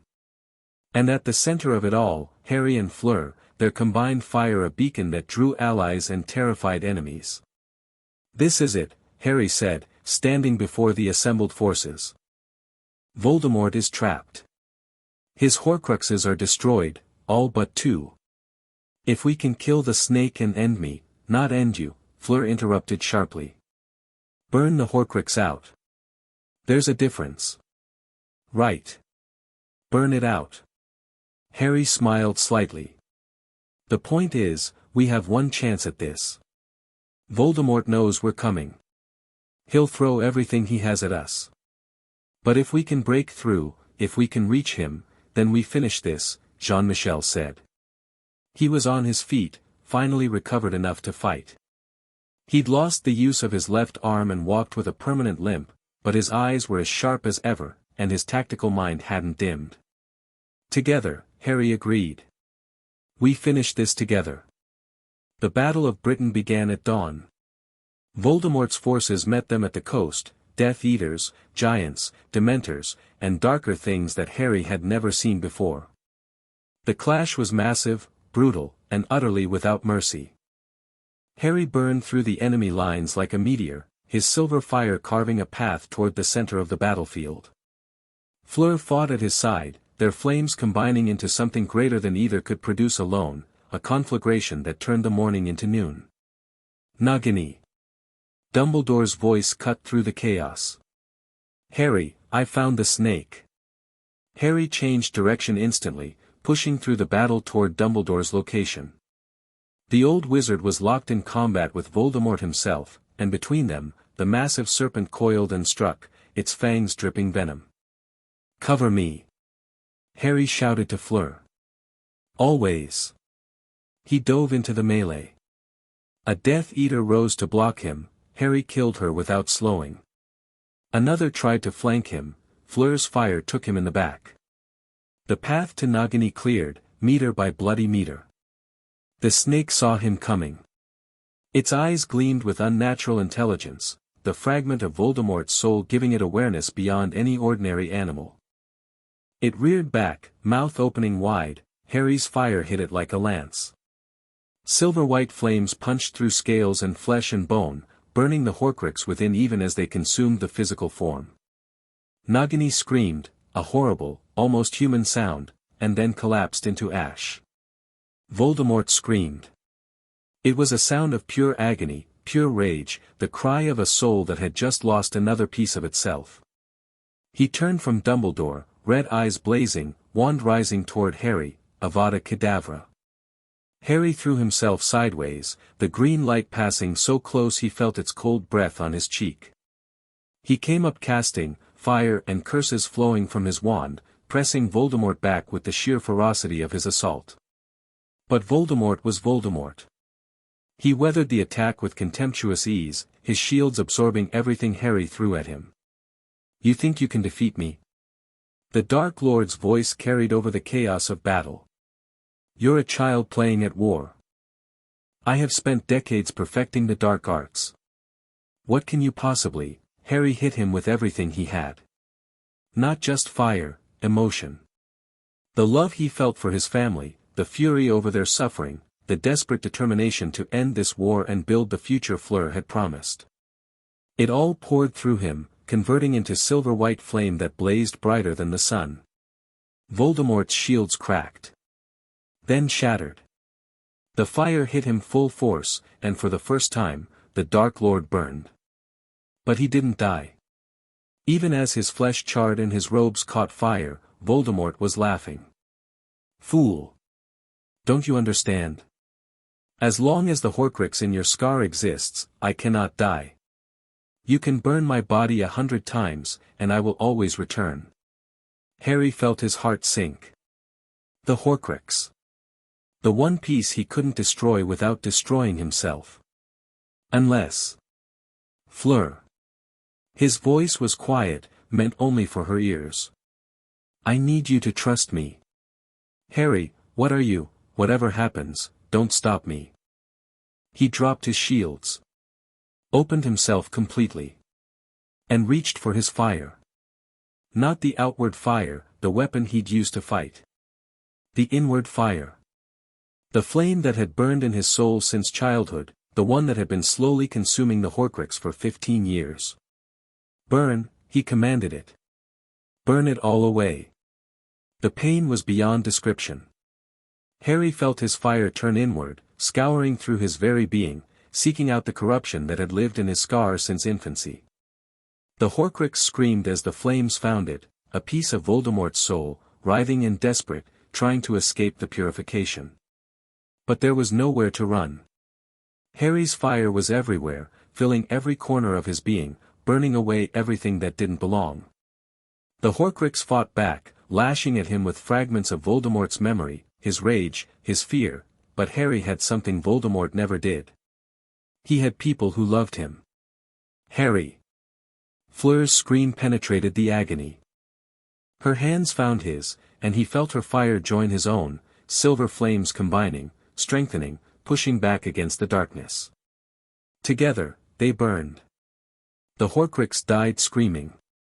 Harry felt it go, felt the moment when the last trace of Voldemort's corruption was consumed by silver flame. His scar, which had always carried a trace of dark magic, finally fell silent. He was free. And Voldemort was mortal. No. The Dark Lord's voice was a whisper of horror. No, it's not possible, I felt it, you can't have, it's done. Harry's voice was hoarse, his body racked with exhaustion, but he stood tall. All your Horcruxes are destroyed. You're human now, Tom. Just like the rest of us. I am Lord Voldemort.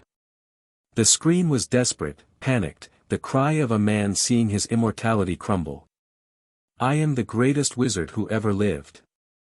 I cannot die. Everyone dies. Harry raised his wand. Even you. The final duel lasted less than a minute. Voldemort was powerful, perhaps the most powerful dark wizard in history. But he was shaken, his confidence shattered by the loss of his Horcruxes, and Harry had something he lacked, certainty. Harry knew, with absolute conviction, that this was the end. That all the pain and sacrifice had led to this moment.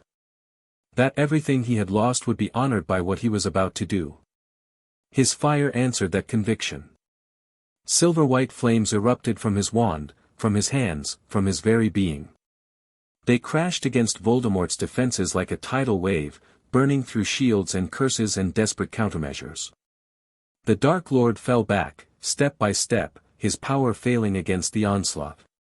This is for my parents, Harry said, his voice carrying over the flames.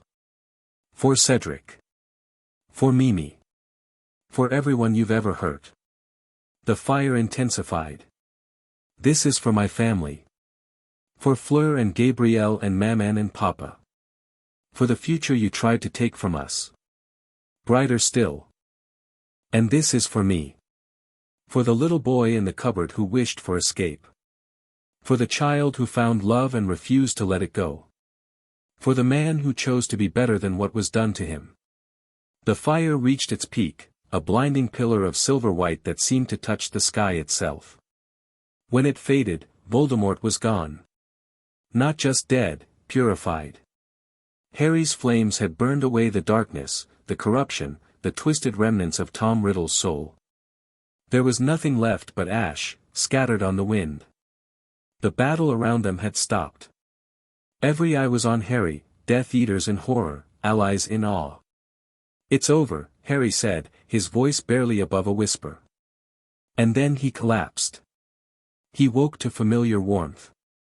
Fleur was beside him, her hand in his, her silver hair spread across the pillow they shared. The room was quiet, not the silence of danger, but the peace of safety. Birdsong drifted through an open window. Hey, he croaked. Fleur's eyes flew open. Harry. You're awake, Maman. He's awake. The next hours were chaos, healers and questions and tearful reunions. Jean-Michel and Apollon. Gabrielle, who threw herself into his arms and refused to let go.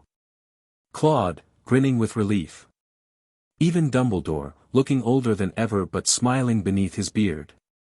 You did it, the old wizard said. You actually did it.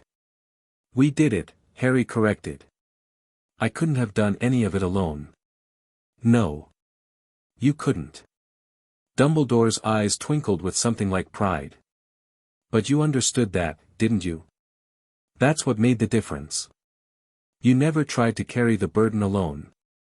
Harry looked around the room, at his family, his friends, the people who had fought beside him and believed in him when he couldn't believe in himself. I had help, he said simply. I was never alone. The war didn't end overnight. There were Death Eaters to capture, wounds to heal, a society to rebuild. The British ministry needed complete reorganization.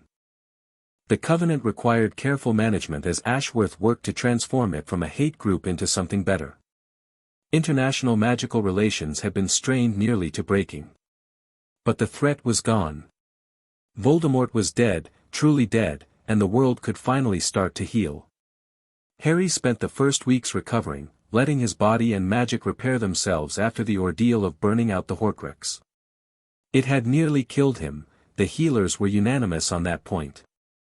Only Fleur's intervention, her fire joining his at the critical moment, had prevented the purification from consuming him entirely. "You're stuck with me," she told him when he tried to thank her. "I thought I made that clear years ago." "You did. I just wanted to make sure you knew I was grateful." "I know." She kissed him softly. "I've always known." When Harry was well enough to travel, they returned to France. The Delacour estate was being rebuilt, Jean-Michel had insisted, despite offers to relocate elsewhere, and Harry wanted to see the progress. The gardens were still scarred, the fountains not yet repaired, but the main house stood proud against the sky. New wards shimmered in the air, stronger than before. And in the entrance hall, a portrait now hung, Mimi the house elf, painted in her finest tea towel, smiling eternally at everyone who passed. "It's going to be beautiful," Fleur said, standing beside him in the ruined rose garden. "When it's finished." "It already is." Harry pulled her close. "It's home. That's all that matters." They stood together as the sun set, watching the workers finish for the day, listening to the sounds of reconstruction and renewal. "Harry?" Fleur's voice was soft. "Yes." "Ask me again." He turned to look at her, confused. "Ask you what?" "What you asked me at the Yule Ball, all those years ago. When you were a nervous fourth year who could barely meet my eyes." Understanding dawned. Harry smiled. He took her hands in his. Got down on one knee. Looked up at the woman who had saved him, over and over again, in ways large and small, from the day she found him broken in her garden. "Fleur Delacour," he said, "will you marry me?" Her smile was like sunrise. "Yes," she whispered. "Yes, Harry Potter Delacour. 1,000 times yes." He slid the ring onto her finger, a band of silver that caught the fading light, and kissed her there in the ruins of their garden, with the promise of tomorrow blooming all around them. Chapter 4 and Chapter 5, The Rising Phoenix. 1 year after Voldemort's death, Harry stood at the edge of a cliff overlooking the English Channel and tried to remember what peace felt like. The wind whipped his hair, carrying the salt spray from waves crashing against rocks far below. Behind him, the newly restored Delacour estate glowed in the morning light, rebuilt larger and stronger than before, its wards humming with power that would take an army to breach. Safe. Secure. Everything he'd fought for. So why couldn't he sleep? "You're brooding again." Fleur appeared at his side, 2 cups of coffee in hand. She was dressed casually, loose white blouse, simple trousers, her silver hair braided back from her face, but she still managed to look like something from a dream. After all these years, she still took his breath away. "I'm contemplating," Harry corrected automatically. "Same thing, with you." She handed him a cup and settled against his side. "What are you contemplating?" "Whether I've forgotten how to live without a war." Fleur was quiet for a moment, sipping her coffee. "It's been a year," she said finally. "The Death Eaters are scattered or imprisoned. The Covenant is reforming under Ashworth's guidance. The Ministry, both of them, are functioning. There's nothing left to fight." "I know. But..." Harry sighed. "But every time I close my eyes, I see the graveyard. The battlefield. All the people who died because I wasn't fast enough, strong enough, smart enough." He shook his head. "I thought when it was over, the nightmares would stop. Instead, they just changed. Trauma doesn't disappear when the source is removed." Fleur's voice was gentle. "It takes time to heal. Sometimes it never fully heals, you just learn to live with the scars." Is that what you did? I'm still learning. She met his eyes. But I have help. So do you, if you let yourself accept it. Harry looked at his fiancée, at the woman who had saved his life more times than he could count, who had stood beside him through everything, who loved him despite all his broken pieces. I don't know how to be a normal person, he admitted quietly. I've been a target, a weapon, a symbol. But just. Harry. I don't remember who that is. Then we'll figure it out together. Fleur took his hand. That's what we've always done. The wedding was planned for midsummer. It had taken a year of negotiations to arrange, not between Harry and Fleur, who had known what they wanted since the moment the war ended, but between the various political factions that considered the union their business. The French ministry wanted a state ceremony. The British ministry wanted to be included as a gesture of reconciliation. The Villa clans wanted traditional rites. And everyone, it seemed, had an opinion about what the marriage of the boy who lived and the Delacour heiress should look like. I'm beginning to understand why some couples elope, Harry muttered, staring at yet another seating chart that had been rejected by yet another committee. Don't tempt me. Fleur was buried in fabric samples, her expression murderous. If one more person tells me that ivory is inappropriate for a Villa bride, I'm going to set them on fire. Would that be before or after I handle the photographer who wanted me to pose with my wand raised, heroically? After. I want to watch. They shared a look of mutual exhaustion, and despite everything, Harry found himself laughing. We could still run, he said. The Pyrenees sanctuary. Just us and an officiant. No politics, no photographers, no seating charts. And break Gabrielle's heart. She's been planning her flower girl dress for months. Right. Can't disappoint Gabby. Harry sighed. I suppose a state wedding won't actually kill us. It might. Fleur's lips twitched. But we've survived worse. The dreams came that night, as they always did. Harry was back in the graveyard, watching Cedric die. He was back at the estate, seeing Mimi's broken body. He was back on the battlefield, fire pouring from his hands, killing and killing and killing until the world was nothing but ash and screaming. He woke with his heart pounding and his sheets soaked with sweat. Harry. Fleur's voice was sleep rough, her hand finding his in the darkness. Another one? Yeah. He forced himself to breathe. Sorry for waking you. Don't be. She sat up, pulling him against her. Want to talk about it? Same as always. The dead. The dying. Everything I couldn't save. You saved so many. Not enough. Never enough. Fleur was quiet for a moment. Then she shifted, cupping his face in her hands, forcing him to meet her eyes. Listen to me, she said, her voice fierce. You are not responsible for every death in that war. You were a child when it started, barely more than a child when it ended. The fact that you survived, that any of us survived, is a miracle. Doesn't feel like a miracle. Feels like luck that ran out for everyone but me. Survivor's guilt. Fleur's expression softened. Maman warned me you might struggle with this. She said, I don't need psychoanalysis at 3 in the morning. No. You need sleep, and comfort, and time. She pressed a kiss to his forehead. But since you can't have the first two, let me at least give you the third. The pain won't last forever, Harry. I promise. He wanted to believe her. Wanted to trust that someday, the nightmares would fade and he would remember how to be at peace. But in the dark hours of the morning, with the ghosts of the dead still whispering in his ears, it was hard to imagine that day ever coming. The summons from the Phoenix Entente arrived the following week. Jean-Michel delivered it personally, his expression troubled. They want you at the summit in Geneva. All the major players will be there, French ministry, British ministry, the ICW, representatives from the Villa clans and the Reformed Covenant. And they need me because... Because you're the symbol of the alliance that won the war. Your presence legitimizes whatever agreements they reach. Jean-Michel's voice was carefully neutral.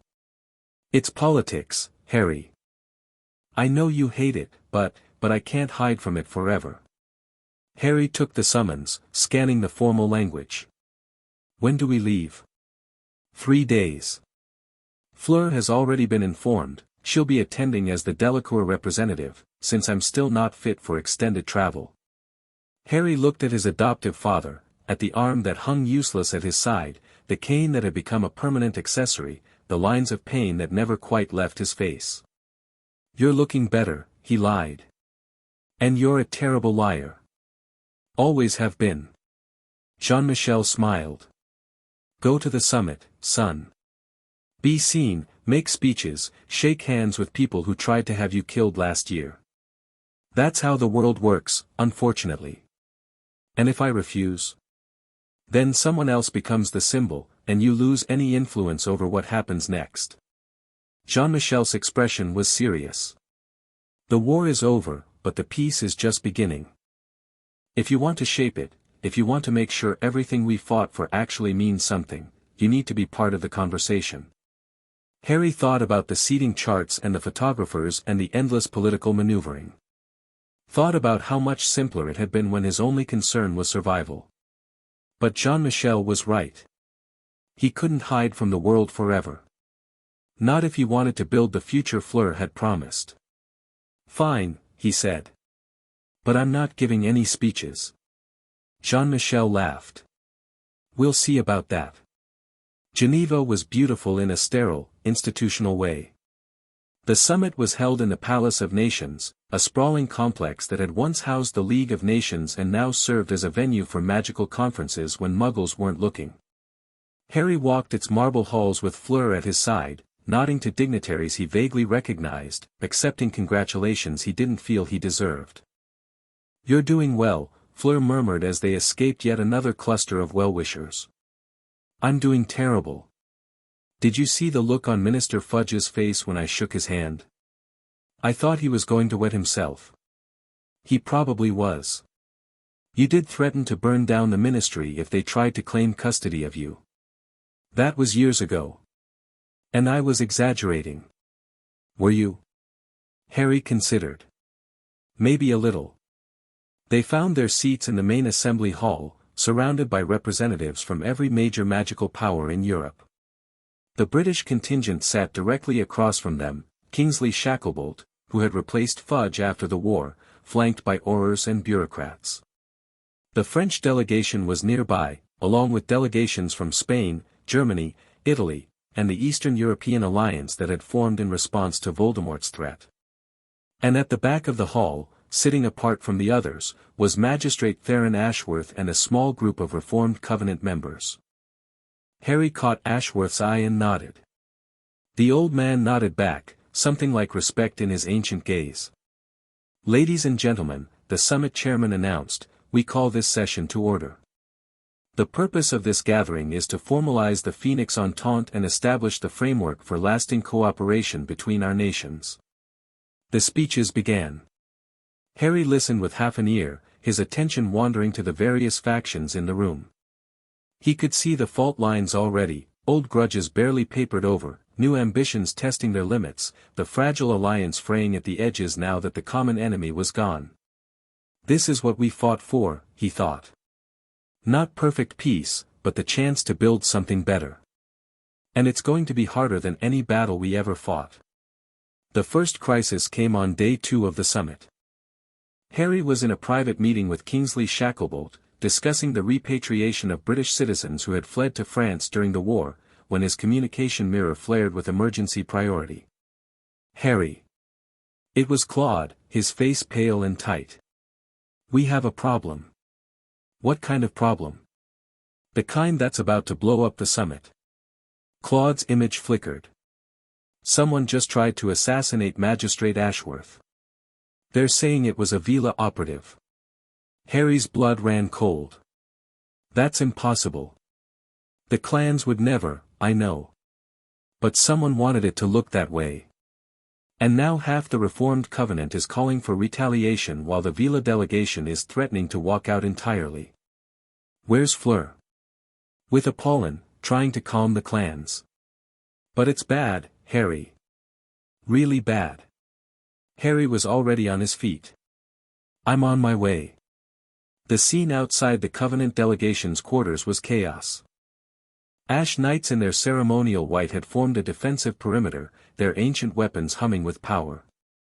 Vila warriors stood opposite them, silver fire flickering around their hands, faces hard with barely contained fury. Between the two groups, a cluster of ministry officials tried desperately to prevent open conflict. Harry pushed through the crowd without hesitation. Enough. His voice carried the same resonance that had made armies pause on the battlefield. Silver flames erupted around him, not threatening but unmistakably powerful, demanding attention. Both groups turned to stare. What happened here? Harry demanded. One of the Ash Knights stepped forward. A Vila attacked the magistrate. We found her standing over him with a blade, her fire, I am not Vila. A young woman was being restrained by ministry guards, her face streaked with tears and blood. I don't even have fire magic. Someone framed me. Harry studied her. She was perhaps 20, with dark hair and ordinary brown eyes, nothing like the distinctive features of Vila heritage. But she was dressed in Vila ceremonial robes, and the blade in her hand was clearly of Vila manufacture. Let me see Ashworth, Harry said. The Ash Knights hesitated, then parted to let him through. The old magistrate lay on a couch inside his quarters, a healer working over a wound in his shoulder. He was pale but conscious, his ancient eyes sharp despite the pain. Harry Potter. Ashworth managed a thin smile. Come to witness my demise. You're not dying. That's barely a scratch. At my age, every scratch is potentially fatal. Ashworth's smile faded. But you're right that this wasn't a serious attempt. Whoever sent that girl wanted to create an incident, not eliminate me. Any idea who? Several. Ashworth's gaze drifted to the window, where the standoff continued. There are factions within the Covenant who believe I've betrayed everything we stand for. There are elements in the magical world who would benefit from renewed conflict between our peoples. And there are always those who simply enjoy chaos. That doesn't narrow it down much. No. But I suspect the answer lies with the girl herself. Ashworth's eyes found Harry's. She is not Vila, I would have sensed it the moment she entered my quarters. Someone went to great trouble to make her appear so. Find out who, and you find your saboteur. The investigation took 3 days. Harry worked alongside French and British Aurors, Vila trackers, and even a few Reformed Covenant members who had expertise in deception magic. The girl, Maria Thorson, a young witch from Sweden with no political connections anyone could find, was thoroughly examined and interrogated. The truth, when it emerged, was worse than anyone expected. She was confounded, the lead investigator reported. Multiple layers, incredibly sophisticated. Someone rewrote her memories, implanted false motivations, even altered her magical signature to mimic Vila fire. Who has that kind of capability? Kingsley demanded. Very few. The investigator's expression was grim. We found traces of the spell structure, though. It matches a signature in our records. Whose? Rodolphius Lestrange. Silence fell over the room. Lestrange. One of Voldemort's most devoted followers, a master of dark magic who had escaped capture after the final battle. They'd assumed he'd fled the country, gone to ground somewhere beyond their reach. He's here, Harry said flatly. In Geneva. Almost certainly. The spell work is recent, days old at most. The investigator shook his head. He must have been planning this for months. Waiting for the perfect moment to strike. And we gave it to him. Fleur's voice was bitter. The summit. All the major players in one place. What better opportunity to destroy the alliance? The question is what we do about it. Kingsley leaned forward. If word gets out that a Death Eater nearly reignited the war between the Covenant and the Vila, then we find him before word gets out. Harry was already moving. Fleur, with me. Claude, coordinate with the Aurors. I want every exit from Geneva monitored. And if he's already gone, then we hunt him down. But my gut says he's still here. He'll want to see the results of his work. Harry's fire flickered. Let's make sure those results aren't what he expected. They found Lestrange in a safe house near the old city. The tracking had been difficult. Lestrange was a survivor, paranoid and skilled at covering his trail. But Harry had advantages the Death Eater couldn't have anticipated. His connection to Vila magic had grown stronger over the years, and with Fleur at his side, he could sense disruptions in the natural flow of power that would have escaped anyone else. The safe house was warded, but the wards were designed to stop conventional magic. Harry's fire burned through them like paper. Lestrange was waiting inside. Harry Potter. The Death Eater's voice was a rasp, his face gaunt and twisted by years of fanaticism. I wondered when you'd find me. You wanted me to. Harry stepped into the room, Fleur covering his flank. This whole scheme, the assassination, the frame job, it was bait. Clever boy. Lestrange's smile was ugly. Yes, I wanted to draw you out. The summit's protections are too strong for a direct assault, but you've always been predictable. Threaten peace, and Harry Potter comes running to save the day. And now that I'm here. Now we finish what the Dark Lord started. Lestrange raised his wand. You may have killed him, Potter, but his vision lives on. There will always be those who understand that pure magic must triumph, that the mud blood and the mongrel must be. Harry hit him with fire. The blast wasn't intended to kill. Harry wanted answers, wanted to know if there were others involved in the plot, but Lestrange was faster than expected. He dodged the initial strike and counterattacked with a volley of dark curses that forced Harry to shield. You think you've won? Lestrange laughed, his attacks coming faster now. You think peace will last? Humans are creatures of violence, Potter. Give them a year, 5 years, 10, they'll find new reasons to hate each other. The Covenant and the Vila were enemies for centuries before you were born. You've changed nothing. Maybe. Harry pushed forward, his fire intensifying. But I'd rather die trying to build something better than live as a servant of hatred. Spoken like a true idealist. Lestrange's voice was mocking. Let's see how your ideals hold up against this. He pulled something from his robes, a small crystal sphere that pulsed with sickly green light. Harry recognized it instantly. Fleur, down. The sphere shattered. The world went white. Harry woke to pain. Everything hurt, a deep, bone-level agony that made breathing an exercise in torture. He tried to move, couldn't, and settled for opening his eyes. He was in a healer's ward. Bright lights, white walls, the smell of potions and antiseptic. Fleur was in the bed beside him, unconscious but breathing, her face pale beneath a web of bandages. You're awake. Apollin's voice came from somewhere to his left. Thank the flames, you're awake. What? Harry's voice was a croak. What happened? Lestrange had a soul bomb. Apollin's face swam into view, tight with worry. A weapon from the First War, they were all supposed to have been destroyed. It releases concentrated dark magic in all directions. Anyone caught in the blast? Fleur. She shielded you. Took the brunt of the explosion while you were getting clear. Apollin's voice cracked. The healers say she'll recover, but it was close.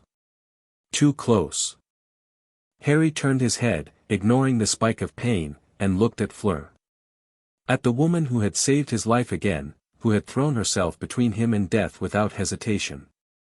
And Lestrange? Dead. The bomb killed him too, probably intentionally.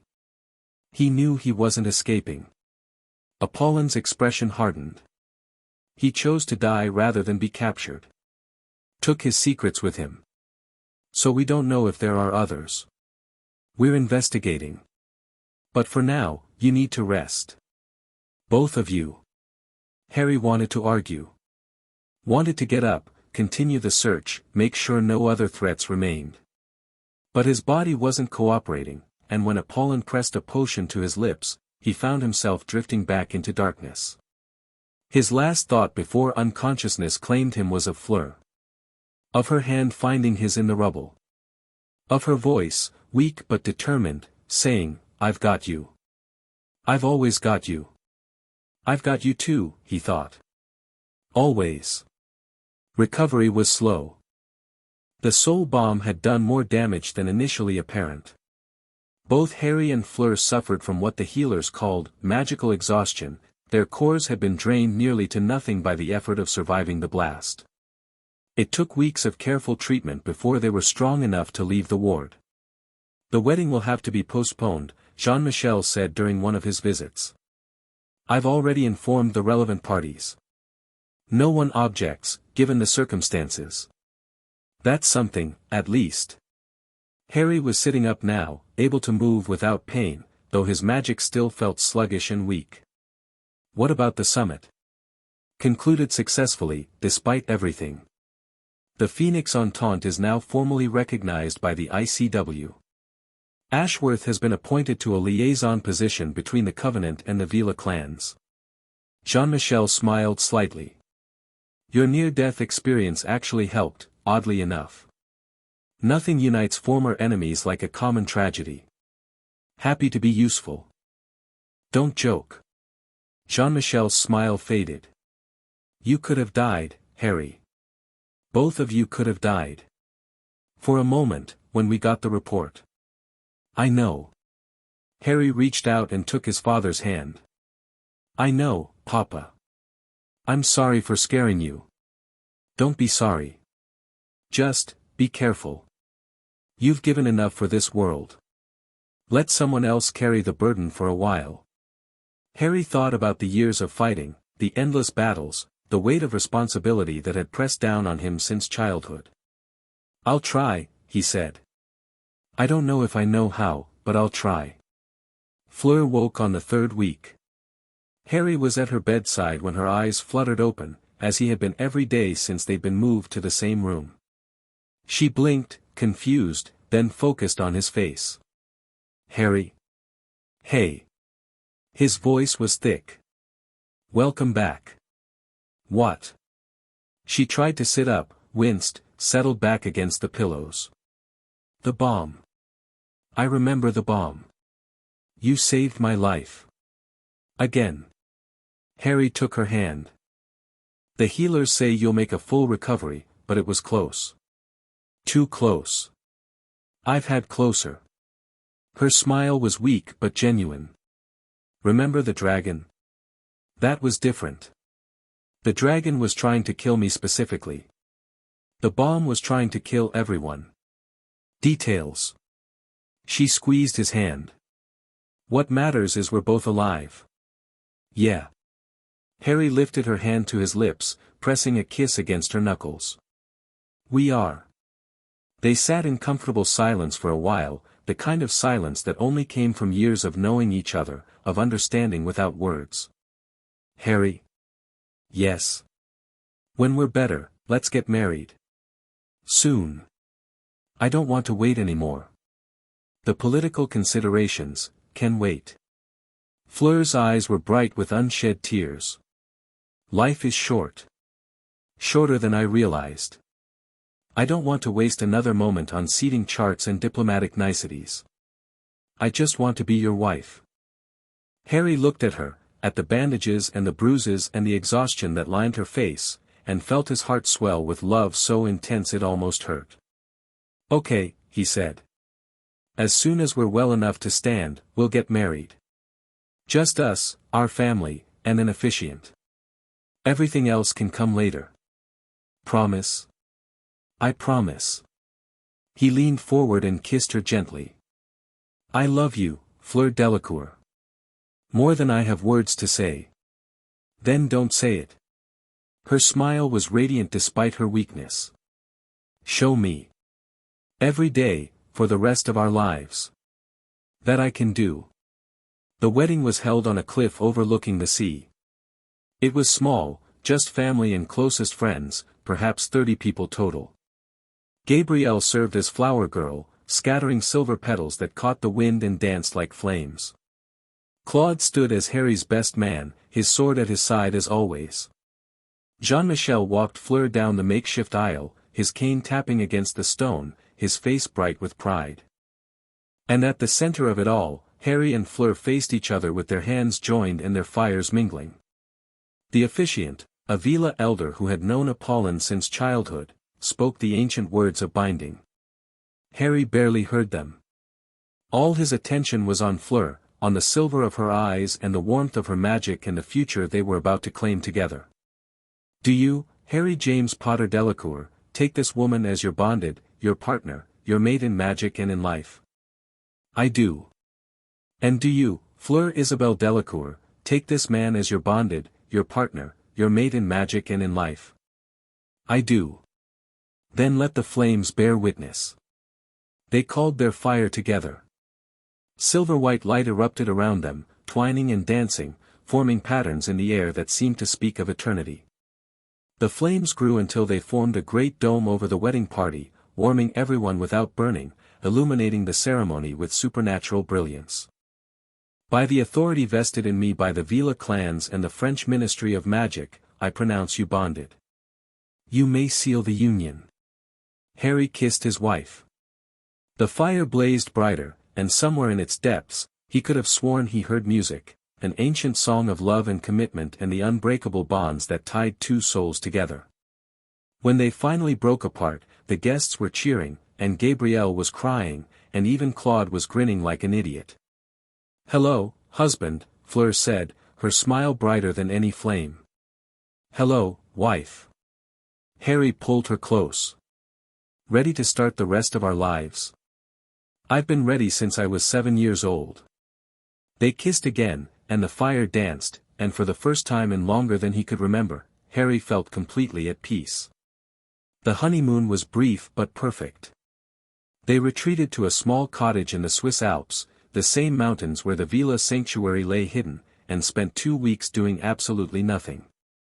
They slept late, ate well, made love, and talked about everything and nothing. What do you want to do? Fleur asked one evening, curled against him before a roaring fire. Now that the war is over, the wedding is done, and we have our whole lives ahead of us. I don't know, Harry admitted. I've thought about it, but I can't seem to picture a future that doesn't involve fighting something. Maybe that's okay. Fleur traced patterns on his chest. Maybe our future involves fighting for things instead of against them. Building instead of destroying. Like what? Schools. Orphanages. Places where children like you were, hurt, abandoned, forgotten, can find safety and love. Her voice was soft. We have resources, Harry. Influence. Power.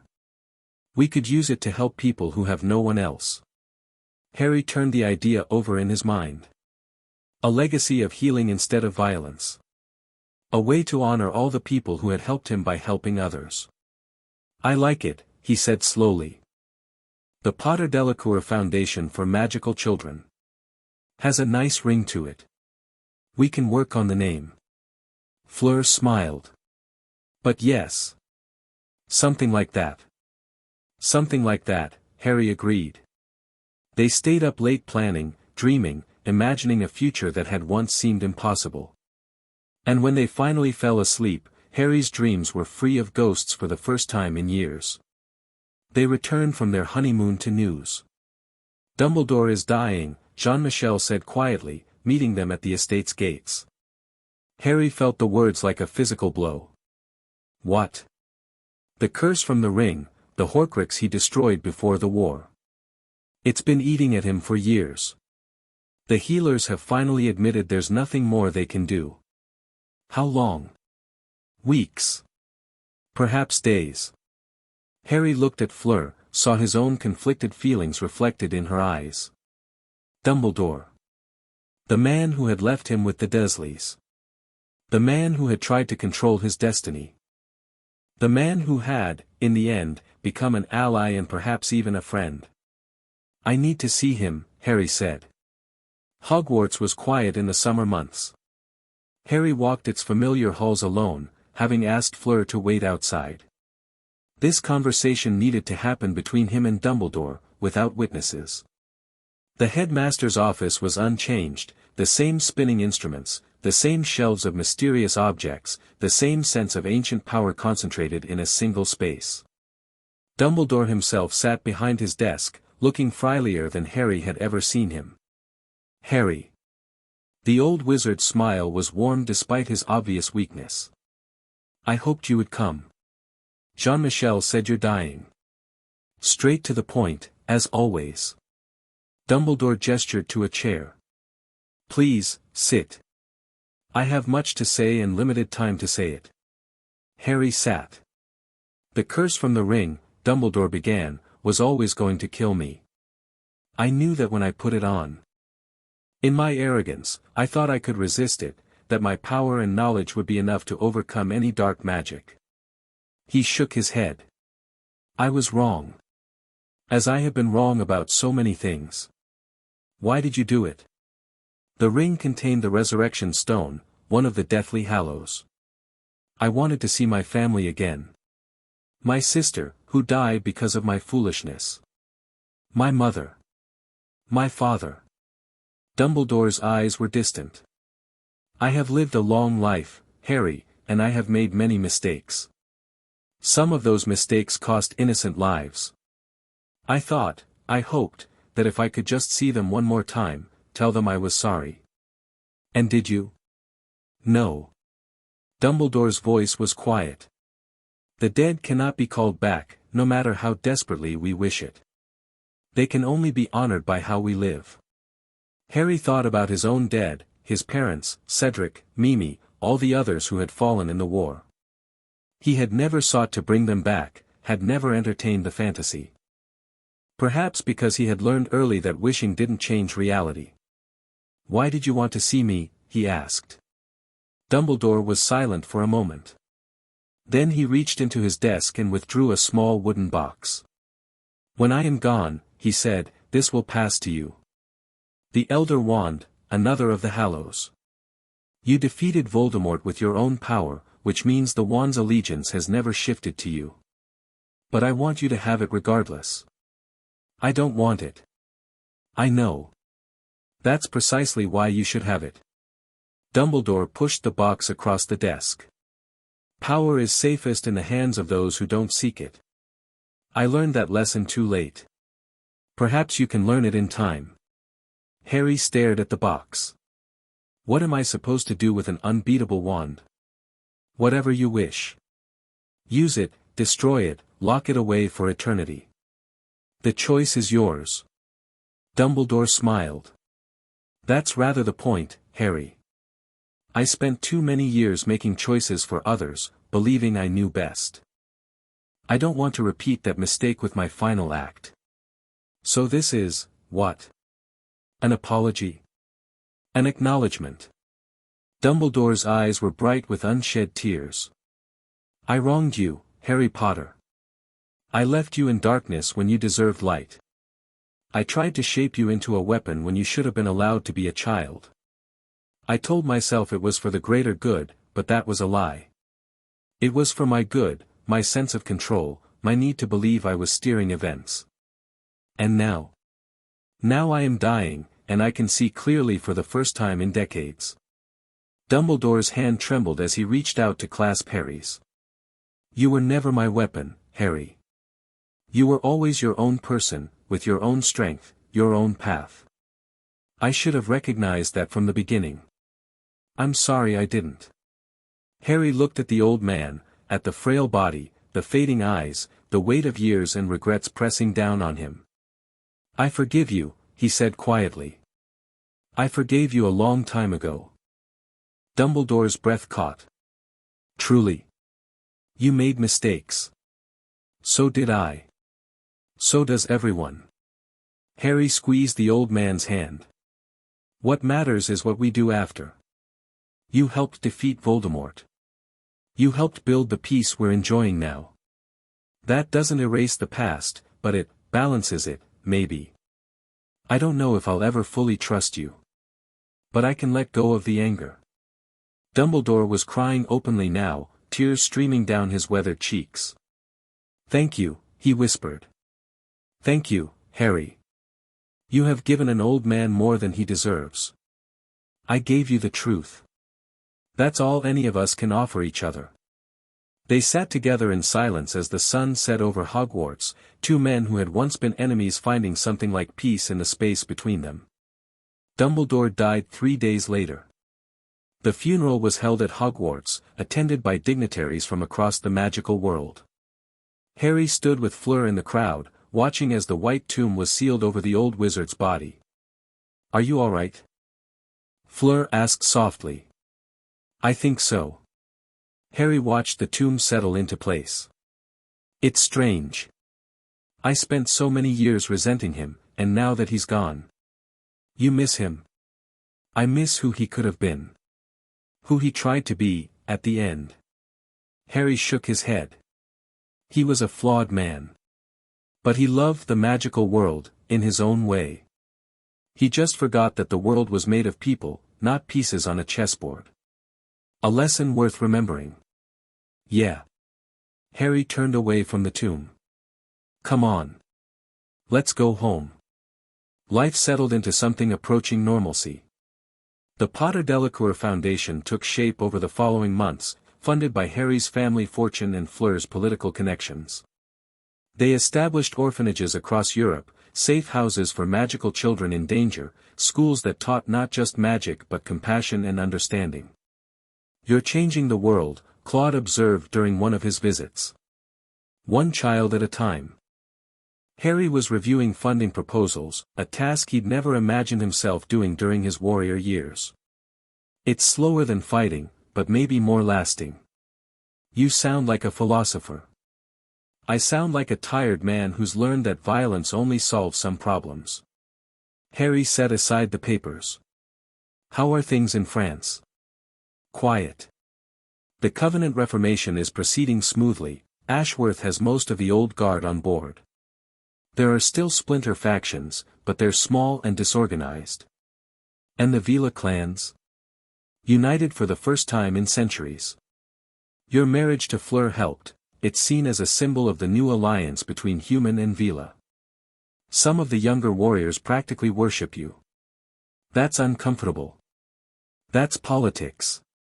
Claude grinned. You're a hero, Harry, whether you like it or not. Might as well use it for something good. The news came on a spring morning, 2 years after the wedding. Fleur found Harry in his study, working on plans for a new school in Romania. Her face was pale, her hands trembling slightly. What's wrong? Harry was on his feet immediately. Are you hurt? Is it Gabrielle? Papa? No, nothing like that. Fleur took a deep breath. Harry, I'm pregnant. The words didn't register for a moment. Then they hit him like a thunderbolt. Pregnant? His voice came out as a croak. We're going to have a baby. Yes. Fleur's expression was a mixture of joy and terror. The healers confirmed it this morning. I'm about 8 weeks along. Harry sat down heavily. His mind was racing, thoughts tumbling over each other too fast to process. A baby. A child. His child. Their child. Harry. Fleur's voice was uncertain. Say something. He looked up at her, at his wife, his partner, the woman who had saved him in every way a person could be saved, and felt his face split into the widest grin of his life. We're going to be parents, he said. Yes. We're going to have a family. We already have a family. This is just. She trailed off, her own smile breaking through. More. Harry crossed the room and pulled her into his arms, laughing and crying at the same time. "I love you," he said into her hair. "I love you so much." "I love you too." Fleur held him tight. "We're going to be terrible at this, aren't we?" "Absolutely terrible. But we'll figure it out together." "Together," she agreed. "Always together." Chapter 5 and Chapter 6, The Last Light. The sky above magical Britain burned. Silver flames clashed with corrupted black fire, turning the heavens into a battlefield that could be seen for 100 miles. The ground trembled beneath the weight of magic so vast and terrible that reality itself seemed to buckle at its edges. Harry Potter stood at the center of the storm, and for the first time in his life, he wasn't afraid. 3 months earlier the nursery was painted in soft blues and silvers, colors that shifted and danced in the morning light. Harry stood in the doorway, watching Fleur arrange yet another stuffed animal on the shelf that was already overflowing with gifts from well-wishers across Europe. "We're going to need a bigger room," he observed. "We're going to need a bigger estate." Fleur placed a silver dragon next to a fluffy unicorn and stepped back to survey her work. "Gabrielle alone has sent enough toys to outfit an entire orphanage. Speaking of which, she wants to move in when the baby comes. Something about being the best aunt in history. She's 16.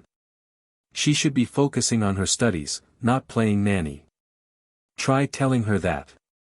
Fleur sighed, but there was warmth beneath the exasperation. "She's as stubborn as you are." "I prefer determined." "You would." Harry crossed the room and wrapped his arms around her from behind, his hands settling on the gentle swell of her belly. 5 months along now, and showing enough that the secret was well and truly out.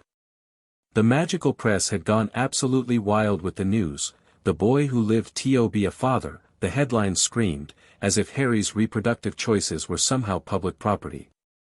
"Have you thought more about names?" Fleur asked, leaning back against him. "A few. James, if it's a boy. For my father. And if it's a girl? Lily. Or maybe." Harry hesitated. "Mimi, for the elf who helped raise me." Fleur turned in his arms, her eyes soft. "Mimi Potter Delacour. I like it. It might be strange, naming a child after a house elf. It would be perfect. Mimi loved you like her own. Honoring her memory is exactly the kind of thing you would do." Fleur kissed him gently. "Besides, our child is going to be strange no matter what we name them. Half Vila, raised by the 2 most famous people in magical Europe, inheriting enough political baggage to sink a small country. When you put it that way, the name is the least of our worries."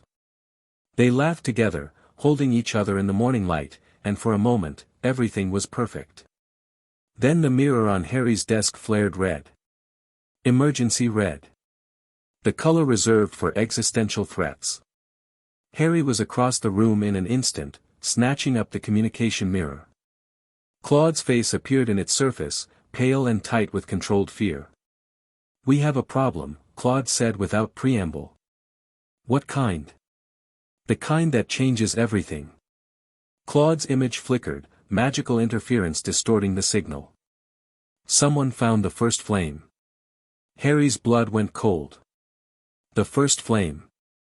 He'd heard the stories from Apollon, the primordial fire from which all Vila magic descended, sealed away in a hidden sanctuary millennia ago because its power was too vast, too dangerous for any single being to wield. The flame that had birthed a species. The fire that could, theoretically, make someone into a god. Who? Harry demanded. "We don't know yet. The sanctuary's wards triggered about an hour ago. By the time our people got there, it was empty. The guardians? Dead. All of them." Claude's voice was grim. "Whoever did this was powerful, Harry.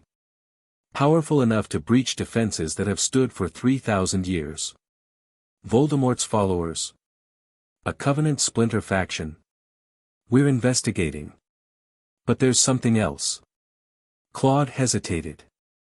The magical signature at the site, it felt familiar.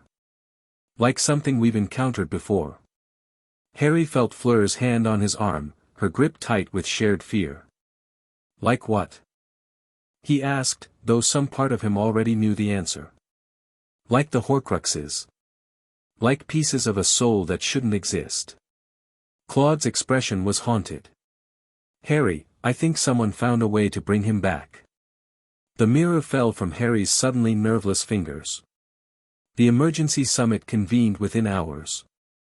Representatives from every major faction gathered at the Villa Sanctuary in the Pyrenees, the Phoenix Entente, the Reformed Covenant, the ICW, anyone with resources and knowledge that might help. Harry stood at the head of the table, Fleur at his side despite his protests that she should rest, and tried to project confidence he didn't feel. Walk me through what we know, he said.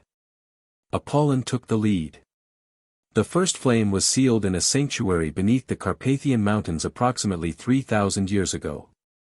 The location was known only to the eldest Vila, passed down through generations of guardians who swore blood oaths to protect it. So how did someone find it? We don't know.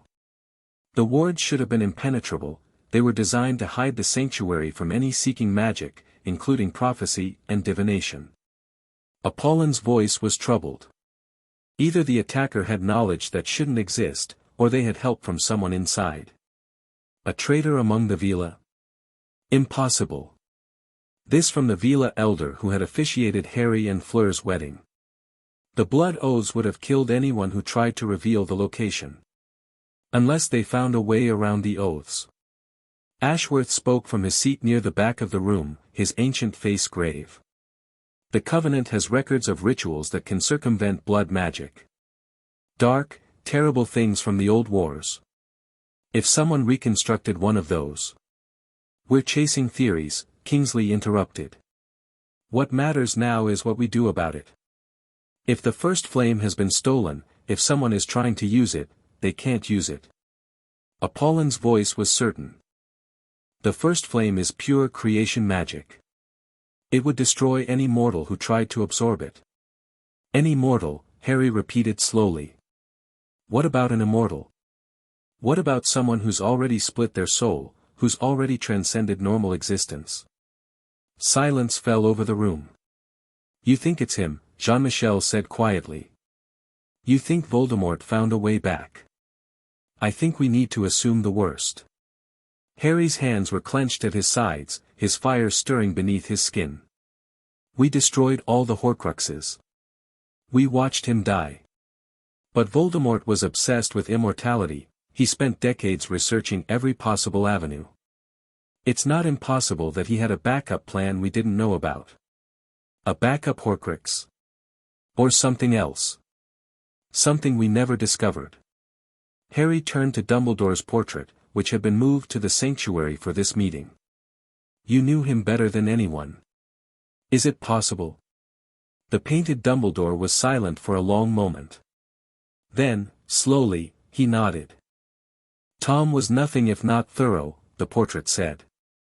I always feared there might be secrets he kept even from himself, contingencies buried so deep that they would only activate if all else failed.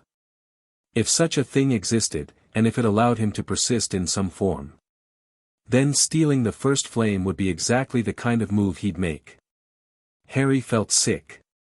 Absorb ultimate power, recreate his body, return stronger than ever. Can he actually do it? Fleur asked. Absorb the flame, I mean. Apollon hesitated. In theory, no. The first flame is pure Vila magic. It should reject any being that isn't of our blood. In theory. In theory. Apollon's expression was troubled. But Voldemort has already done things that should have been impossible. If he's found a way to become a vessel for the flame.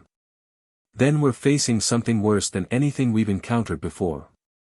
Harry straightened, his jaw set. All right. We assume the worst, Voldemort is back, he has the first flame, and he's going to try to use it. What do we do? We prepare for war, Kingsley said grimly. We prepare for more than war. Harry's voice was quiet but carrying. We prepare for the end of the world. Because if Voldemort succeeds, if he becomes a god, nothing will be able to stop him. The months that followed were a nightmare of preparation. Intelligence networks were activated across Europe and beyond. Every contact, every resource, every favor owed was called in. The Phoenix Entente mobilized its full military strength while the Covenant provided ancient knowledge about combating divine-level threats. And Harry trained. He pushed himself harder than ever before, driving his magic to its absolute limits and then beyond.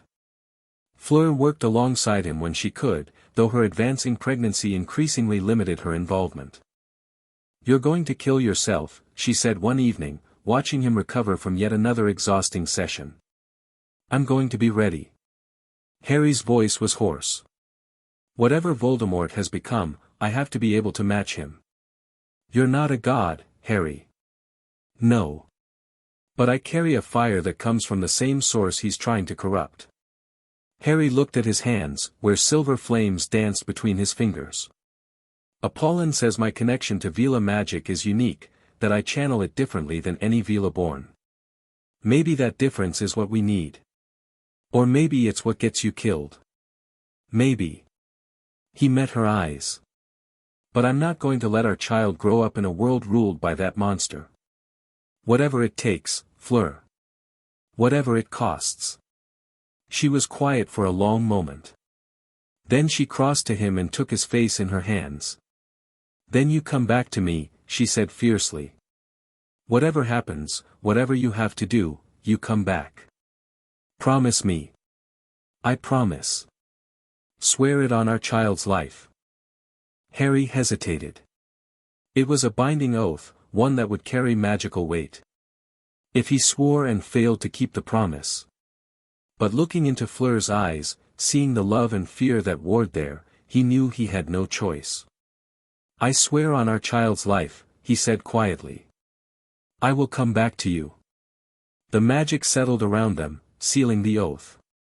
Whatever happened now, that promise would hold. Voldemort revealed himself on the winter solstice. The sky over London turned black at noon, not the darkness of clouds or eclipse, but the absolute absence of light that spoke of magic so powerful it could consume reality itself. From that darkness, a voice spoke, amplified to reach every corner of the British Isles, "My children. My subjects. Your God has returned." Harry watched the broadcast in the sanctuary's war room, surrounded by allies and generals and people who were looking to him for answers he didn't have. The figure that appeared in the darkness was barely recognizable as Tom Riddle. He had transcended flesh entirely, his form now composed of swirling black fire that occasionally resolved into something vaguely humanoid. Eyes of burning crimson floated in what might have been a face. Power radiated from him in waves that made even distant observers flinch. "I have walked beyond death," the Voldemort thing continued. "I have touched the flame of creation and made it mine. The old world, with its petty divisions, its pathetic struggles for power, ends today. In its place, I will build a new order. A perfect order. An eternal order."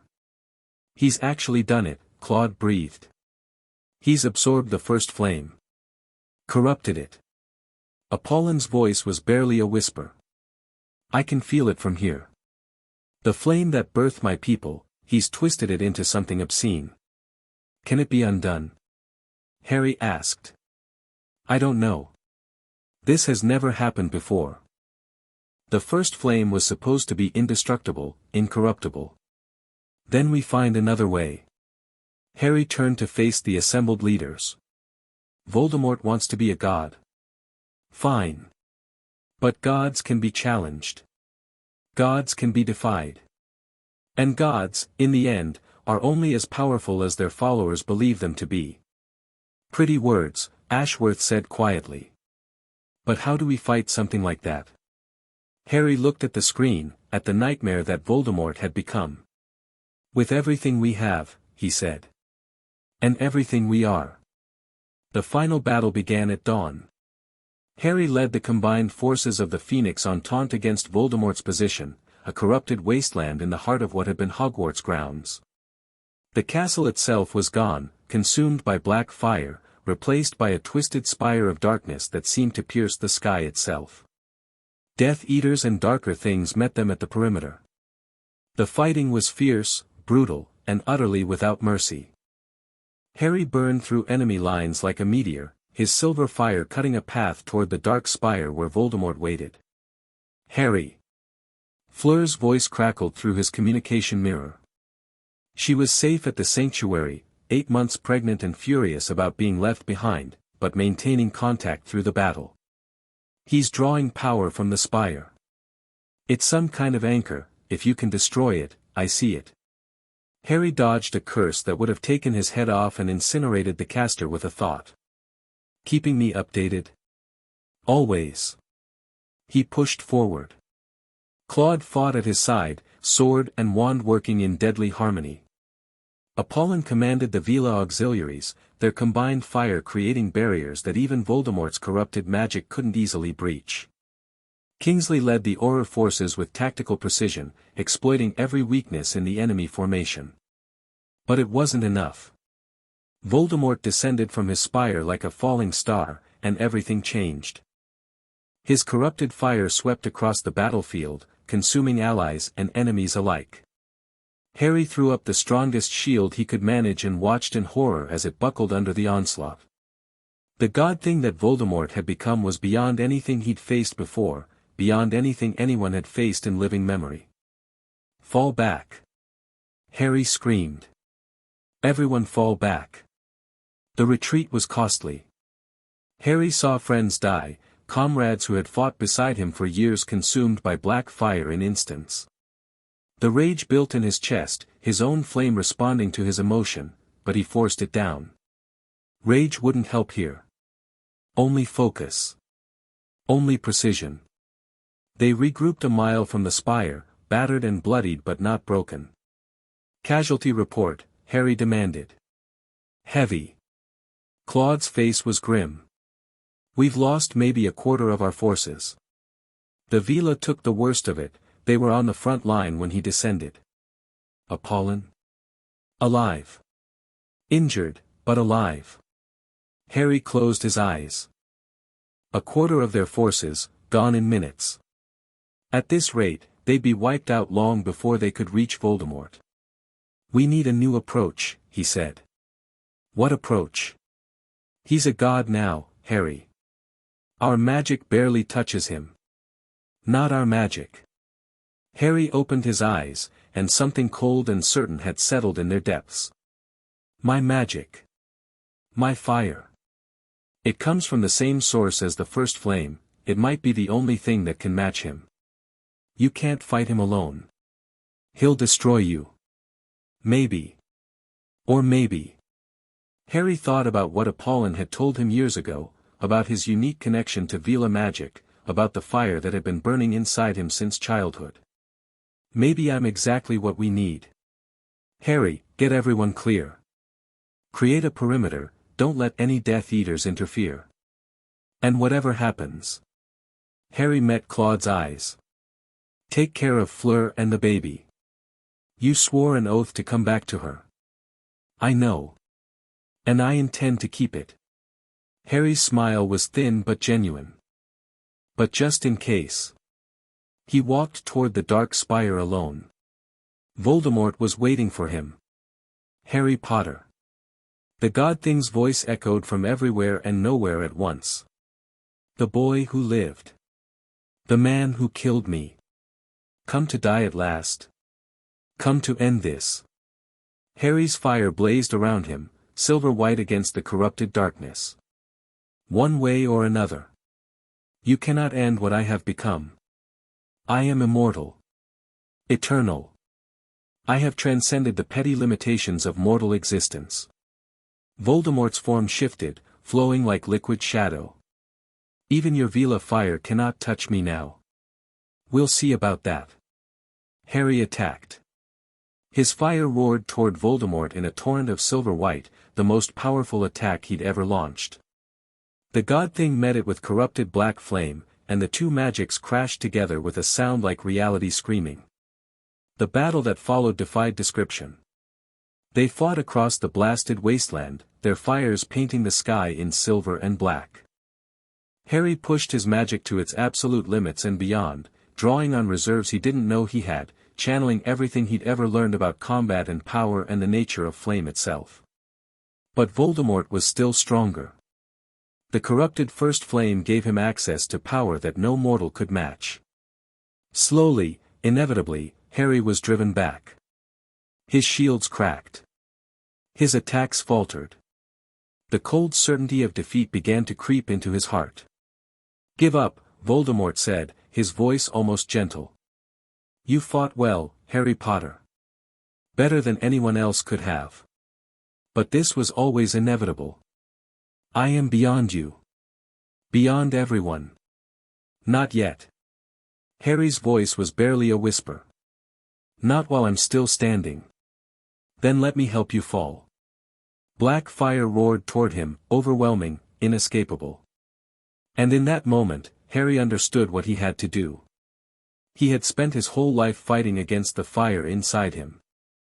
From the moment he'd first manifested Vila Flame as a child, he had learned to control it, contain it, shape it into a weapon. He had been taught that uncontrolled fire was dangerous, destructive, a threat to everything around it. But maybe that was wrong. Maybe control wasn't the answer. Maybe the fire wasn't meant to be contained. Maybe, to truly match a corrupted god, he needed to become something more than human himself. Harry closed his eyes and let go. The silver fire that had burned inside him since childhood exploded outward, but this time, he didn't try to shape it. Didn't try to direct it. He simply opened himself, becoming a channel rather than a container. And the fire answered. It poured through him from somewhere beyond, from the same source that had birthed the first flame millennia ago. Pure creation magic, unfiltered and absolute. It filled him to overflowing, burned away his limitations, transformed him into something that existed on the edge between mortal and divine. When Harry opened his eyes, they blazed with silver light. "What?" Voldemort's voice, for the first time, held a note of uncertainty. "What have you done?" "What I should have done from the beginning." Harry's voice echoed with power, carrying harmonics that shouldn't have been possible. "Stopped fighting who I am." He raised his hand, and silver fire erupted from every direction at once. The final clash was visible from 100 miles away. Two pillars of flame, silver and black, rose into the sky and intertwined in a dance of destruction and creation. The very fabric of reality trembled as powers that hadn't been unleashed since the dawn of magic battled for supremacy. Harry felt himself dissolving, his physical form struggling to contain the energy flowing through him. This wasn't sustainable, no mortal body could channel divine power for long without being consumed. But he didn't need long. The first flame was never meant for conquest, Harry thought, remembering Apollin's words. It was meant for warmth. For light. For life. Voldemort had corrupted the flame, twisted it to serve his hunger for power. But that corruption was a weakness. The flame, at its core, was still what it had always been, the fire of creation, the warmth of love, the light of hope. And Harry, raised by Vila, loved by them, carrying their fire in his very soul, Harry could offer the flame something Voldemort never could. A home. He reached out with his magic, not attacking, not defending, but offering. Calling to the corrupted first flame with everything he had. With his love for Fleur. His devotion to his family. His determination to protect the innocent. His hope for the future. "Come back," he called to the flame. "You don't belong to him. You never did. Come home." And the first flame listened. Voldemort's scream of fury echoed across the battlefield as the corrupted fire began to unravel. "No. This is mine. I claimed it. I am its master. You were never its master." Harry's voice was calm despite the agony of containing divine power. "You were a thief, stealing something you could never truly possess. The first flame doesn't want dominion. It wants connection. Community. Love. Love. The god thing that Voldemort had become writhed in fury. Love is weakness. Love is what your mother used to defeat me. Love is why I'm still standing. Harry took a step forward, and with each step, more of the corrupted flame flowed toward him, abandoning its false vessel. Love is why my fire has always been able to burn your darkness. Love is what makes me stronger than you could ever be. The first flame separated from Voldemort entirely, leaving behind nothing but the twisted remnant of Tom Riddle's soul. Silver light swirled around Harry, settling into his being, filling him with power and peace in equal measure. Voldemort, stripped of his stolen divinity, faced Harry as merely a dark wizard once more. Powerful, yes. The most dangerous dark wizard in history. But mortal. Vulnerable. Alone. How? Voldemort's voice was small, broken. I had everything. I was a god. You were a man who was afraid to die. Harry looked at what remained of his oldest enemy, the pale face, the red eyes, the desperate fear that lurked beneath the rage. And in the end, that's all you'll ever be. I am Lord Voldemort. I am, your Tom Riddle. A scared child who never learned to love, never learned to trust, never learned that there are things worth more than power. Harry felt something that might have been pity. I could kill you now. My fire would burn away your soul in an instant. Then do it. Voldemort's voice was bitter. End me. Take your revenge. No. Voldemort's eyes widened. No. Killing you would be easy. It would be satisfying. Harry shook his head. But it wouldn't change anything. You'd just be another dead monster, forgotten in a century. Another name in a long list of dark wizards who thought they were special. Then what? You'll let me go. Let me rebuild, try again. No. Harry raised his hand, silver fire dancing between his fingers. I'm going to give you what you always feared most. What you spent your whole life running from. He touched Voldemort's chest, and the fire flowed into him. Not burning. Not destroying. Something else entirely. What are you doing? Voldemort's voice was panicked now. What, I'm making you mortal. Harry's voice was gentle. Truly mortal. No Horcruxes, no dark rituals, no escape. You'll age. You'll weaken. Eventually, you'll die. No, and you'll have to live with it. Live with the knowledge that you wasted your entire existence chasing immortality, when you could have had something real. Harry stepped back. That's your punishment, Tom. A normal human lifespan, and all the regret you can carry. Voldemort fell to his knees, his face twisted with horror. The magic that had sustained him for decades was gone, stripped away by Harry's fire. He was just a man now, old, frail, facing the mortality he had always despised. This is worse than death, he whispered. Maybe. Harry turned away. But it's the only mercy I have left to give. The war ended not with a final explosion, but with a broken man kneeling in the ashes of his empire. Voldemort was taken into custody by the ICW, stripped of his magic, imprisoned in a facility specifically designed to contain him. He would spend the rest of his natural life behind enchanted walls, facing the one thing he had always feared. The end. Harry collapsed the moment the battle was over, his body finally giving out after channeling power that no mortal was meant to hold. He was unconscious for 3 days, and when he woke, Fleur was at his bedside. You came back, she whispered, tears streaming down her face. You actually came back. I promised. His voice was barely a whisper. I always keep my promises. She kissed him, soft and desperate and full of everything they'd nearly lost.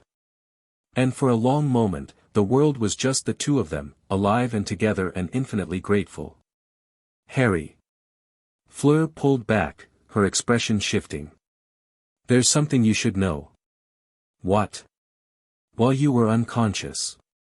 She took his hand and placed it on her belly. The baby started kicking. Harry felt it, a tiny movement beneath his palm, a life that hadn't existed a year ago, a future that had nearly been erased by Voldemort's madness. His eyes filled with tears. "Hey there," he whispered to Fleur's belly. "I'm your dad. Sorry I'm late. I had to save the world first." Fleur laughed, wet and bright, and for the first time in months, Harry felt truly at peace. 1 year later the garden at the Delacour estate was in full bloom. Harry sat on a blanket beneath the ancient oak tree, watching his daughter take her first uncertain steps across the grass. Lily Mimi Potter Delacour was a year old today, with her mother's silver hair and her father's green eyes, and she was absolutely convinced that walking was the greatest accomplishment in human history. "Look at her go," Fleur said, settling beside him. "She's going to be running by next week. Then climbing. Then flying." Harry shook his head. "We're in trouble. We've been in trouble since the day we met." Lily reached them and promptly fell into Harry's arms, giggling at her own success. He held her close, breathing in the baby-soft scent of her hair, and felt his heart swell with love so intense it almost hurt. "I never thought I'd have this," he said quietly. "A family. A home. Peace. You earned it." Fleur leaned against his shoulder. "Every day, every battle, every sacrifice, it all led here. Do you think it'll last? The peace, I mean. Does it matter?" Fleur's smile was wise. "We have today. We have each other. We have her." She touched Lily's cheek gently. "Whatever tomorrow brings, we'll face it together." Harry looked at his wife, his daughter, the garden where his journey had begun so many years ago. The place where a broken boy had fallen from the sky and found something worth living for. Together, he agreed. Always together. Lily grabbed his finger with surprising strength, her green eyes meeting his, and Harry saw something in them that made his breath catch. Silver fire, just a spark, dancing in their depths. "Well," he said, laughing. "That's going to be interesting." Fleur's eyes widened. "Harry, is that, Vila fire? In our daughter?" He grinned at her stunned expression. "I told you we were in trouble." Lily giggled, the spark fading back to ordinary green, and Harry held his family close as the summer sun warmed them all. The boy who had vanished from a cupboard under the stairs had become a man with a home, a purpose, and a love that defied description. The journey had been long and painful and full of loss, but it had led him here, to this moment, this place, this perfect ordinary miracle of a life. And in the light of their shared flame, Harry Potter finally understood what his magic had known all along. Home was never a place. It was a person. It was her. Epilogue 15 years later, "Dad, I need advice." Harry looked up from his desk to find his daughter standing in the doorway, her silver hair loose around her shoulders, her green eyes troubled. At 16, Lily was the spitting image of her mother, with the same fierce spirit and the same tendency to set things on fire when she was annoyed. "Of course." He set aside the foundation paperwork he'd been reviewing. "What's on your mind?" Lily crossed the room and dropped into the chair across from him, her expression caught between embarrassment and determination. "There's a boy at school," she said. He's smart, and kind, and he makes me laugh. But he's also incredibly annoying, and his family has this ridiculous rivalry with ours, and," Harry held up a hand. "Let me guess. Teddy Lupin." Lily's cheeks flushed. "How did you know?" "Because his godfather used to drive your grandmother crazy when they were at Hogwarts together. Before they fell in love and got married." Harry smiled at the memory of Remus Lupin's portrait, which now hung in the Foundation's main hall, next to Mimi's. The Potters and the Lupins have a long history of complicated relationships. "So what do I do? What do you want to do?" Lily considered. "I want to stop feeling confused every time he smiles at me. I want to know if what I'm feeling is real or just teenage hormones, or something. There's only one way to find out. Harry leaned forward. Be honest with him. Tell him how you feel. Let him respond. What if he doesn't feel the same way? Then you'll know, and you can move on.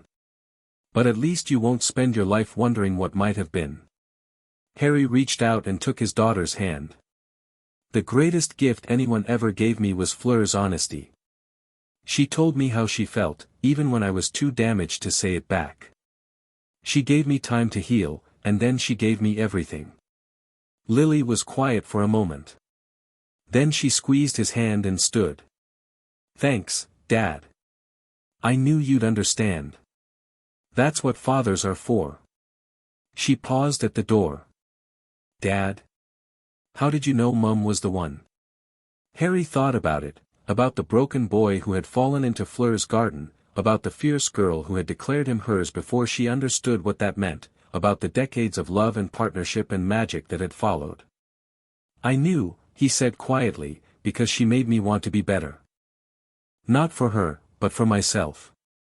Because when I was with her, I could see the person I wanted to become. He smiled. That's how you know, Lily. When someone makes you want to be your best self, just by existing. That's love. Lily's eyes were bright. Thanks, Dad. She disappeared, and Harry heard her footsteps on the stairs, running toward whatever future she was about to choose. He turned back to his window, looking out at the garden where his story had begun. So much had changed since that night. So much had been lost, and found, and lost again. But through it all, one thing had remained constant. The fire that burned inside him. The love that had saved him. The family that had made him whole. Harry Potter had been many things in his life, a broken child, a reluctant hero, a symbol of hope. But in the end, only one title mattered. Father. Husband. Loved. And as the sun set over the Delacour estate, painting the sky in shades of silver and gold, Harry smiled and let the peace settle into his bones. The boy who vanished had finally found his way home.